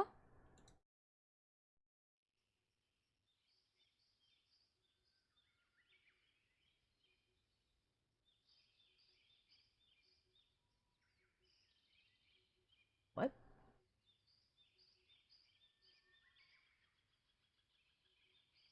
Did we have access to this before? Today, day 20. Oh no, wait. I think this came up and I was like, I can't read all this. And I closed out of it. This was after the modern day Japan AU. Uh about my girlfriend. Her name was Yuri Yamagami, but I can't remember many details about her. From what I saw in the gate, she seemed pretty unreliable. If she'd been late that many times. Cute, cute, cute. If I was a student in 2002, I can assume I was born somewhere around 1980. I have little to no memories of the 90s, even now. One thing, though, is I've always had a complex about my name. Even looking back on it now, the name Meito Tanabe doesn't seem to particularly match the norm in my world. The ones who gave me my name, Mama and Papa, may hold an important key to my memories. Mama and Papa were a bit crazy. Okay, we know this. As a story element, it's something how the mysterious voice said. It's also how Papa referred to it himself. What? What? What am I to look at here?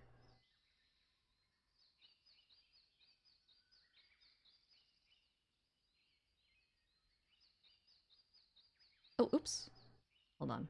I wanted to see what happens on day 10.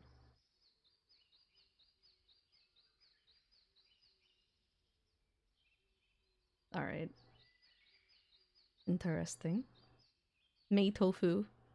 The 90s, he's not a 90s kid, so he doesn't remember. That's so sad. What Riri-san saw in the gate?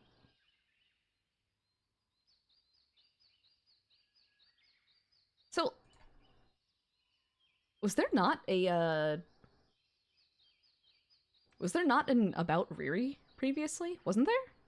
Has it always been Hibiki, Shimon, and So? I guess.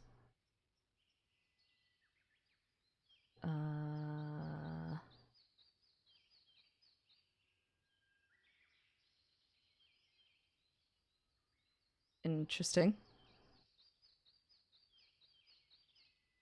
What am I, I'm assuming this is the right thing to be looking at, right?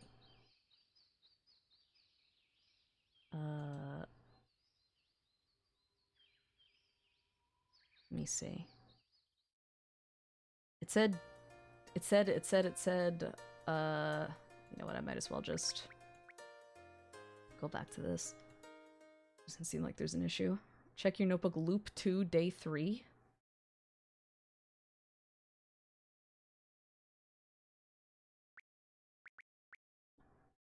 We're not even there yet. What? When? Huh? What? When?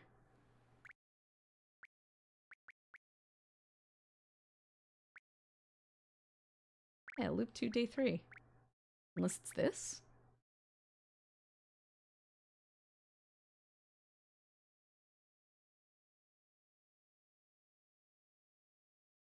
Check notebook was a different option? What? There was no Riri? Okay.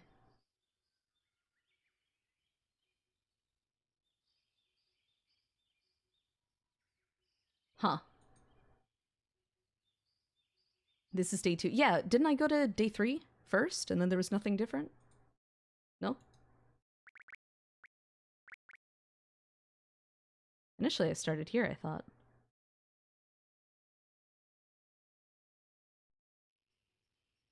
Yeah. But it's like... if you check the logs for loop 2 in the notebook...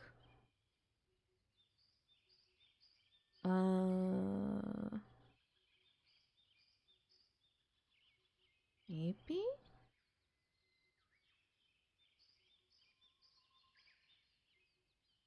Let me scan through and see if there's anything, like, not...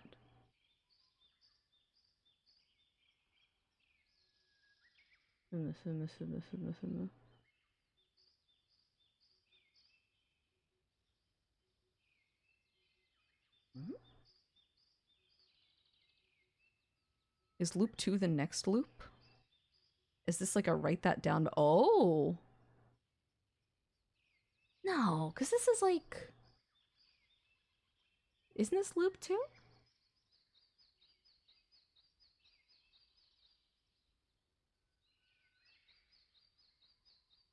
No. Hmm.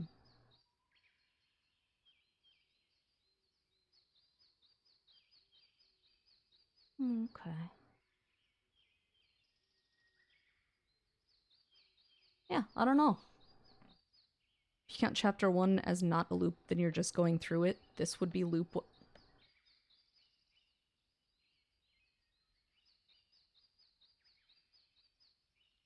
So that's for, like, later? Huh. Hold on to this. hold on to this.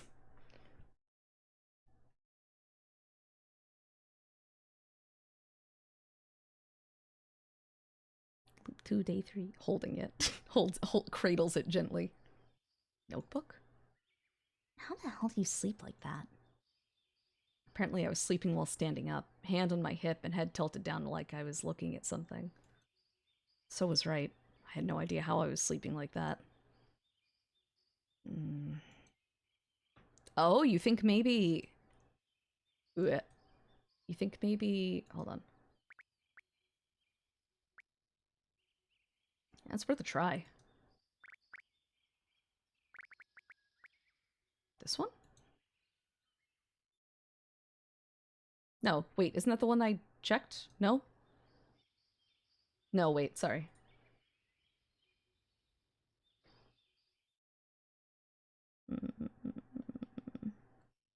Oh, well. Was the Persian? Was the person she sent that text to also the person she called? Meaning me? Boy. I searched through my pockets. Of course, I didn't find a cell phone. What a strange dream. Huh? I left my room so I could go wash my face.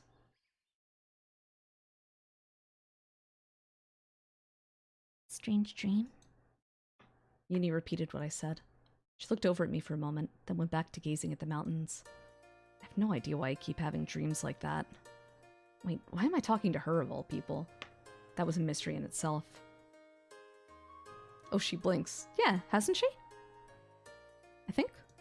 Whatever. I guess I just wanted her to listen.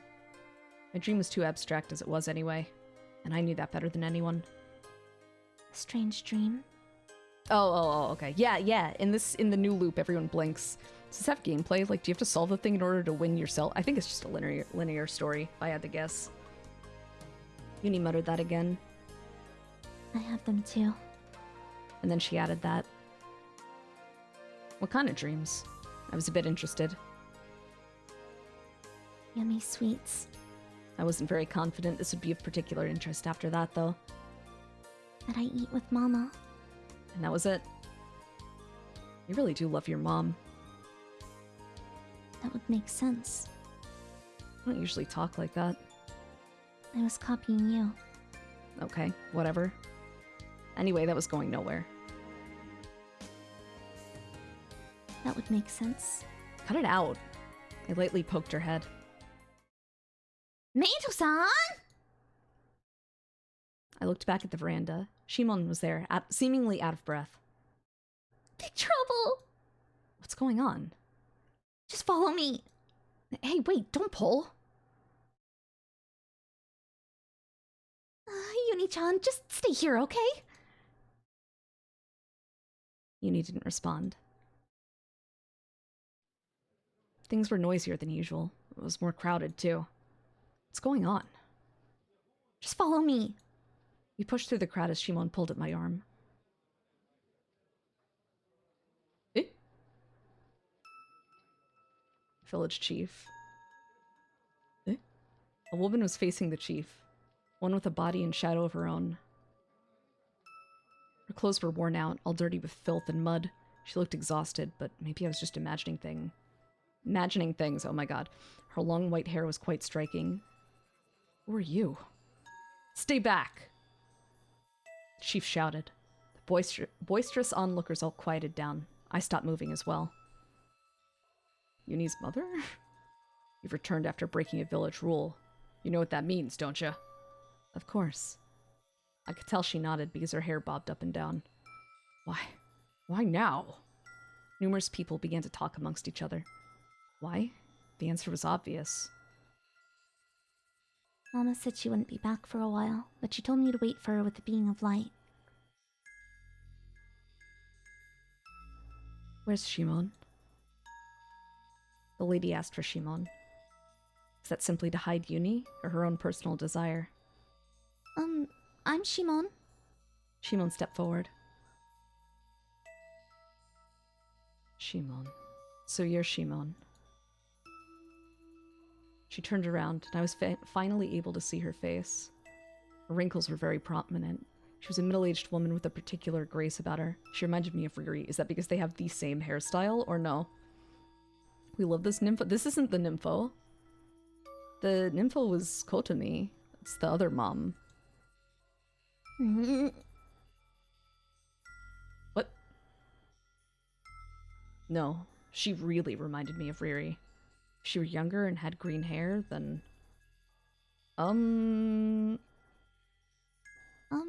Anyway. Wanna come to my house? Shimon welcomed her with a smile on her face. She must have been looking out for Yuni. I would like to speak with you. Let's go. She's got a cross on? Is she the cult leader? Wait. The woman took a step forward, but the chief stood in her way. You must pay for breaking the village rules. The chief muttered that after a long moment of silence. If any person who's broken the village rules enters the village again for any reason at all, they will face the death penalty. Sorry, but you're coming with me. Chief, please. Just let me speak with her for a little bit. Just one day. No, 1 hour. There was a misunderstanding between the chief and Shimon, but it was slight. At the very least, it wasn't going to be their reason. It wasn't going to be reason enough for either of them to change their minds. You're coming too, Shimon. Huh? Oh my god, the chief's words set the place astir. Everyone was in an uproar. Chief! Shinzo appeared from the crowd. Are you serious? His voice was low. He was clearly angry. Are you really gonna let everything you've done until now go to waste?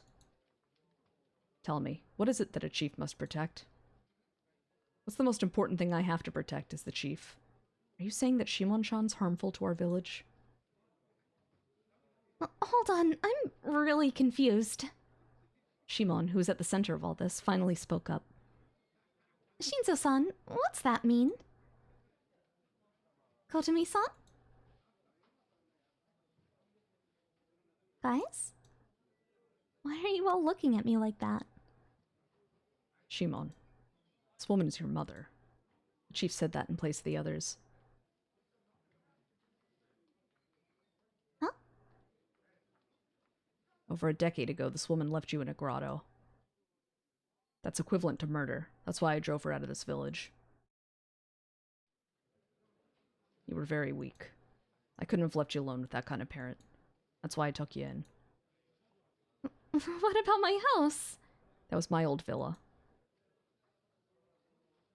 Shimon, the village rules are absolute. We can't ignore them. Do you understand?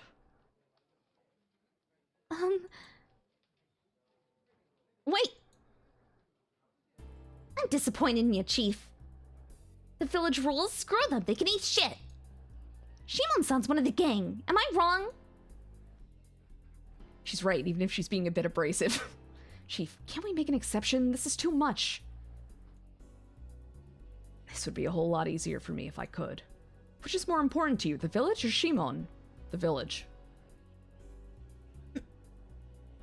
Ain't that obvious? The village only exists because y'all are here. Shimon, Meito, So, Riri, Shinzo, Kotomi, the grocer, the fish merchant. It ain't like I want to be this strict about the rules. Rules protect this village, though. That's why I have an obligation to adhere to them. You saying I'm wrong? No one said a thing. None of us were satisfied with the chief's logic. It didn't feel right. However, a truth that had been hidden away this whole time had been exposed. a shroud covering the entirety of this village that the chief, no, all the shadow villagers had hidden.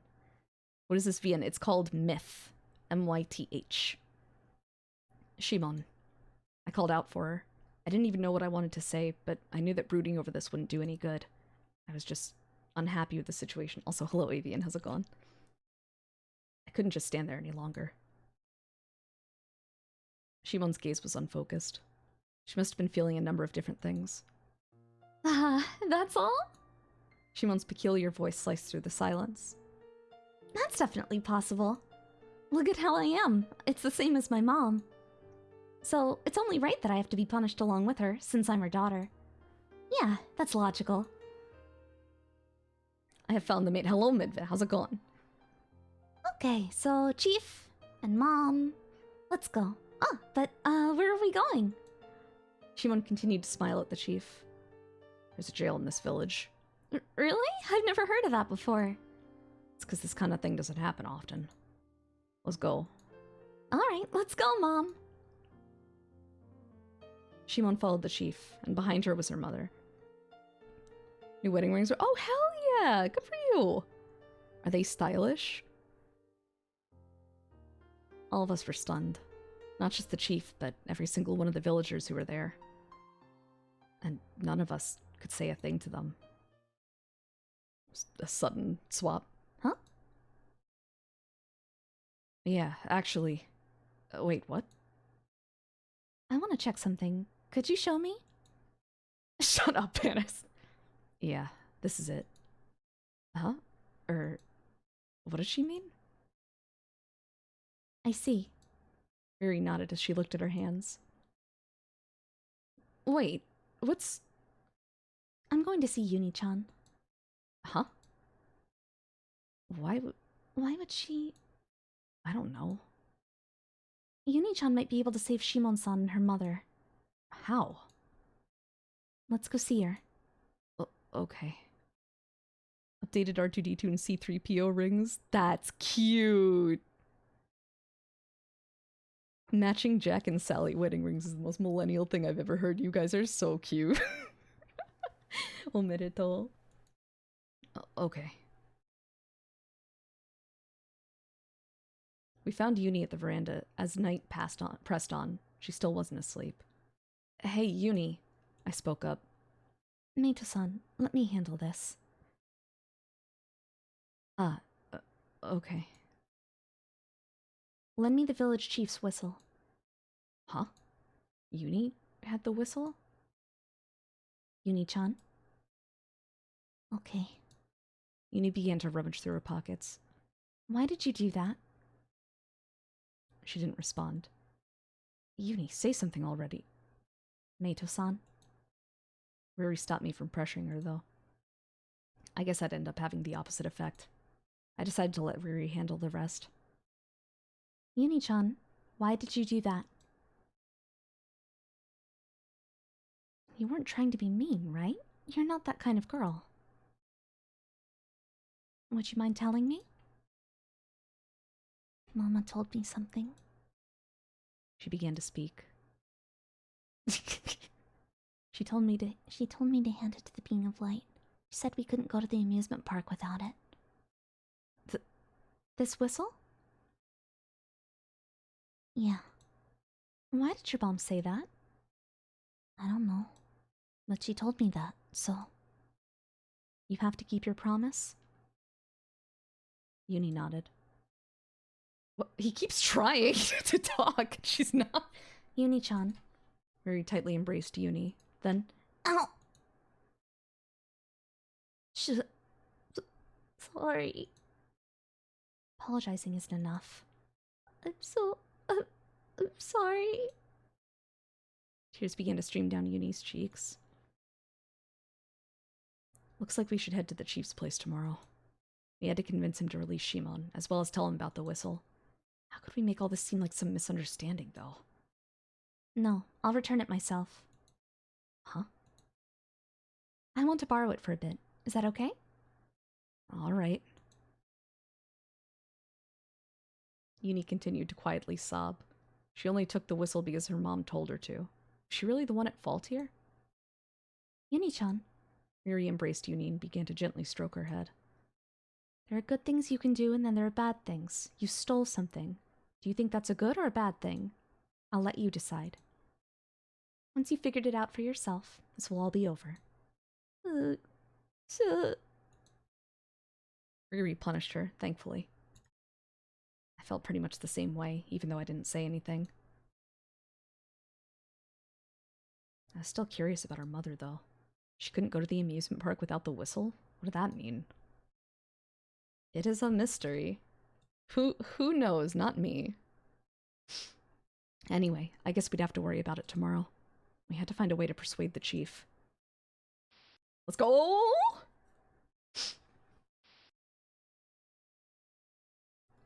There are just trees everywhere. I tried asking Loki-san what that meant. I'd imagined something completely... I love the sound design in this game. It's so good. Because what I had to do was... I have to kill Meito Tanabe. This isn't right. That's right. Why were we in this forest when I had to kill Meito Tanabe? It's very strange. Loki-san eventually ended up just sitting by the trees, though. Loki-san! Just wait.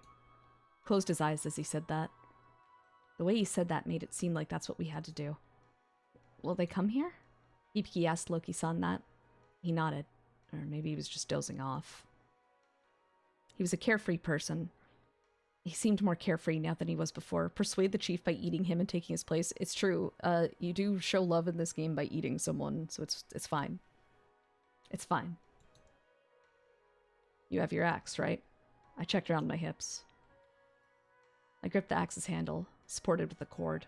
I hadn't touched it in a while. It was the first time I'd actually touched it since I came here.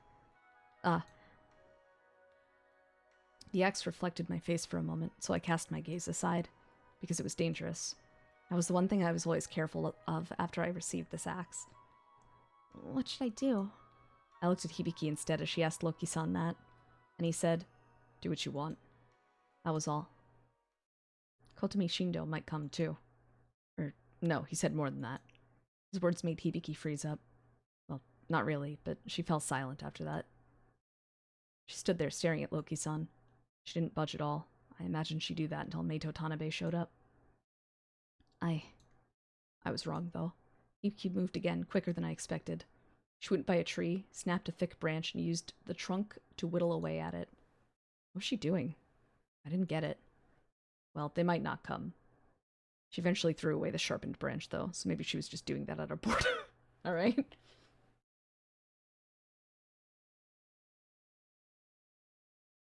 No one's coming. Hey, Hibiki? Hey, Loki-san? Be quiet. Okay.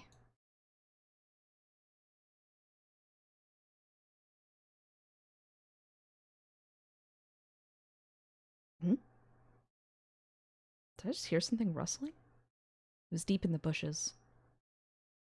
It was just my imagination, though, because no one was moving.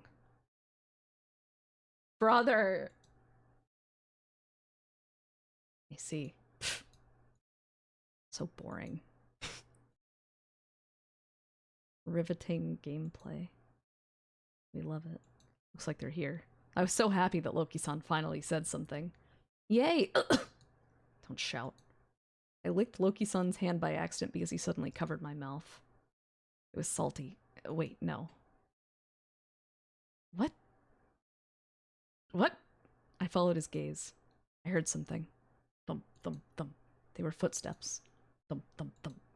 Thump, thump, thump. Thump, thump, thump. Thump, thump, thump. Thump, thump, thump. Thump, thump, thump. Thump. Footsteps suddenly stopped after a while. Listen up, Berserker. We only have one chance. Loki-san didn't wait for me to respond. He just stooped down by the bushes where the sound was coming from. I followed behind him. He was whispering something. It was like he was telling me not to speak. I stooped down beside him. He moved his arms up and then spread the bushes apart, allowing me to see them. Eh? Meito Tanabe was... him. He was the only boy in the group. That was right. That had to be him. Those clothes were... clothes. Hmm? Huh?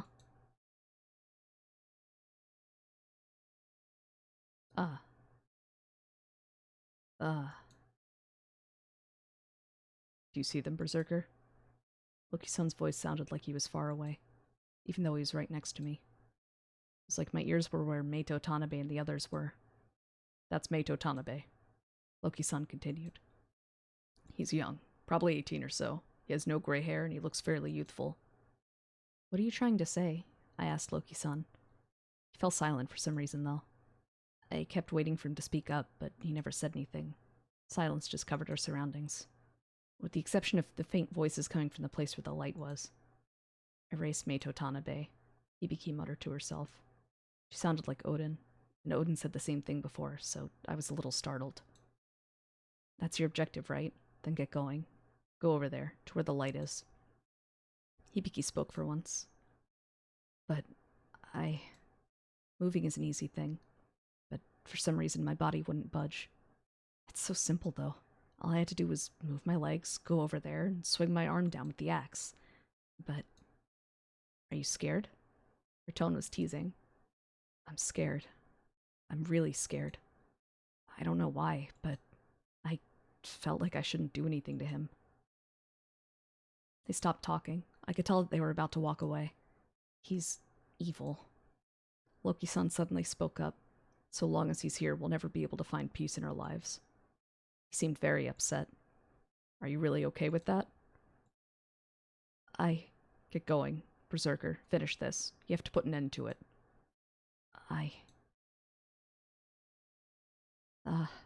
Couldn't respond to him. It was getting dark. So dark. Fool. Darkness. My man is having a crisis. Parent and child exile prevention hologram summer again.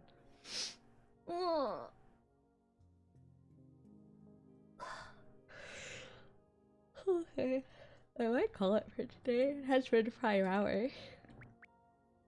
Thank you for chilling. I'm excited to read more myth. Every time I pick up this game, it gets more nuts, which I adore. Big fan. I was gonna raid Mimi, but maybe she's not on anymore? I know she was streaming today. Yeah, she's all done. Thank you for hanging out. Let's raid Cream. It's been a long time since we raided Cream. Hell yeah. He is playing Hydro Thunder something. Twitch is not showing me the whole. Thank you for hanging out for Myth. I'm glad that other people get to read it with me. Go with the classic. We'll do the classic maid raid. Myth is so goddamn good. I'm so glad you're enjoying it. Hey. I'll do my best today. You should too. Otsukare. Oyasumi. Let's do our best again tomorrow, okay? Good night. Good night. Good night. Oh yeah. Shoot.